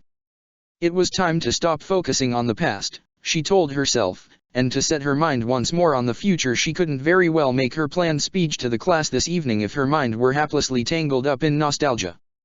She knocked lightly on the door, hoping that whatever student had been given these quarters for the semester might already have begun unpacking their belongings and wouldn't mind a visit. Sure enough, the door opened, and the girl on the other side, clinging precariously to a bundle of folded and wadded-up clothes, barely even looked up at her. Sorry, Kay, I don't think I'll be able to make lunch. I've got to get to town and find the tailor right away. My evening dress uniform still doesn't fit right and I can't attend the Emperor's commencement speech looking like. The girl caught sight of Edelgard and trailed off. She couldn't have been older than Edelgard herself had been at the start of her term at Garreg Mach, and she was a wiry little slip of a girl, barely taller than the Emperor herself, with loose curls of light brown hair framing a freckle-spotted face and green eyes. She stood there, mouth agape, and let the black and gold dress uniform in her hands fall into an ungraceful pile at her feet. Why, Your Majesty, she stammered, trying to bow and bend over to pick up her clothes at the same time. Oh, no, by all means, allow me, Edelgard insisted, bending over to pick up the girl's uniform off the floor. She could have sworn she heard a hollow thunk where their heads collided. The girl reeled backward, rubbing her bruised and reddened brow. Ow, ow, she moaned. I am so sorry, Edelgard assured her, absolutely mortified. She ought not to have worn her crown, those horns could have easily gouged one of the girl's eyes out. It's okay, Your Majesty, the girl assured her. It's a blessing, really, to be. Byleth took to her side and put a healing hand to her brow. She shot a sideways glance to Edelgard that seemed to say without words in a tender, loving way that she would have expected this from Ferdinand, but not from her. It's okay, she said, just a little bruise. I can heal it. Oh, thank you, miss, the girl looked her up and down. You're not a teacher. I used to be, Byleth said to her with a little smile. You're Byleth Eisner, she gasped. Oh, I'm so sorry I called you Miss, Your Majesty. You've nothing to apologize for, Edelgard said, making the long overdue decision to remove the crown from her head. I'm not in trouble or anything, am I, Your Majesties? The girl asked. Did I do something wrong? Was my application revoked? I heard from Lee that one of her older sisters got kicked out just before her term started because. So far as I'm aware, no, and no, Edelgard said, bemused. My apologies, we started off on the wrong foot. I was interested in meeting the student who would be living in these quarters. I shouldn't keep you, though, you seem busy enough. But if I could have your name. My name, the girl stammered, eyes wide. Oh, she took a deep breath. It's, Amelia, Your Majesty. Just Amelia Brandel. Why these quarters in particular, ma'am? Oh, these were mine back when I was a student. Amelia went as white as a sheet. Why you, slept in that bed? She asked, glancing over her shoulder at the bed in the corner of the room. Admittedly, I didn't do much sleeping, Edelgard said to her. What are you hoping to study here?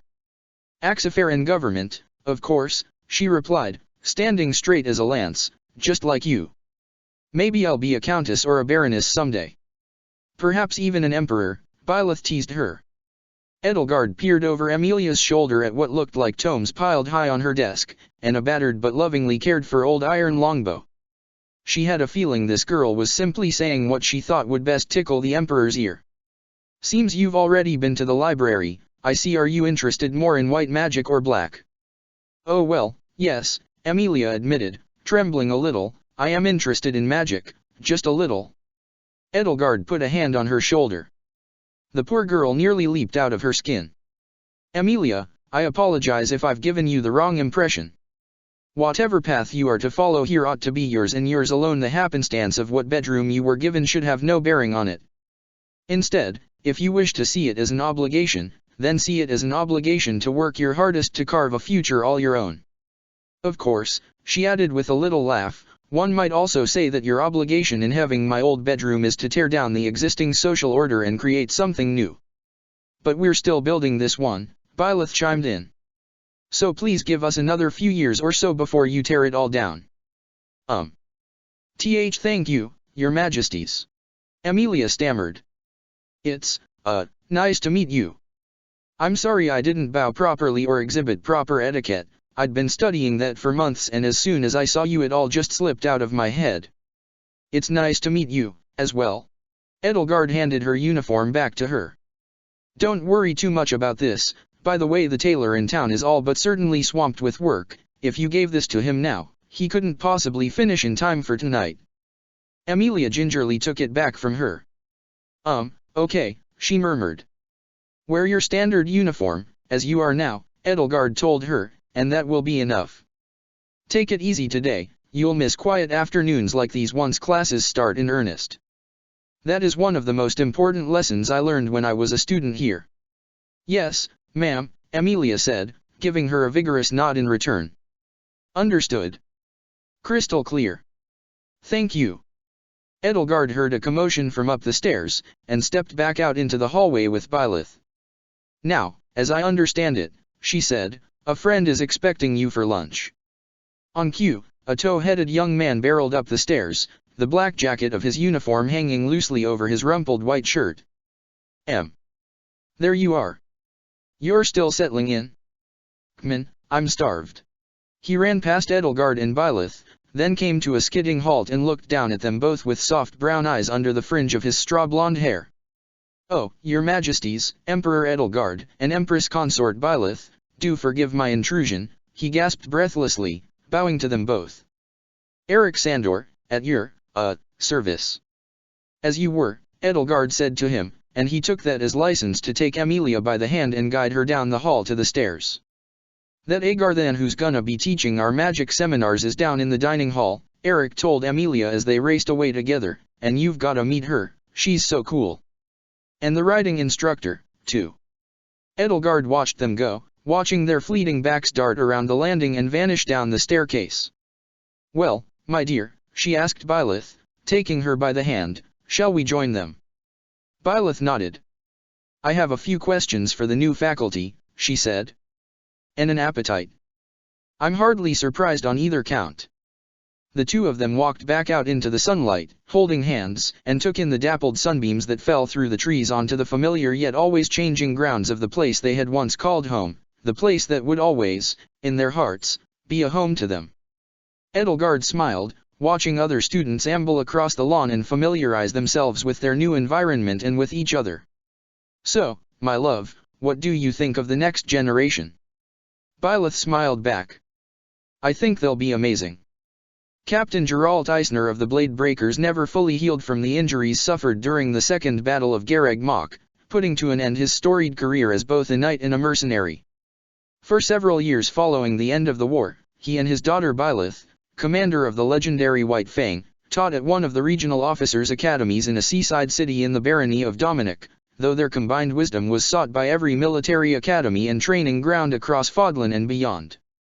Geralt came to see his career-ending injury as a blessing, as centuries of knighthood and decades of mercenary work had already been catching up to him, and though his body was immortal, its energies were not inexhaustible. To finally settle down with a more sedentary role as an instructor proved to be a blessing that by his own admission likely greatly extended his life. As for Byleth, anyone who picked up a sword, lance, or axe dreamed of crossing their blades against hers, though she had long since traded the great sword of the Creator for her father's knight captain's blade. No prospective candidate for her tutelage had any hopes of beating her, but merely aimed to learn from their defeat. When Garreg Mach reopened the Officers' Academy with a revised curriculum that included instruction in governance in addition to military training and a new mandate to prioritize attendance for commoners, Byleth and Geralt Eisner were invited back. Byleth once more took up instruction of the Blue Lion's House alongside a new crop of teachers, while Geralt was offered an administrative role with the school. The two Eisners worked together along with several familiar faces to teach and enrich a new generation of students, and throughout their careers, their wisdom was widely sought out by students and faculty alike, though Geralt often had more to say regarding fishing than any of the Academy's subjects. After many years at Garreg Mach, both retired and set out for parts unknown, where their eventual fates became shrouded in legend. However, it was often said that Geralt met his end after being stabbed in the back by a clown exactly, or so the story went, as the old fortune-teller he had once sought out as a young man had predicted. When Dmitri Alexander Bladdid stepped down with no heir to take his throne, he immediately offered the position of king to his right-hand advisor and longtime friend and antagonist Felix Hugo Frildarius, who was known for being the acerbic stick to Marianne's gentle carrot in all matters of statesmanship. Felix, who had recently married Annette Fantine Dominic, took the crown after much plying from his friends and immediately set to work establishing a new government of elected representatives that would do the vast majority of his duties for him, at which point, having made the position of king nearly entirely ceremonial, he stepped down and took up a position at the Officers' Academy at Garreg Mach. Annette had worked through Dimitri's reign to establish schools throughout Faerghus and instill in its commoners basic literacy and civics skills, and though she had also been invited to hold the position of headmaster at the Royal Sorcery Academy, she decided that she preferred teaching to administration and accompanied her husband to Garreg Mach. Felix was known as a notoriously harsh swordsmanship instructor, while Annette was a widely beloved professor of not only magic but also civics, government, and Agarthan science. Because the two of them were only ever professional with each other, though not always cordial in public, it took nearly a decade before any of their students realized that they were married. However, in private, the two were said to have cared deeply for each other, though how deeply no one truly knew. When Felix and Annette passed away at a ripe old age within hours of each other, they were buried with dozens of love letters that had been seen by nobody's eyes save for their own. All his life, Felix was known to all of Fodlan as the could-have-been king, just never to his face. In accordance with his late best friend's wishes, Ignaz Victor arranged to have Raphael Kirsten's younger sister Maya adopted into his family so that she would be well looked after and cared for as she grew up. Under pressure from his parents, he nearly set aside his own ambitions and freshly devoted himself to knighthood, but fortunately for him, Cronia 612, who insisted on remaining at his side, for his own good, somehow persuaded them to accept his chosen career as a painter. The two of them traveled for many years in search of new beautiful landscapes to paint, and Ignatz's brush captured dozens of vistas showing the beauty of Fodlan's post-war development. In the year 1185, when the surviving members of White Fang reunited at Garreg Mach for the Millennium Festival, they were surprised to see that Ignatz and Kronia were still together, and that Kronia had become a painter herself, though her own painting style was nothing like her new husband's.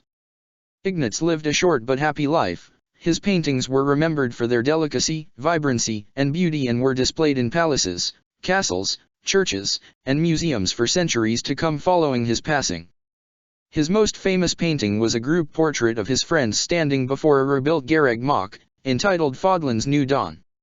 What Kronia did with her life after his passing, on the other hand, is relatively unknown. As for her paintings, unlike her late husband's work, they were regarded as little more than grotesque curiosities with vanishingly little artistic merit for many generations, and were preserved only by the effort of her and her husband's friends. Eventually, a young and iconoclastic illustrator took direct inspiration from her heavy use of chiaroscuro and lurid subject matter for a series of graphic novels that became extremely popular among adolescents. Edelgard's position frequently brought her to all corners of Fodlan, and sometimes it felt as though there was no other part of the land bar none that called for her presence more than Goneril, mainly because King Khalid bin Farid bin Junawad al-Tadmor, conqueror of Shamhala, schemer of 1,000 plots, king astride 2 worlds, and son of Tiana von Regan, insisted on visiting no fewer than 4 times a year. And, of course, he brought Hilda with her. And with Hilda, of course, came Marianne, whom the former had made good on her threat to Edelgard to steal away from her.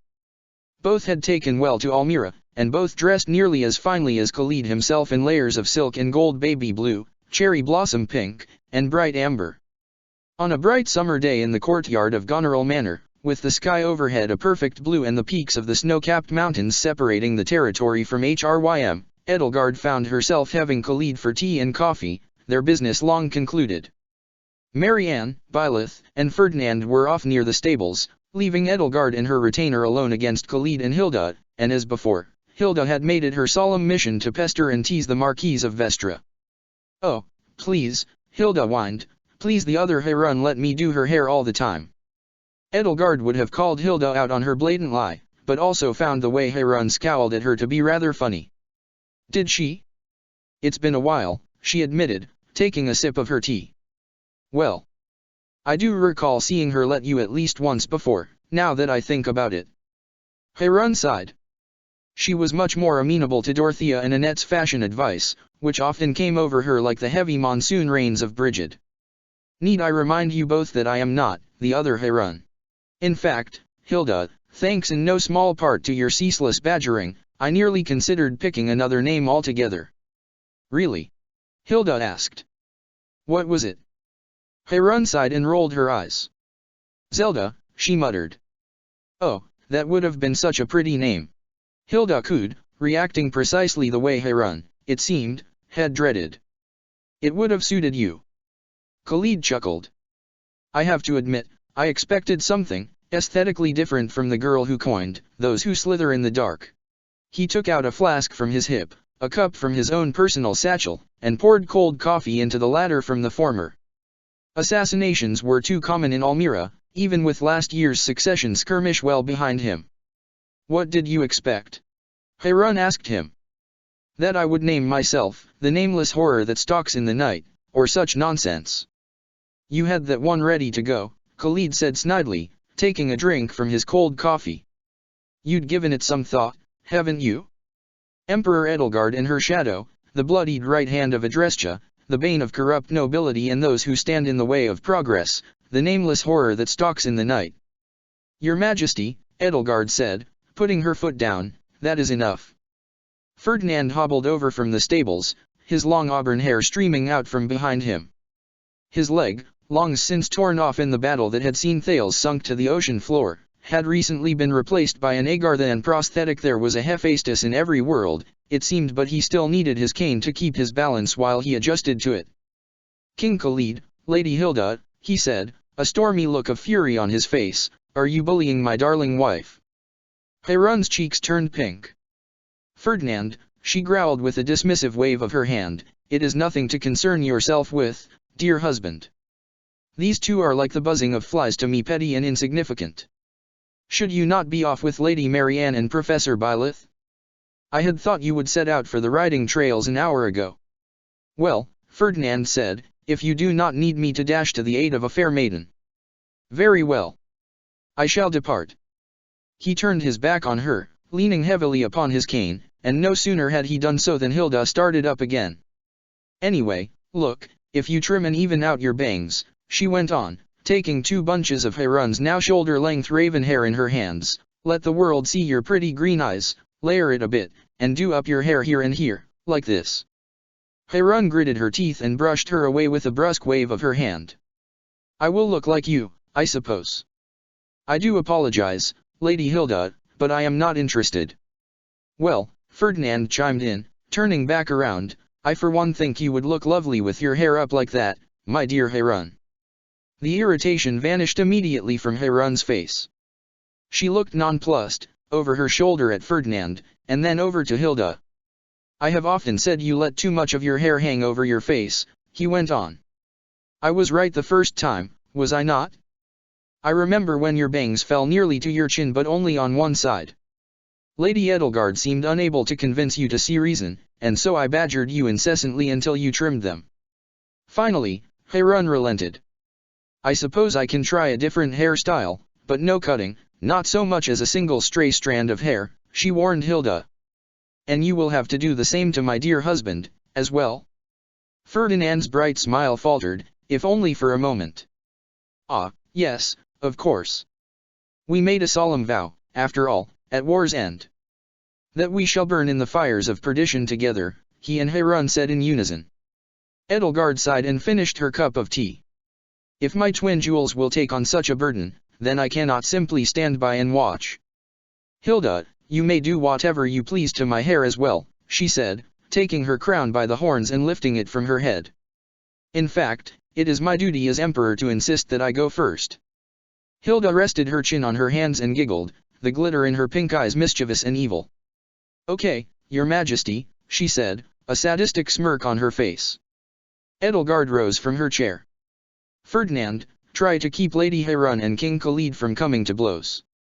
Khalid put on the most innocent face he could muster and pointed at himself, eyes boggled as though shocked, nay, offended by the implication that he and Heron might not get along. Us? Fight? No, not us. Ferdinand clapped Heron on the shoulders. I shall do my best, Lady Edelgard. And you have our utmost thanks for your noble sacrifice.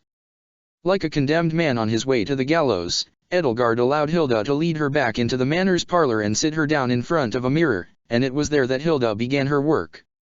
So, Edelgard asked, closing her eyes and feeling Hilda's fingers work through her buns and unravel them, what do you plan to inflict upon me this time? You'll see, Hilda teased her. The white's nearly all gone from your hair now, she marveled. It feels so soft and thick now, like it did in the other world. Thank you, Edelgard said. It's a relief, really, to look in the mirror and see it. As though winter has finally yielded to spring. Yeah. I read that story Bernie wrote for all the school books. The one about the great queen whose white hair turned brown as her kingdom healed from the ravages of past injustice and tyranny, you know, teaching metaphors to kids. You're not subtle, E.L. Edelgard chuckled.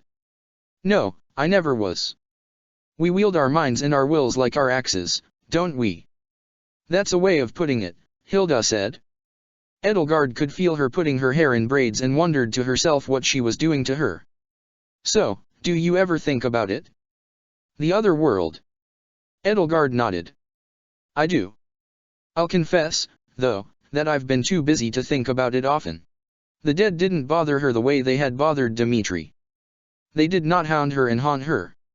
And though she mourned the friends she had made and lost, mourned the family she had regained and then departed from, mourned what their counterparts could have been but had never become, she had work to do. Leonie, or Dmitri, or...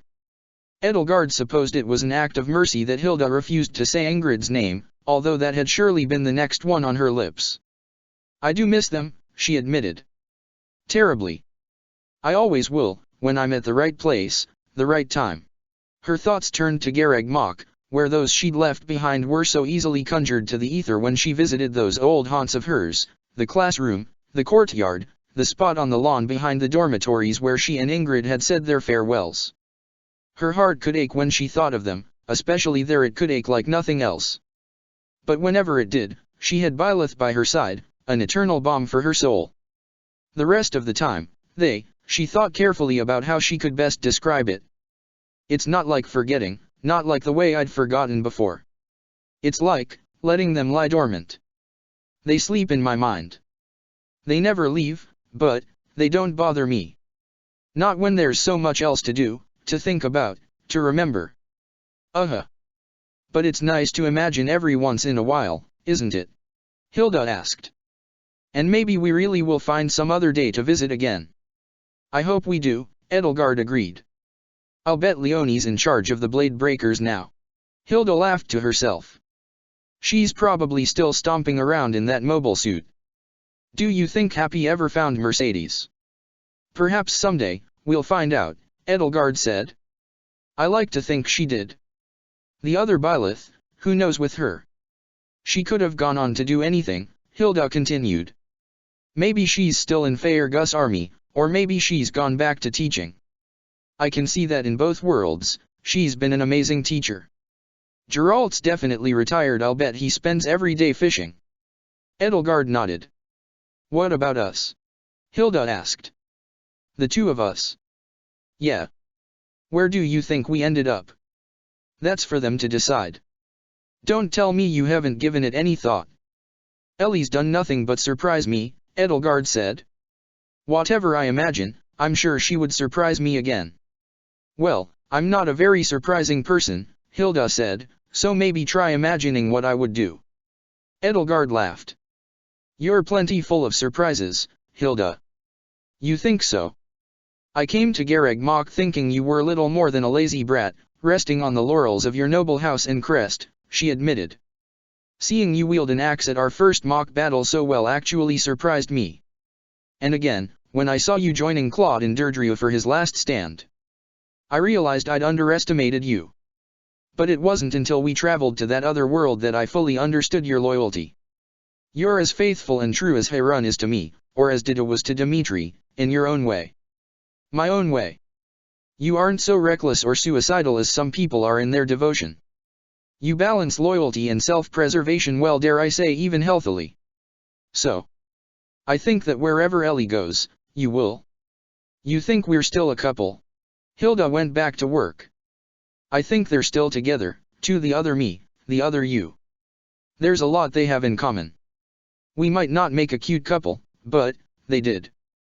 And I'm sure that with the knowledge they've gained from living our lives, Edelgard agreed, they'll do great things together. I think they're tired of doing great things, Hilda posited. I think they'll settle down somewhere nice and quiet.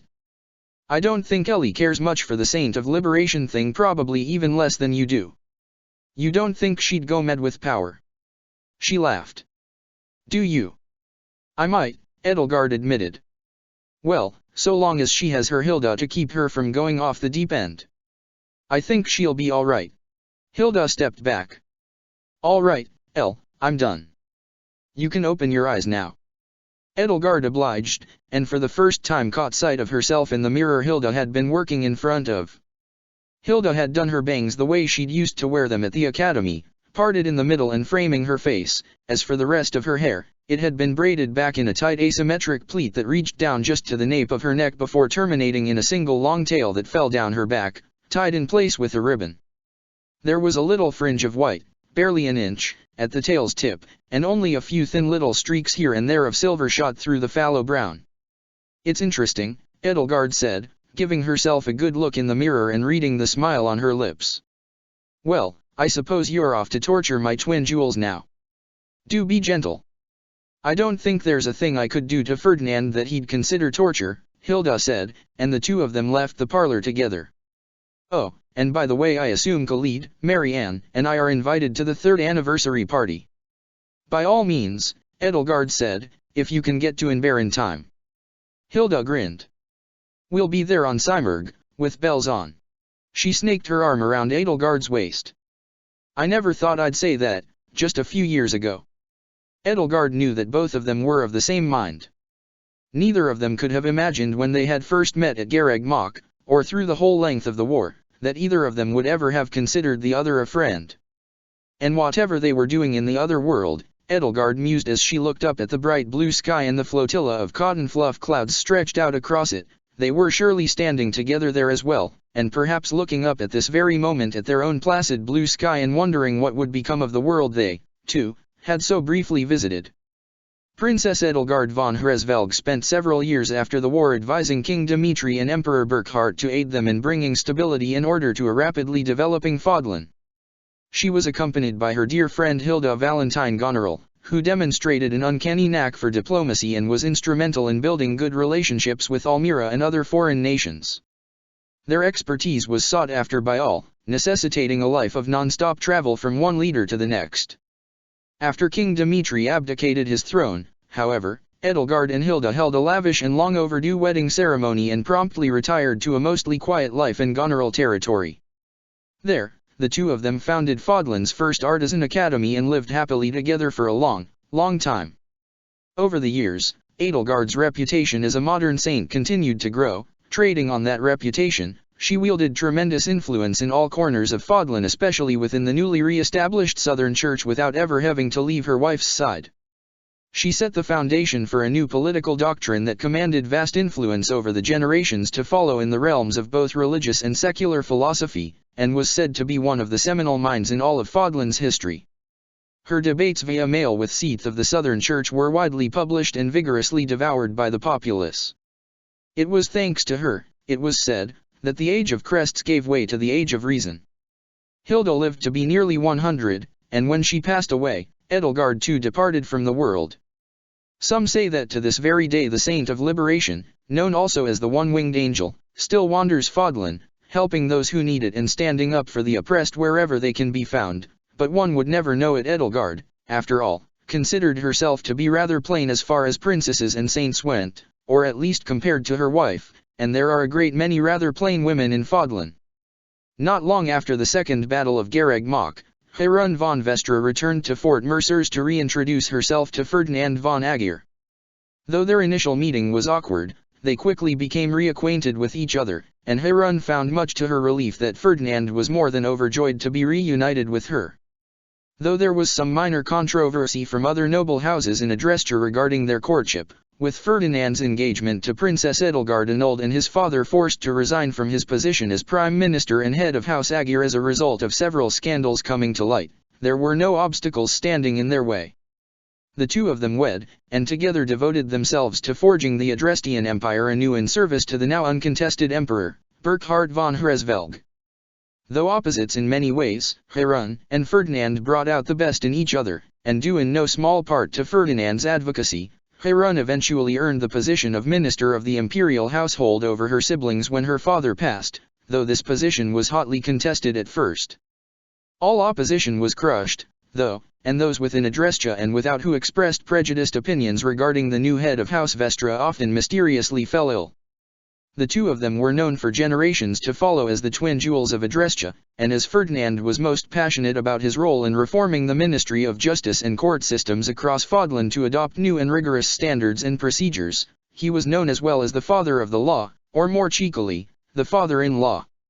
And while Ferdinand and Herun neither bore heirs nor adopted, to this day there are many in Fodlan who proudly call themselves sons or daughters of Herun. The machinations of the mysterious crime lord known as Destinova proved disastrous for the Alliance Round Table and its leaders and resulted in a radical overturning of the status quo, which House Regan stood poised to benefit from the most until its head, Grand Duke Claude von Regan, disappeared without a trace. As the Leicester Alliance reeled from the chaos and uprisings gripping it, House Gloucester instead took the reins of a new, more united confederation of noble territories. Meanwhile, Khalid al-Tadmor, Prince of Almira, set out for his homeland with his accomplishments in Fodlan under his belt. Reunited with his mother and father, he laid claim to the throne. After a brief but bitter battle against his half-brother Shahid over succession, he was crowned King of Almira. King Khalid, known to his subjects as Khalid the White Camel and the One-Eyed King, pursued his own reforms and sought to change Almira's relationship to its neighbors. He was aided at every step of the way by his loyal retainer Nader the Undefeated. He was a frequent traveler to the Leicester Federation, particularly to the county of Goneril, and made certain that High Chancellor Lawrence never knew a moment's peace. Because he initially chose not to have his crests removed, as they were a symbol of his great power and accomplishments, his reign was projected to be short, but when the end began to draw nigh, he hastily fled to Fodlan to have the operation performed in secret and chose to bleach his hair white from that point onward in order to keep up the facade. He ended up being one of Almira's longest reigning kings, baffling his many enemies at every turn. Children who feared the bogeyman looked to King Khalid as their protector, and it became a widespread and popular game to act out his legendary exploits, which steadily grew more and more fantastic and ridiculous as the game spread across the kingdom. Legend had it that he had gained great supernatural power and wisdom by trading his eye to the king of the No-Eyed people. After a titanic battle of wills between the two, he had left the No-Eyed king a shell of his former self, scarcely able to do any more than incoherently mumble about his dear niece, whoever that was.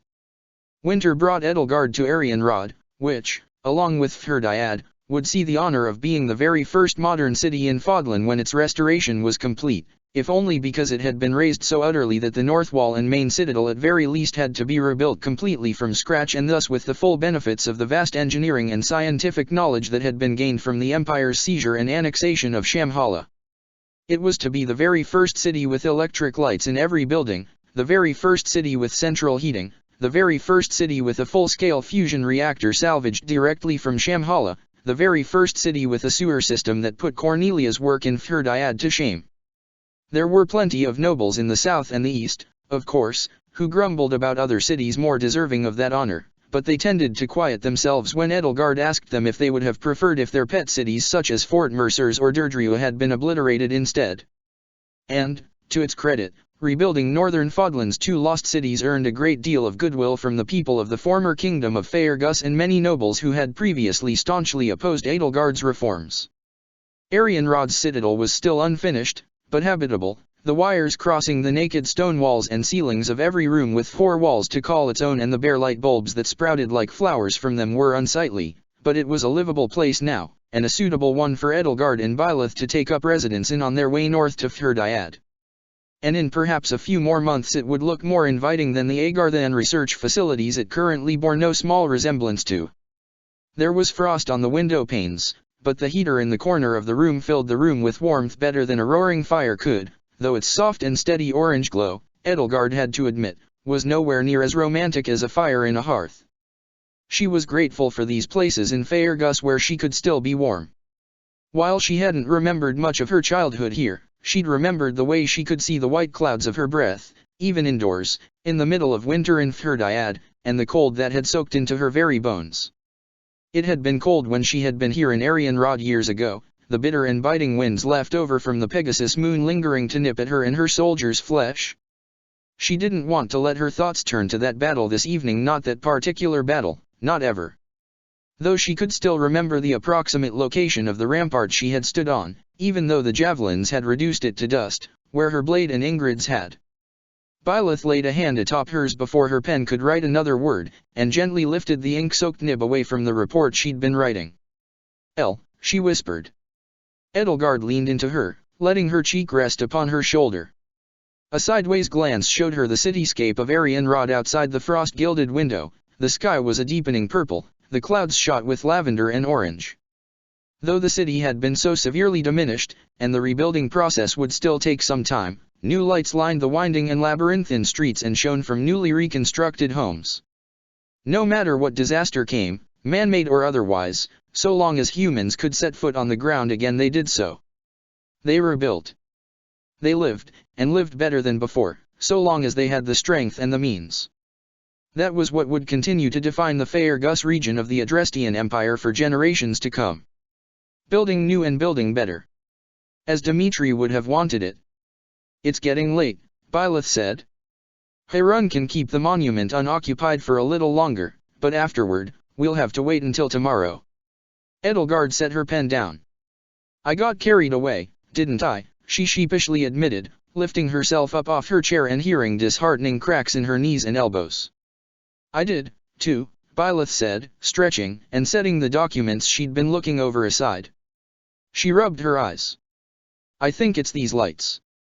Being able to light up a room like it's daylight, even in the middle of the night.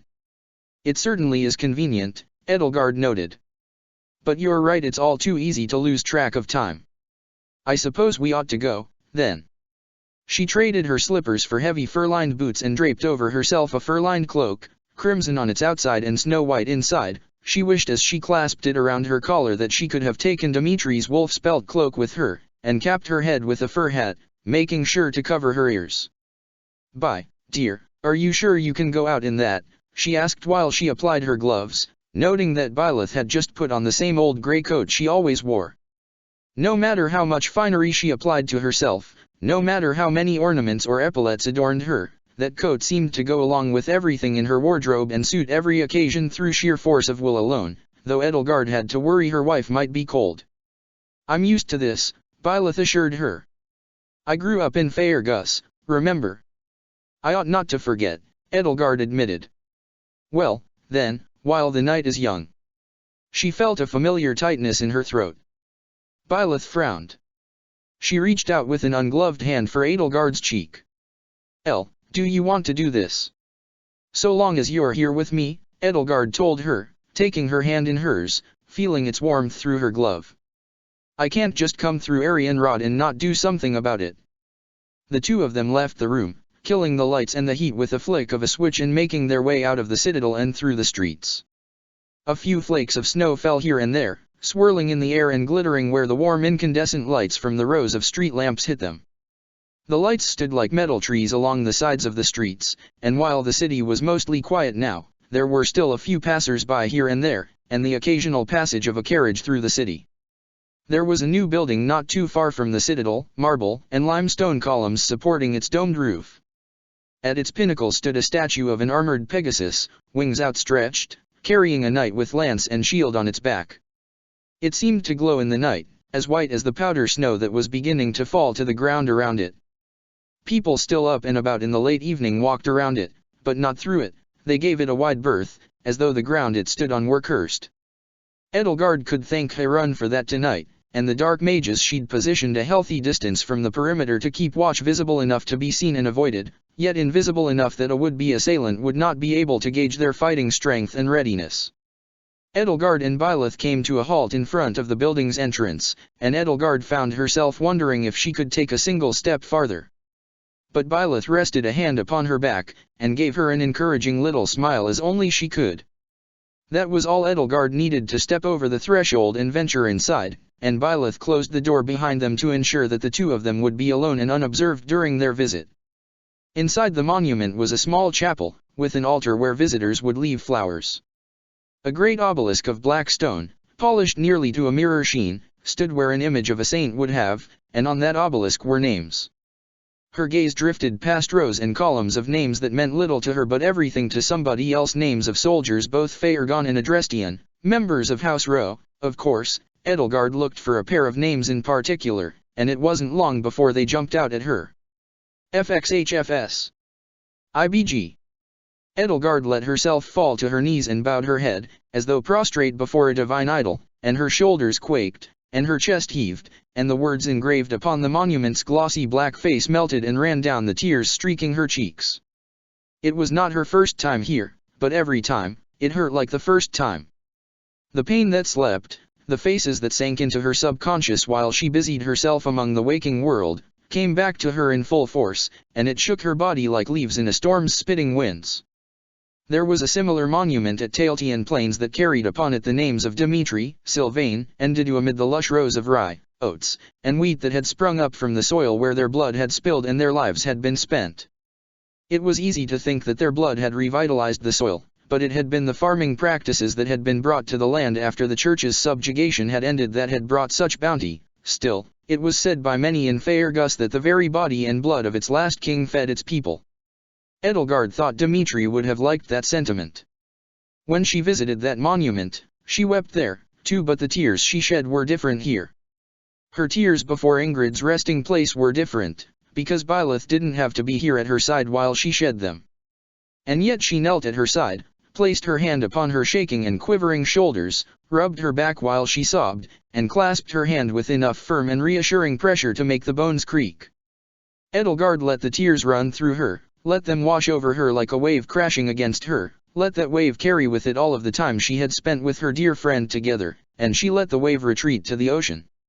She let it pass through her all that pain, all that happiness, all that regret and rue, all that tragic love and devotion, all those smiles and tears, from their very first training session under Byleth's tutelage to their very last dance.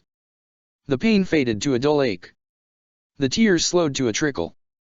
Edelgard took a breath, shallow at first, then deeper and longer as the storm passed her by. Byleth kept one hand clasped around hers, and the other moving in a slow, gentle circle between her shoulder blades underneath her heavy cloak. Even her azure eyes were misty, though she had no reason to cry other than simply because she wished to share the burden of Edelgard's pain, a burden she had no obligation at all to shoulder with her.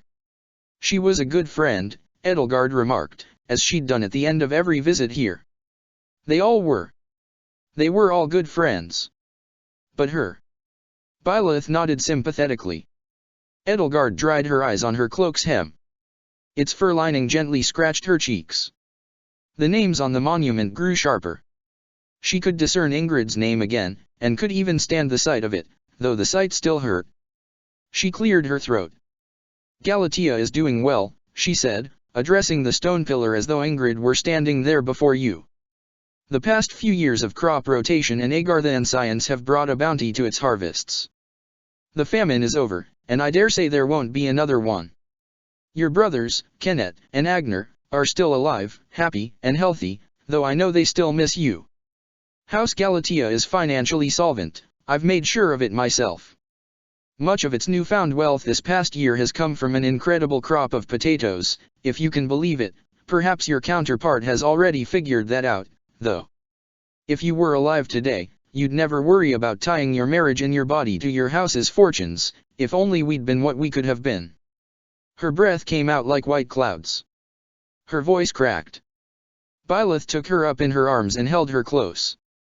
"Until we meet again, Ingrid, my friend," Edelgard concluded, squeezing her eyes shut as fresh tears rolled down her cheeks and dripped from her chin. She took a deep, pained, shuddering breath. "I love you more than you will ever know." Byleth held her tighter. At last, the two of them rose up to their feet together, and dried their tears together. "Thank you," Edelgard sniffled, putting her arms around Byleth and holding her tight, burying her face in her coat, letting her tears soak into it. "Thank you, you. Have I mentioned," she asked, "that I don't think any other woman in all of Fodlan save for Dorothea and Petra would conscience her spouse saying I love you like that to another woman?" Byleth nodded. "And I'll tell you again and again," she reassured her, taking up the sleeve of her coat and helping Edelgard dry her tears on it. "I don't care who you love, as long as you love me, too." "I do love you, too," Edelgard told her. Since the monument had been built, this had become almost a ritual now, the way this conversation would repeat whenever they visited Arianrhod, a holy sacrament of love and tears bridging two worlds. "You will always be the warmth in my heart, Byleth, the brilliant spark that sets my very soul aflame, always." "I know," Byleth said. They held each other tight, and closed their eyes, and their lips met, and the pain faded. And when it had faded enough, and Edelgard felt she'd regained her composure, the two of them left the monument and stepped out once again into Arianrhod's streets, where the cold wind swirled around them. The sky above had darkened, and wherever the clouds had not gathered in front of them, the first few stars twinkled and shone.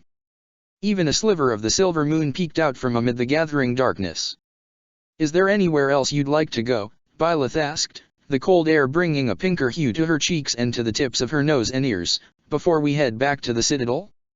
A place to eat or drink, or—" Edelgard found her mind and her eyes wandering, as Byleth's words grew distant to her ears, past the positions of the just barely hidden mages Harun had put up as a guard to the sparse groups of people walking by on their way home, wherever their homes might have been.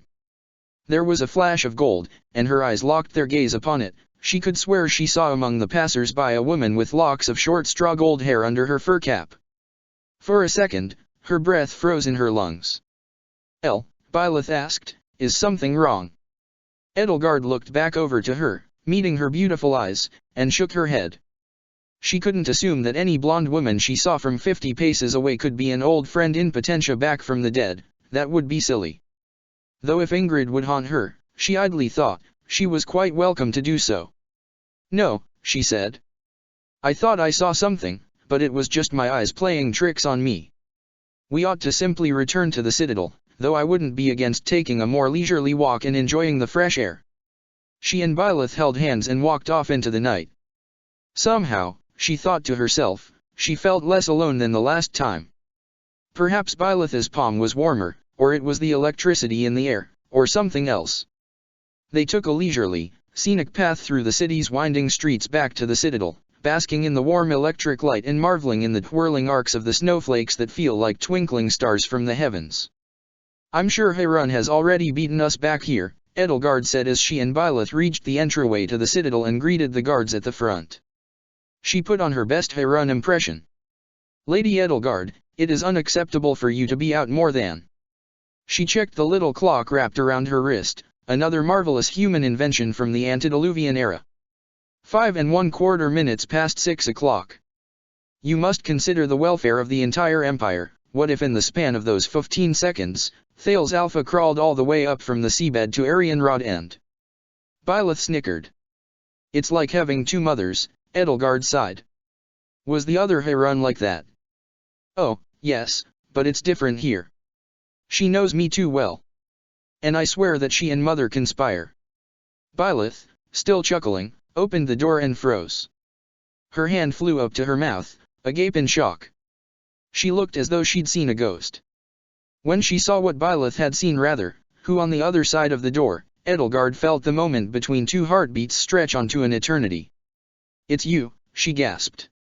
No one knew where Ingrid Brandel went when she resigned her position as count and took her leave once more of House Galatea. Some said that she had departed on one last secret mission from the former King Dmitry Alexander Bladdid, a mission on whose success the very future of Fodlan itself depended. Some said that she traveled to distant lands seeking dark magic to resurrect the betrothed she had lost in the tragedy of Duskur. Some said that she sought out a boy she had fallen in love with during her time as a student at Gareg Mach, others, a girl. Some said that she put on the armor of the Death Knight and stalked the edges of battlefields with her magic lance Black Lewin, rescuing innocents and civilians from harm's way. Some said that after she gave her legendary mobile suit Chrysaor over to the Faerghus military's newly formed mechanized division, she put on a mask and adopted an alias to continue piloting it in secret. Some said that she simply died, whether naturally or unnaturally depended greatly on who was saying, and that the kingdom of Faerghus had refused to publicize the cause and date of her death due to some nebulous scandal that would have emerged. And some said that she had finally found someone and eloped with them, and that like many of her friends she lived out her retirement with them somewhere quiet and out of the way.